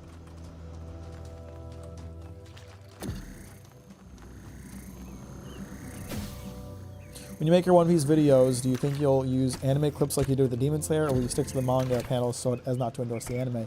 Someone didn't finish my adaptation video. What the fuck? Because if you had, you would have known. Because I said it. Fake fan! Fake fan!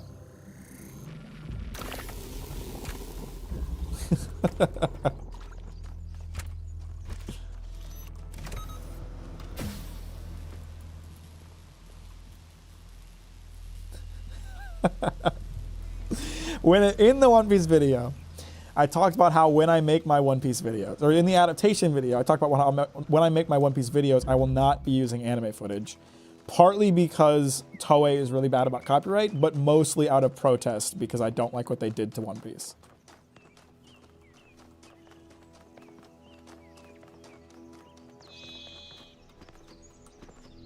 But it's funny that it's funny that you and I had the same thought about it, though. You think Stir watches second Germa videos? The difference is second Germa videos come out like twice a week. Captain Mack videos come out 3 times a year.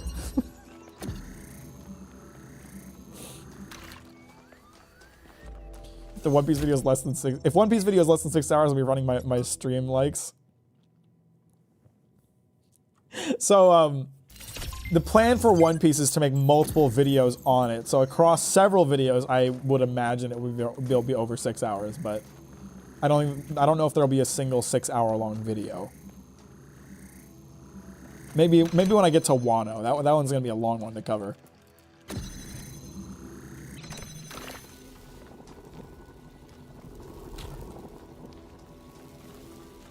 This is acceptable. Okay, good. 3 times a year is generous, Mac. I made 3 videos this year. Toei fucked totally not Mark over badly because of how overly protected they were about their IP. Yeah, no, they're bad. They abuse the YouTube's copyright system. They do not give a shit about fair use. It's rough. How do you get in there?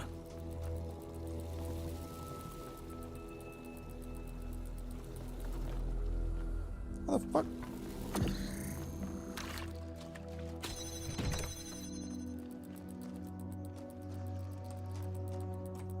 I don't even know how to get into that space. I guess I'll figure it out, but... Wait, I missed the plot. You're making several videos about One Piece? Yeah, so my thing about One Piece is the reason I didn't make a video about it is... I haven't made a video about it is because... How do I make a video about One Piece, right? It's such like a long series and there's so much that I want to talk about because it is a series that I love so much. So my compromise is I want to make a video on every major arc of One Piece.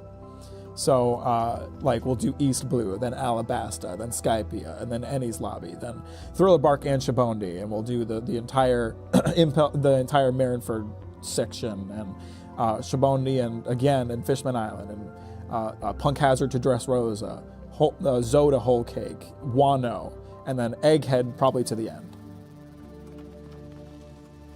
So it's going to be a lot of videos and several years of work. If one video is less than 1 hour about trans rights while you're running all my stream likes, oh shit.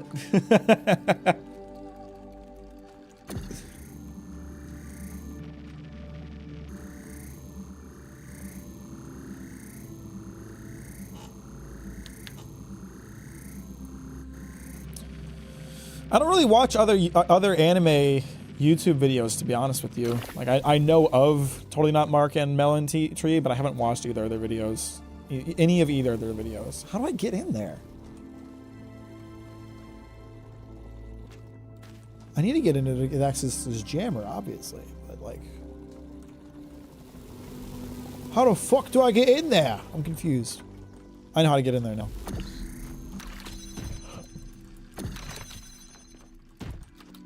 Just a little hop, skip, and a jump.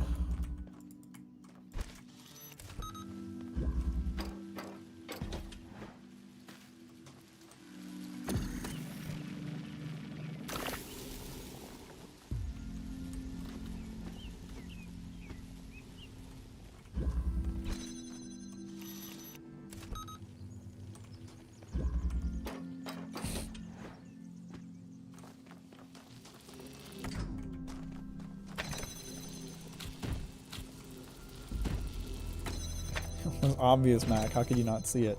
I figured it out eventually. I always do.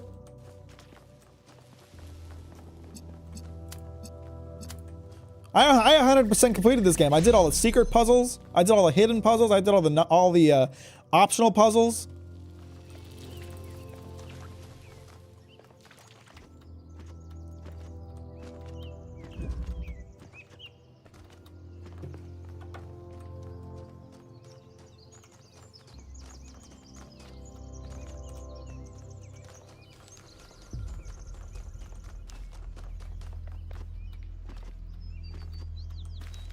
See, I always talk about how I can't play puzzle games on stream because people are super backseaty about it. But if I just play puzzle games that I've already beat, then I can.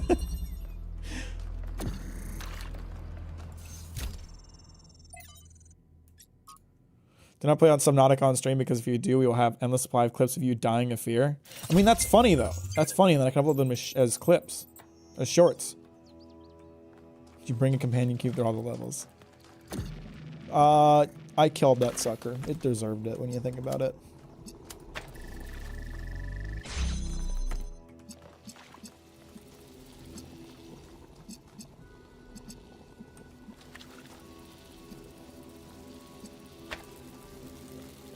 I see what I need to do.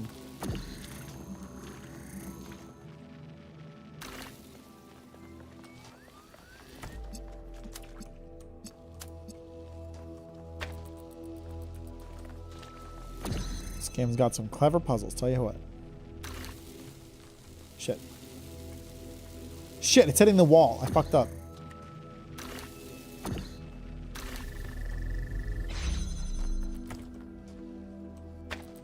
There we go. Unsubscribed and reported.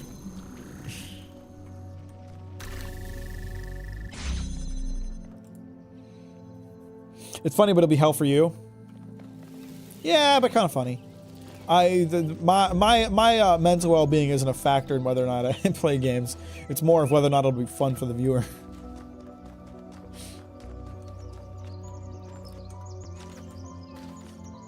That's why I stopped playing Starfield on stream, because I was like, you know, I wasn't enjoying Starfield, but I kept playing it because I was like, well, at least the streams will be entertaining. But the game is so boring that the stream stopped being entertaining.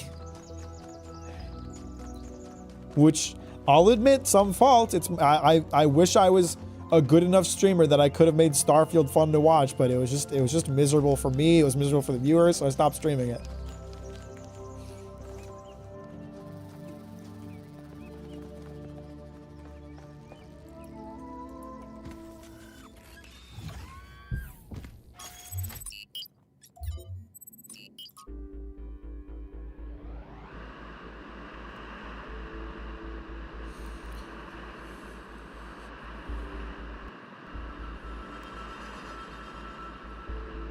No one can make Starfield fun without mods. I mean, there are streamers that, like, just have an ability to make anything they play fun.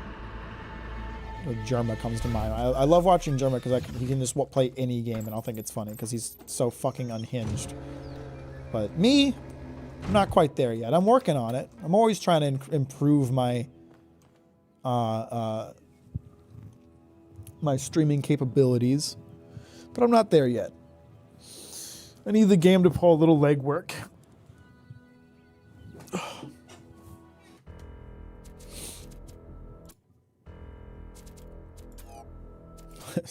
Skyrim streams instead. See, I don't think Skyrim streams would be very interesting because I know the game so well that it would just be, there'd be no surprise anything. Would make Starfield less woke with my mods. I honestly, based as fuck that Nexus mods allows a ton of nudity mods, just troves of nudity mods. But as soon as someone made a mod to remove pronouns from the pronoun choice from Starfield, they took that shit down. Super based. I'm great, comic fan. How are you? Skyrim stream will be another just chatting plus steps. That's true. No, that is real. And you guys like that, so you probably wouldn't even mind.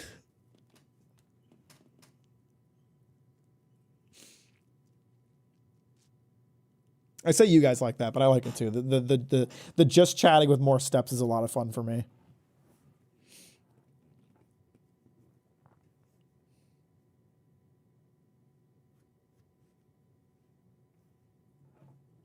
So I'm playing Persona 5 Tactics. How is that? Are you enjoying that?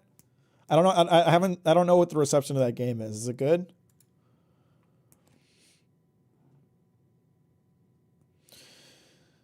I have so many mods installed on Skyrim that my like original like main playthrough is basically unplayable at this point because I don't know what all the mods I had at any point were. I don't it's like busted without all of them at this point.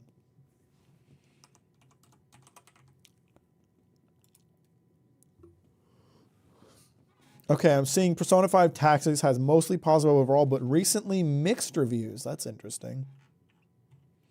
Where are the mixed reviews coming in?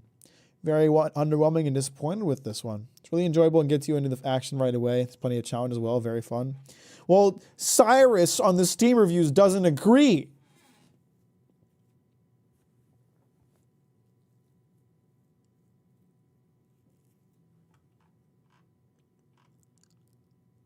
Neither does Cyberbitch. Cyberbitch said not very good, period. They put 40 hours into the game.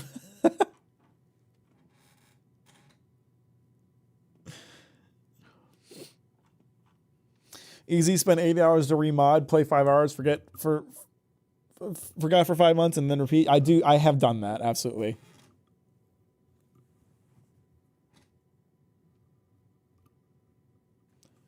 They charged half of the current AAA standard. I think it's allowed to be underwhelming. It's $60. What are you talking about? This is a $60 game.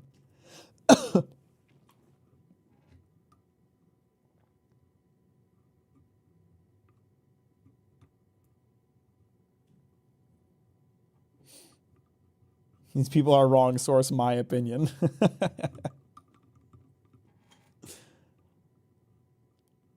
Yeah, it's $60, Green. I don't know where you got that, where you got your number. Console version is retailing for $35. What? No way.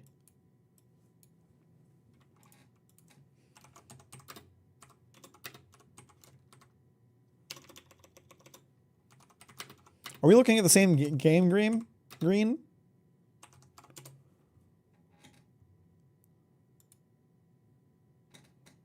PS4 and PS5, it's $60, currently on sale for $45.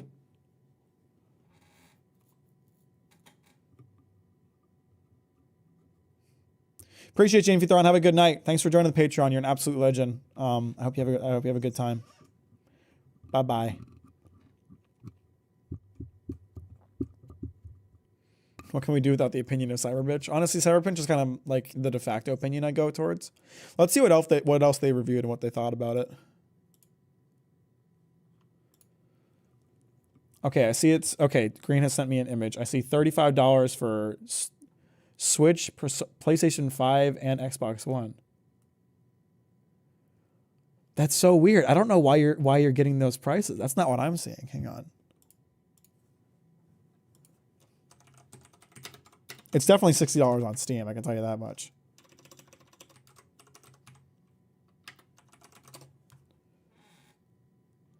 Yeah, it's $35. Oh, it's 41% off on Amazon. It's on sale. Okay, it's on sale at a lot of places. These are sale prices.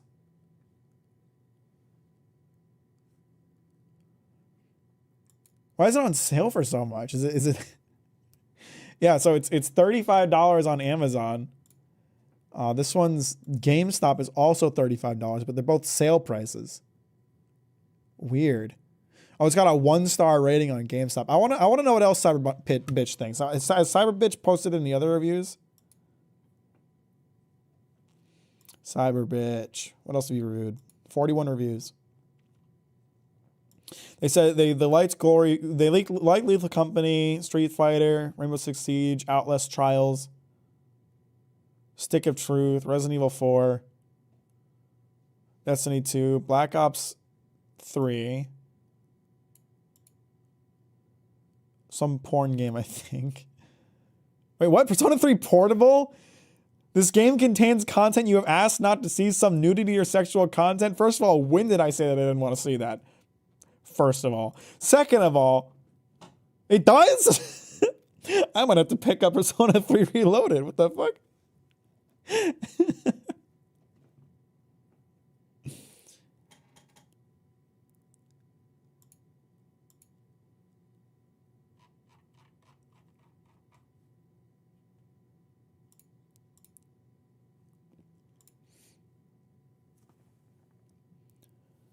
Hang on, there's so many blurred games. Dead Space. I can't see this person's Dead Space review. They like Dead Space though. They didn't like Fears to Fathom Carson House. The game will completely reset if you type in the message box. They disliked it for that. What the hell is Fears to Fathom Carson House? It's some like VHS style horror game.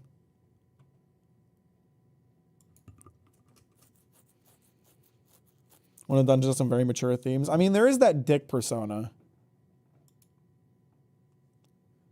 They liked Persona 5 Royal. Put 115 hours into that.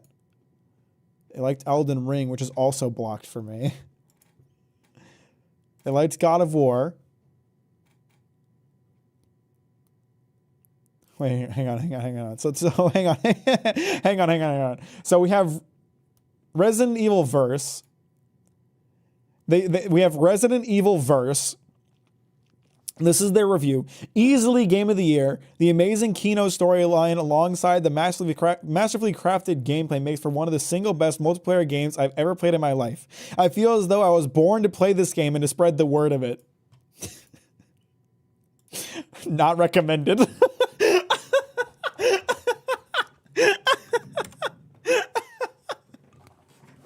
I thought he liked it. It sounds like he likes it. Why didn't he recommend it?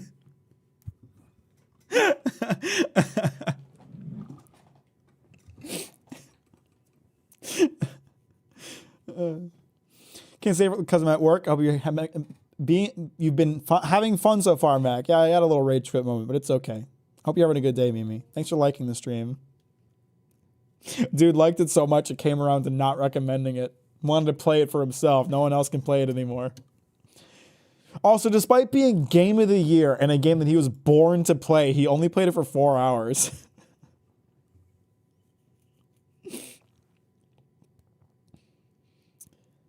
It's like if you read the reviews on IKEA's website for Blaha, there's a ton of support and people just say not recommended. Okay, now I gotta look this up.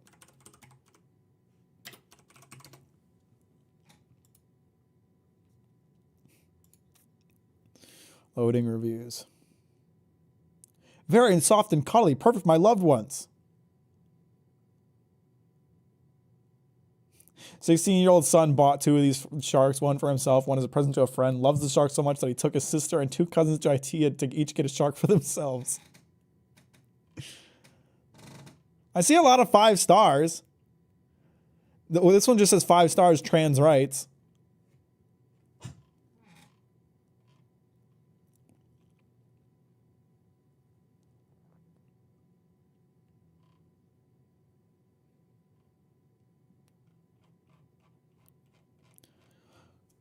It's Turkey Tom fan. Why did I get timed out? You got timed out?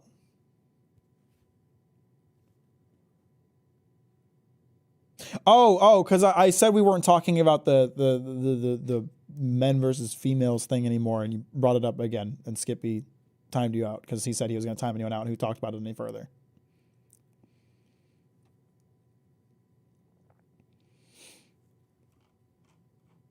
I don't know how long he timed you out. It seems like even it's. I guess you must have been timed out for a few minutes, but.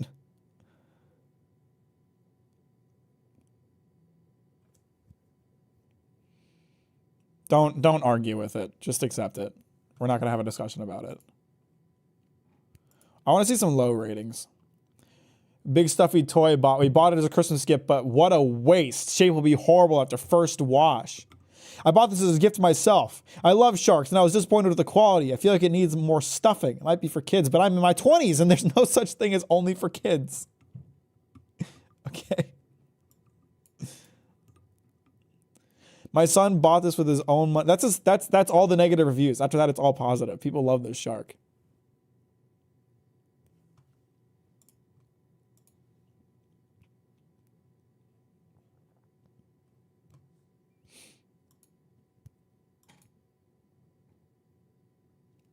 It's all right, Tom.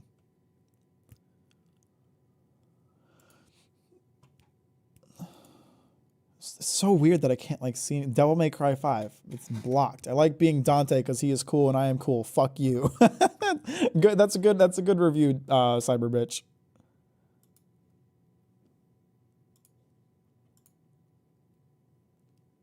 I want to see more of the negative reviews. Okay, so they didn't recommend this game.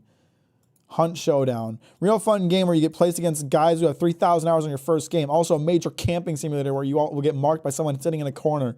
They need to just describe every competitive shooter.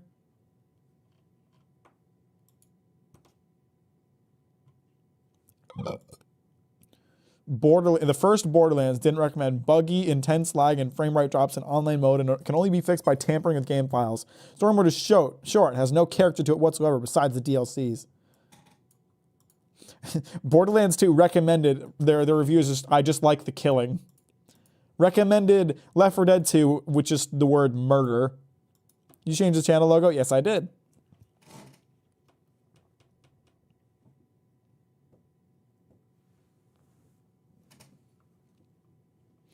This guy has some funny reviews. Okay, recommended the game Penumbra and just said penis. So that's pretty good. That sounds about right.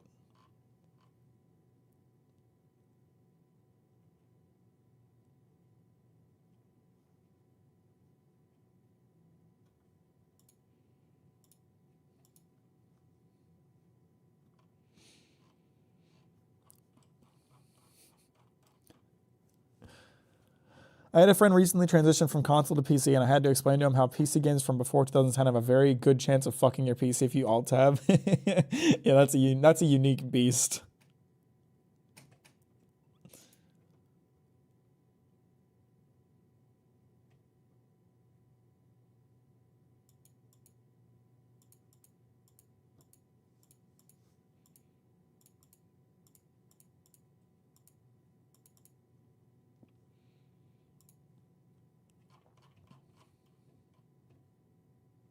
Man, it's funny how Steam's new and trending tab completely changes if you turn, if you allow sexual content. Damn, there's a lot of hentai games that come out every year. Every day, really. So Cancer Man, I switched from console to PC in 2020. God of War 1 and 2 almost broke my PC multiple times when I alt-tabbed. Can you even play God of War on PC? Were you playing on an emulator or something?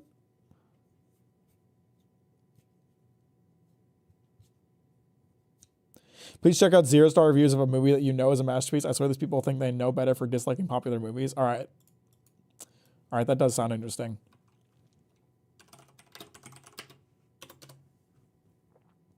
Where can I find a bunch of reviews? Is IMDb a good place to go?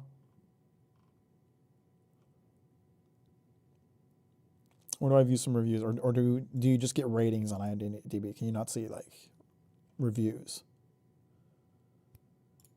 User reviews. Metacritic reviews. Now, that's perfect. That's perfect. Show me some Metacritic reviews. Now, how do I sort by, like... Let me see some negative reviews.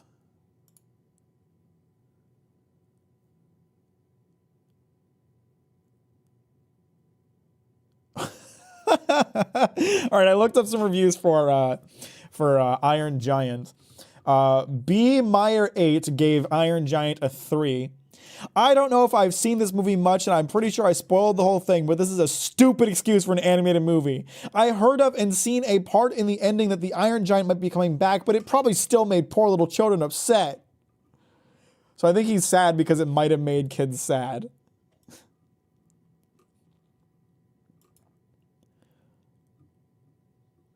Okay, Don McDonough said, it's the worst. I don't recommend it. I mean, come on. Why the hell would this be a great movie? That's it. That's all they had to say.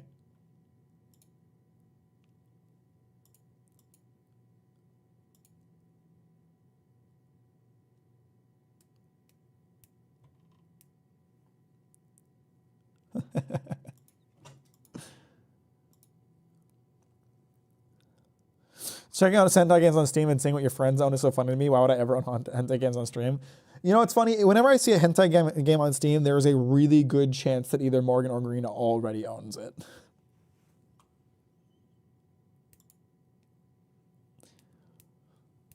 Iron Giant is a good movie no matter the age. The Iron Giant is just a fucking masterpiece.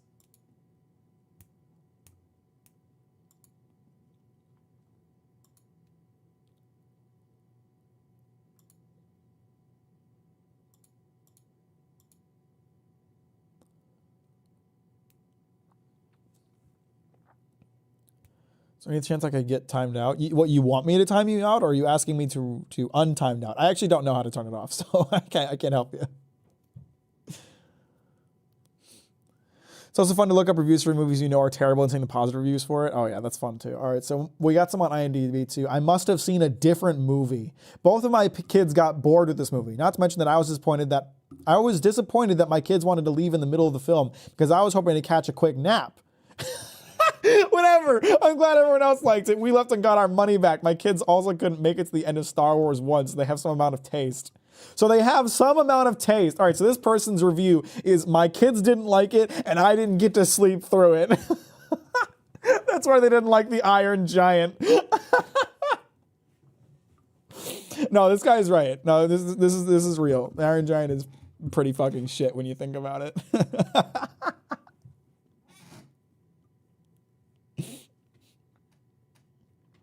Oh shit, this one sounds great. A talent confused by communist pop propaganda. The Incredibles was my favorite movie, then Incredibles 2. So I decided to watch another Brad Bird's movies, The Iron Giant. It's brilliant, but from the first scene till the end, it's a very sneaky communist pop propaganda. Why sneaky? Because it isn't too explicit. That's what sneaky means, bro. But if you know nothing about Soviet Union, for example, if you are a kid, you would think that it's a paradise on earth, a paradise where people wish to live a different life, but being threatened with nukes by USA.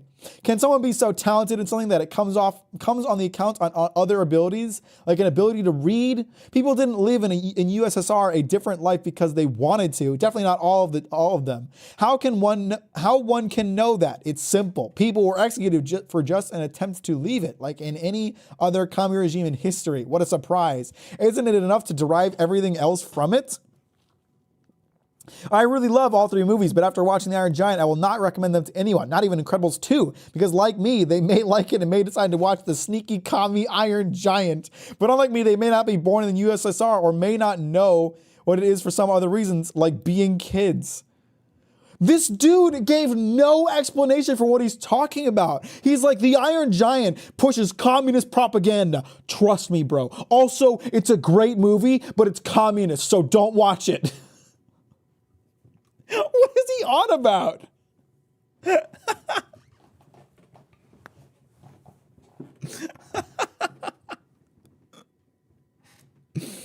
Holy shit.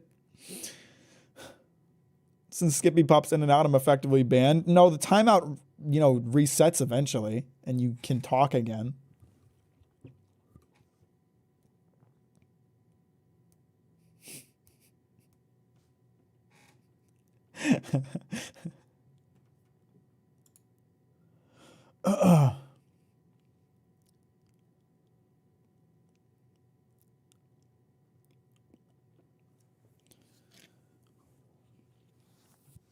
These are really funny. I really like these.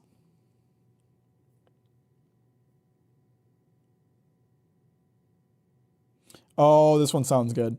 Great visuals wrapped around a horrendous infantile morality play.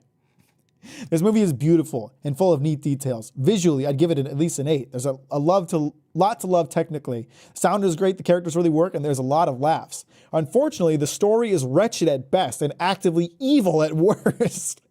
The message is hypocritical in the extreme. Where Spider-Man told us rightly that with great power comes great responsibility, this excuse for a moral tale says that with great power comes nothing but danger, and suicide is probably the best course of action. All violence is bad, and we can choose what we want to be. Even giant killer robots can be transformed into giant pussies by the miracle of a small boy's love and friendship. Barf. This is...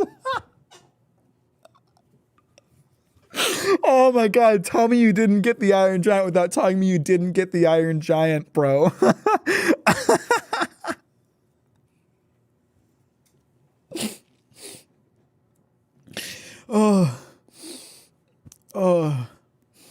As a moral tale, this is a hypocritical, irresponsible garbage at best. The boy solemnly lectures the robot about death, saying guns kill, as if that's a bad thing.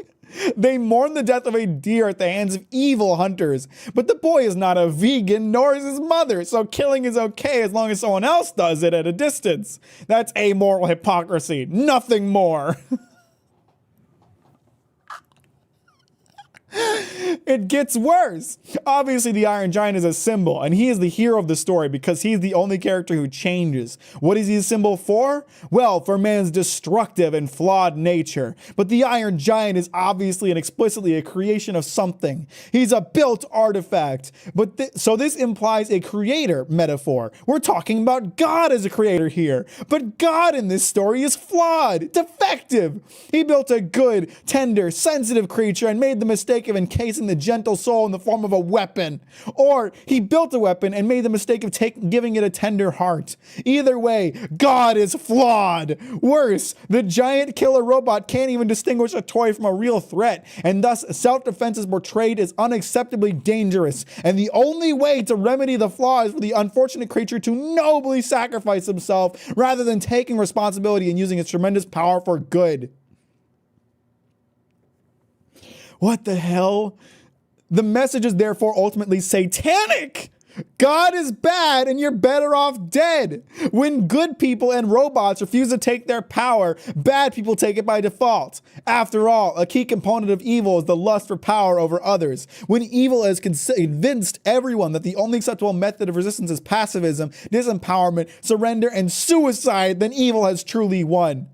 Have we really fallen so far that we no longer know how to fight the good fight? Do we really think that all violence is bad? Have thousands of years of culture, morality, and civilization really been swept away by a few decades of propaganda?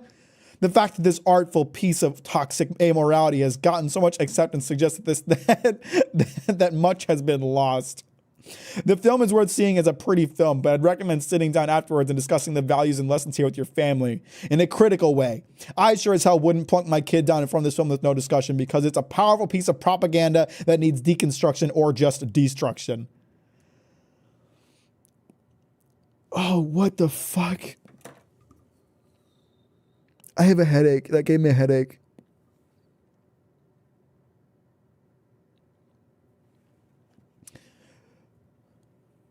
This dude totally missed the point.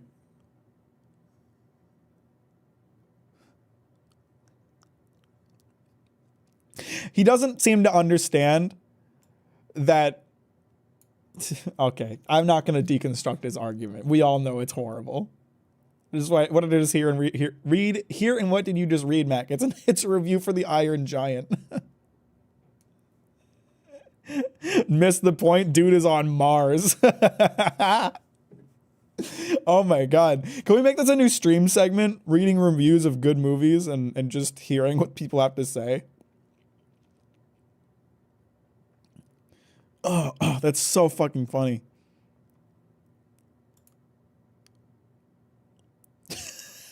Let's stop pretending The Iron Giant is a good movie. The Iron Giant is a beat-for-beat ripoff of E.T. Robot lands on Earth. Boy discovers robot. An unexpected bond forms between boy and robot. Boy must hide robot friend from authorities to protect their friendship. What movie does this sound a lot like?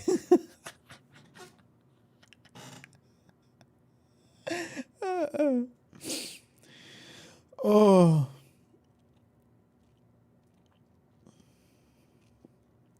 We should group watch the Ben Shapiro Barbie review. Oh, I bet that's beautiful.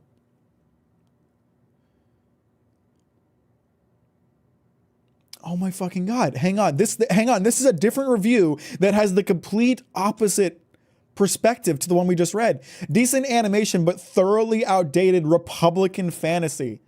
This is a kid's movie that you shouldn't take kids to see. It glorifies violence. The main character is considered good, yet he too easily starts shooting at everyone in sight.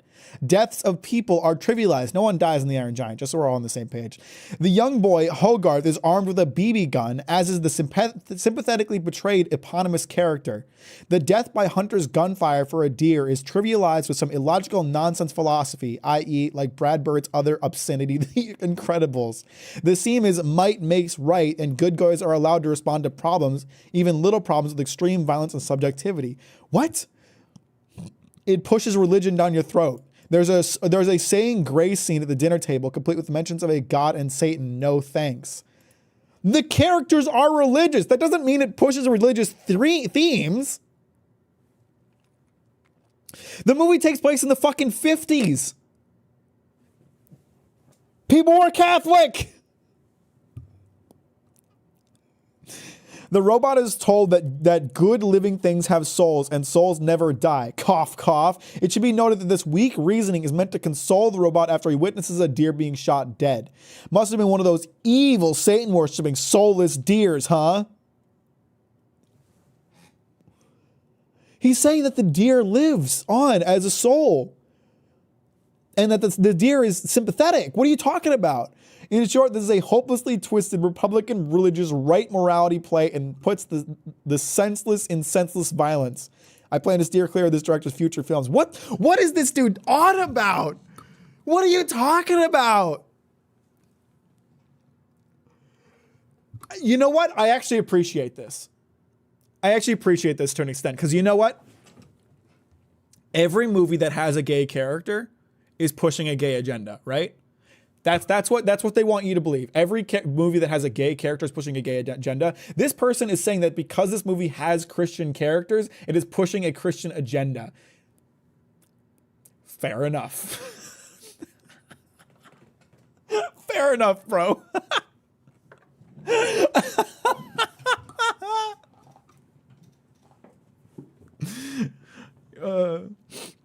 What did I just drop in? So we're reading negative reviews for The Iron Giant.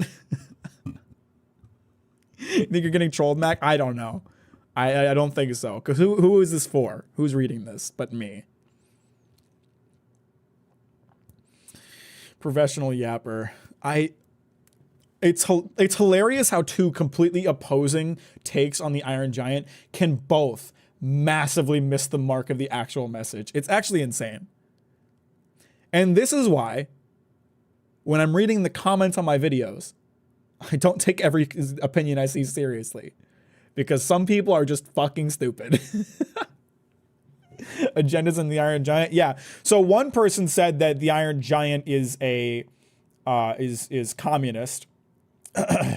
One of them said it's a horrendous morality play. And this person said that it's a Republican fantasy. So there's a lot of agendas being pushed by The Iron Giant. It's really impressive that they managed to fit so much in there. All right, I'll look at the Ariel movie reviews.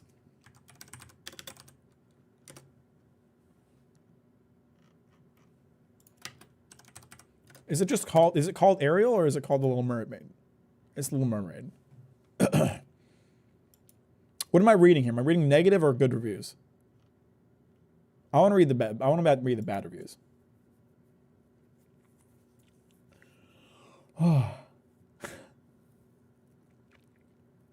It's way too much to write for a troll. A troll would know that this kind of thing reaches basically no audience. Only lunatic would put these, would be so diluted. Yeah, no, it's insane. These people are insane. All right, let's read some reviews here. Not as good as expected. Kind of a waste of time. Too many unnecessary changes. This, like all live actions, is just another movie that should have been left alone. Come up with fresh ideas rather than ruining childhood classics. Isn't there enough people in Hollywood to come up with fresh ideas and storylines? What happened to creativity? I'm with this person, honestly. Movie was a waste of time. Do yourself a favor, and if you head to the theater, pay your way in and keep walking to the theater next door. I've yet to see a live action that I could grate. Wish this could have been the one, but no. So far from great. Sad. I mean, that guy's right. That guy's right. Absolutely. Let's come up with some new ideas.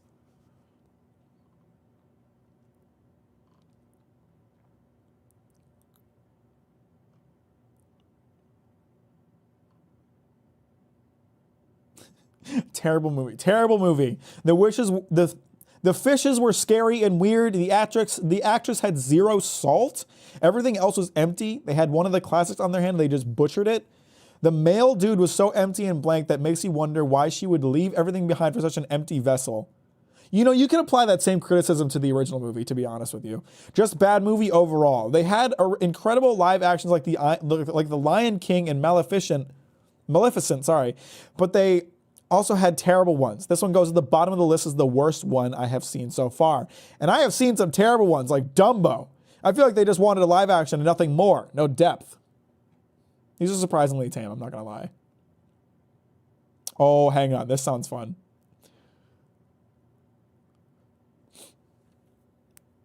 I don't know what zero salt means. It does push one agenda. Giant robots are awesome. Yeah, that's an agenda I could get behind. All right, now this one sounds fun. Okay, the original Little Mermaid was an ocean of beauty, sweetness, and laughs, but this new remake feels like a shipwreck. The CGI is so cringeworthy, even the old cartoon version looks more real. I mean, did they hire Plankton to do the graphics? And don't even get me started on Ariel's dad. He's out there, Mr. Worldwide, with his mixed children all over the place. Talk about a fishy womanizer. Sebastian and Flounder are the embodiment of fake it till you make it. They look like they came straight out of a discount Walmart fish tank. The new songs? More like cringe fest karaoke night.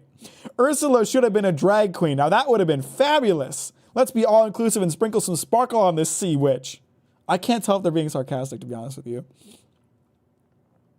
The acting scenes in the castle were like a low-budget soap opera. Cue the dramatic music and let's pretend this is entertaining. Oh, and the market? It looks like a sketchy swap meet from the Caribbean. Bargain deals on underwater knickknacks. Anyone? And Eric's family drama dynamics? They were about as connected as a dolphin trying to communicate with a seagull. Maybe they should have stuck with a dad that looked like him and made some sense out of the whole thing. The Little Mermaid herself had a lovely voice, but her wardrobe choices? Yikes! Who dressed her? A sea cucumber with bad taste? Overall, this movie was a shipwreck, just like the rest of the recent Hollywood and Disney remakes. Someone called the writers. They need to break out of the creative droughts they've been going on. Nothing good has been written since the 90s. Well, I don't know about that, but I get what you're saying.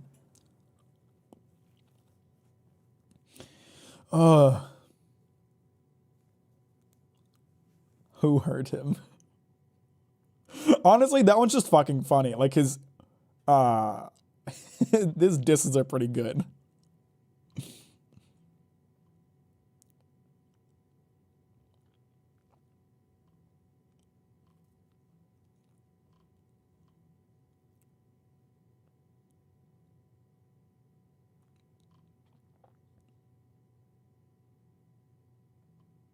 There's a surprising lack of reviews that are mad that she's that are mad that Ariel is black.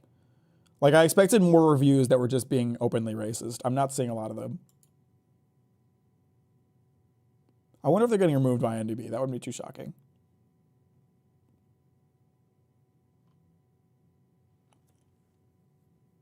Could you screen share? I don't want to in case anybody says any of these reviews say something that I shouldn't show on stream. Check out positive reviews for Velma. Okay, no, that's a good idea. That's a good idea. That sounds good. Let's check that out.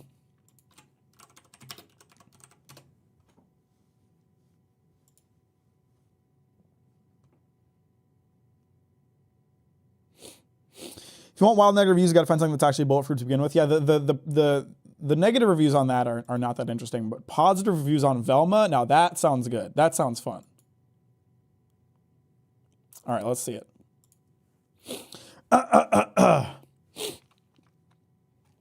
It's not that bad. I don't understand the hate. I don't care what people say, but this show is actually well made. Jokes are fun, and it's totally different from Scooby-Doo franchise. Even the creators came out and stated that. That's why people don't like it. I don't understand that so much hate. People keep hate watching this show and give a bad score on purpose. I believe all the people who gave 1 stars that show are right about some points, but it's not the worst show, guys. You're just exaggerating. Just give it a chance and watching the show until the end, and please remind yourself it's totally different from original Scooby-Doo franchise, and it's very new and different. That's why we don't like it. Please don't be that judgmental. You will enjoy, I promise.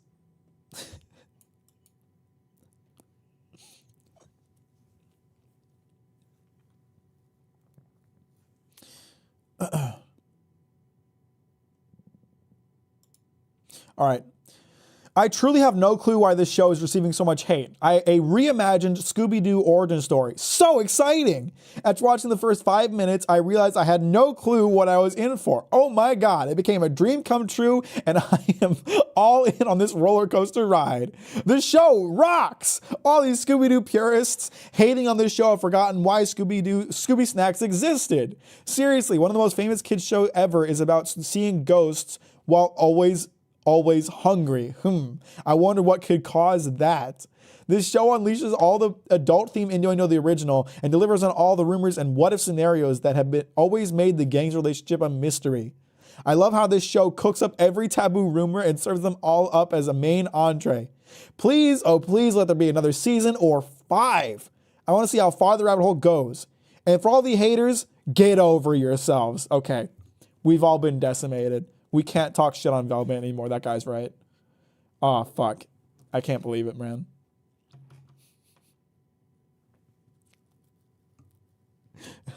Velma stands exist, apparently.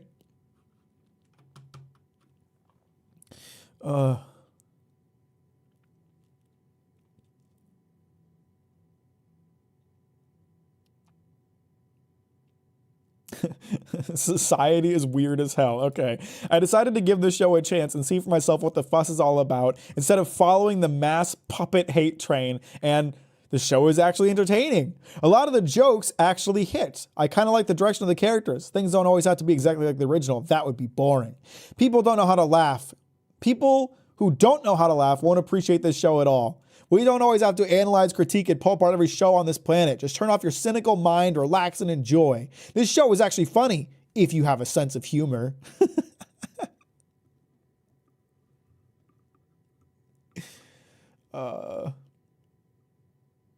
Okay, no, this person was right. This person's right, actually. It was a good adaptation of Scooby-Doo to make an adult version. The only thing it was missing was Matthew Lillard being in it. No, that's true. That's fair. If Matthew Lillard was in it, this would be a good show. I think we can all agree with that. That's just true.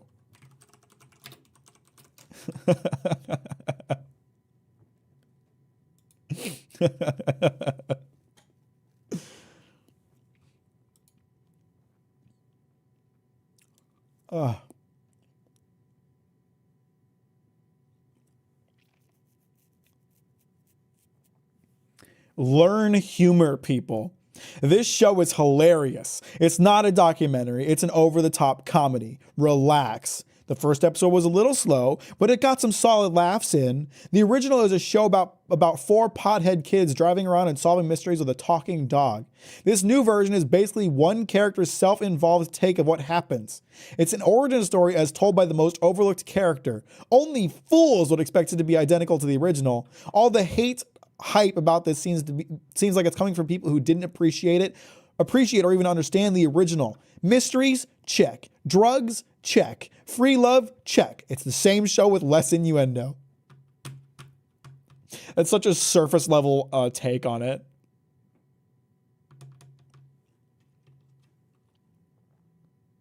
People, I mean, like, these reviews act like Shaggy being a stoner was all that Scooby-Doo was about. That's what it sounds like. They're acting like Shaggy being a stoner was all that Scooby-Doo was, and there was nothing else to it, and there's nothing else to enjoy about it.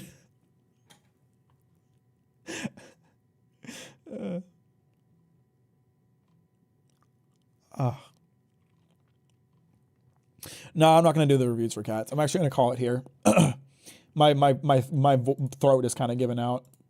I need to call it a break, get some food, and relax for the rest of the day. So I appreciate everybody joining me. I'm sorry to the Dead Space stands that I didn't enjoy Dead Space.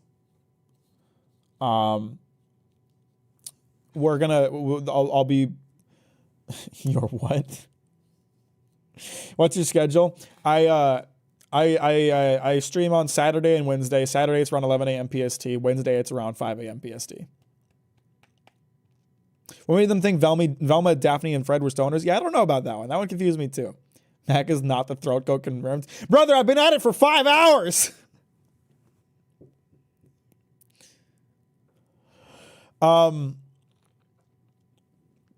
Yeah, we'll put what game I'm playing after Dead Space up to a vote on the Patreon. So if you're a patron, keep an eye out for the vote this week. And if you're not a patron and you want to have a say, join the Patreon. We do votes for what games I play. So you'll get to have a choice.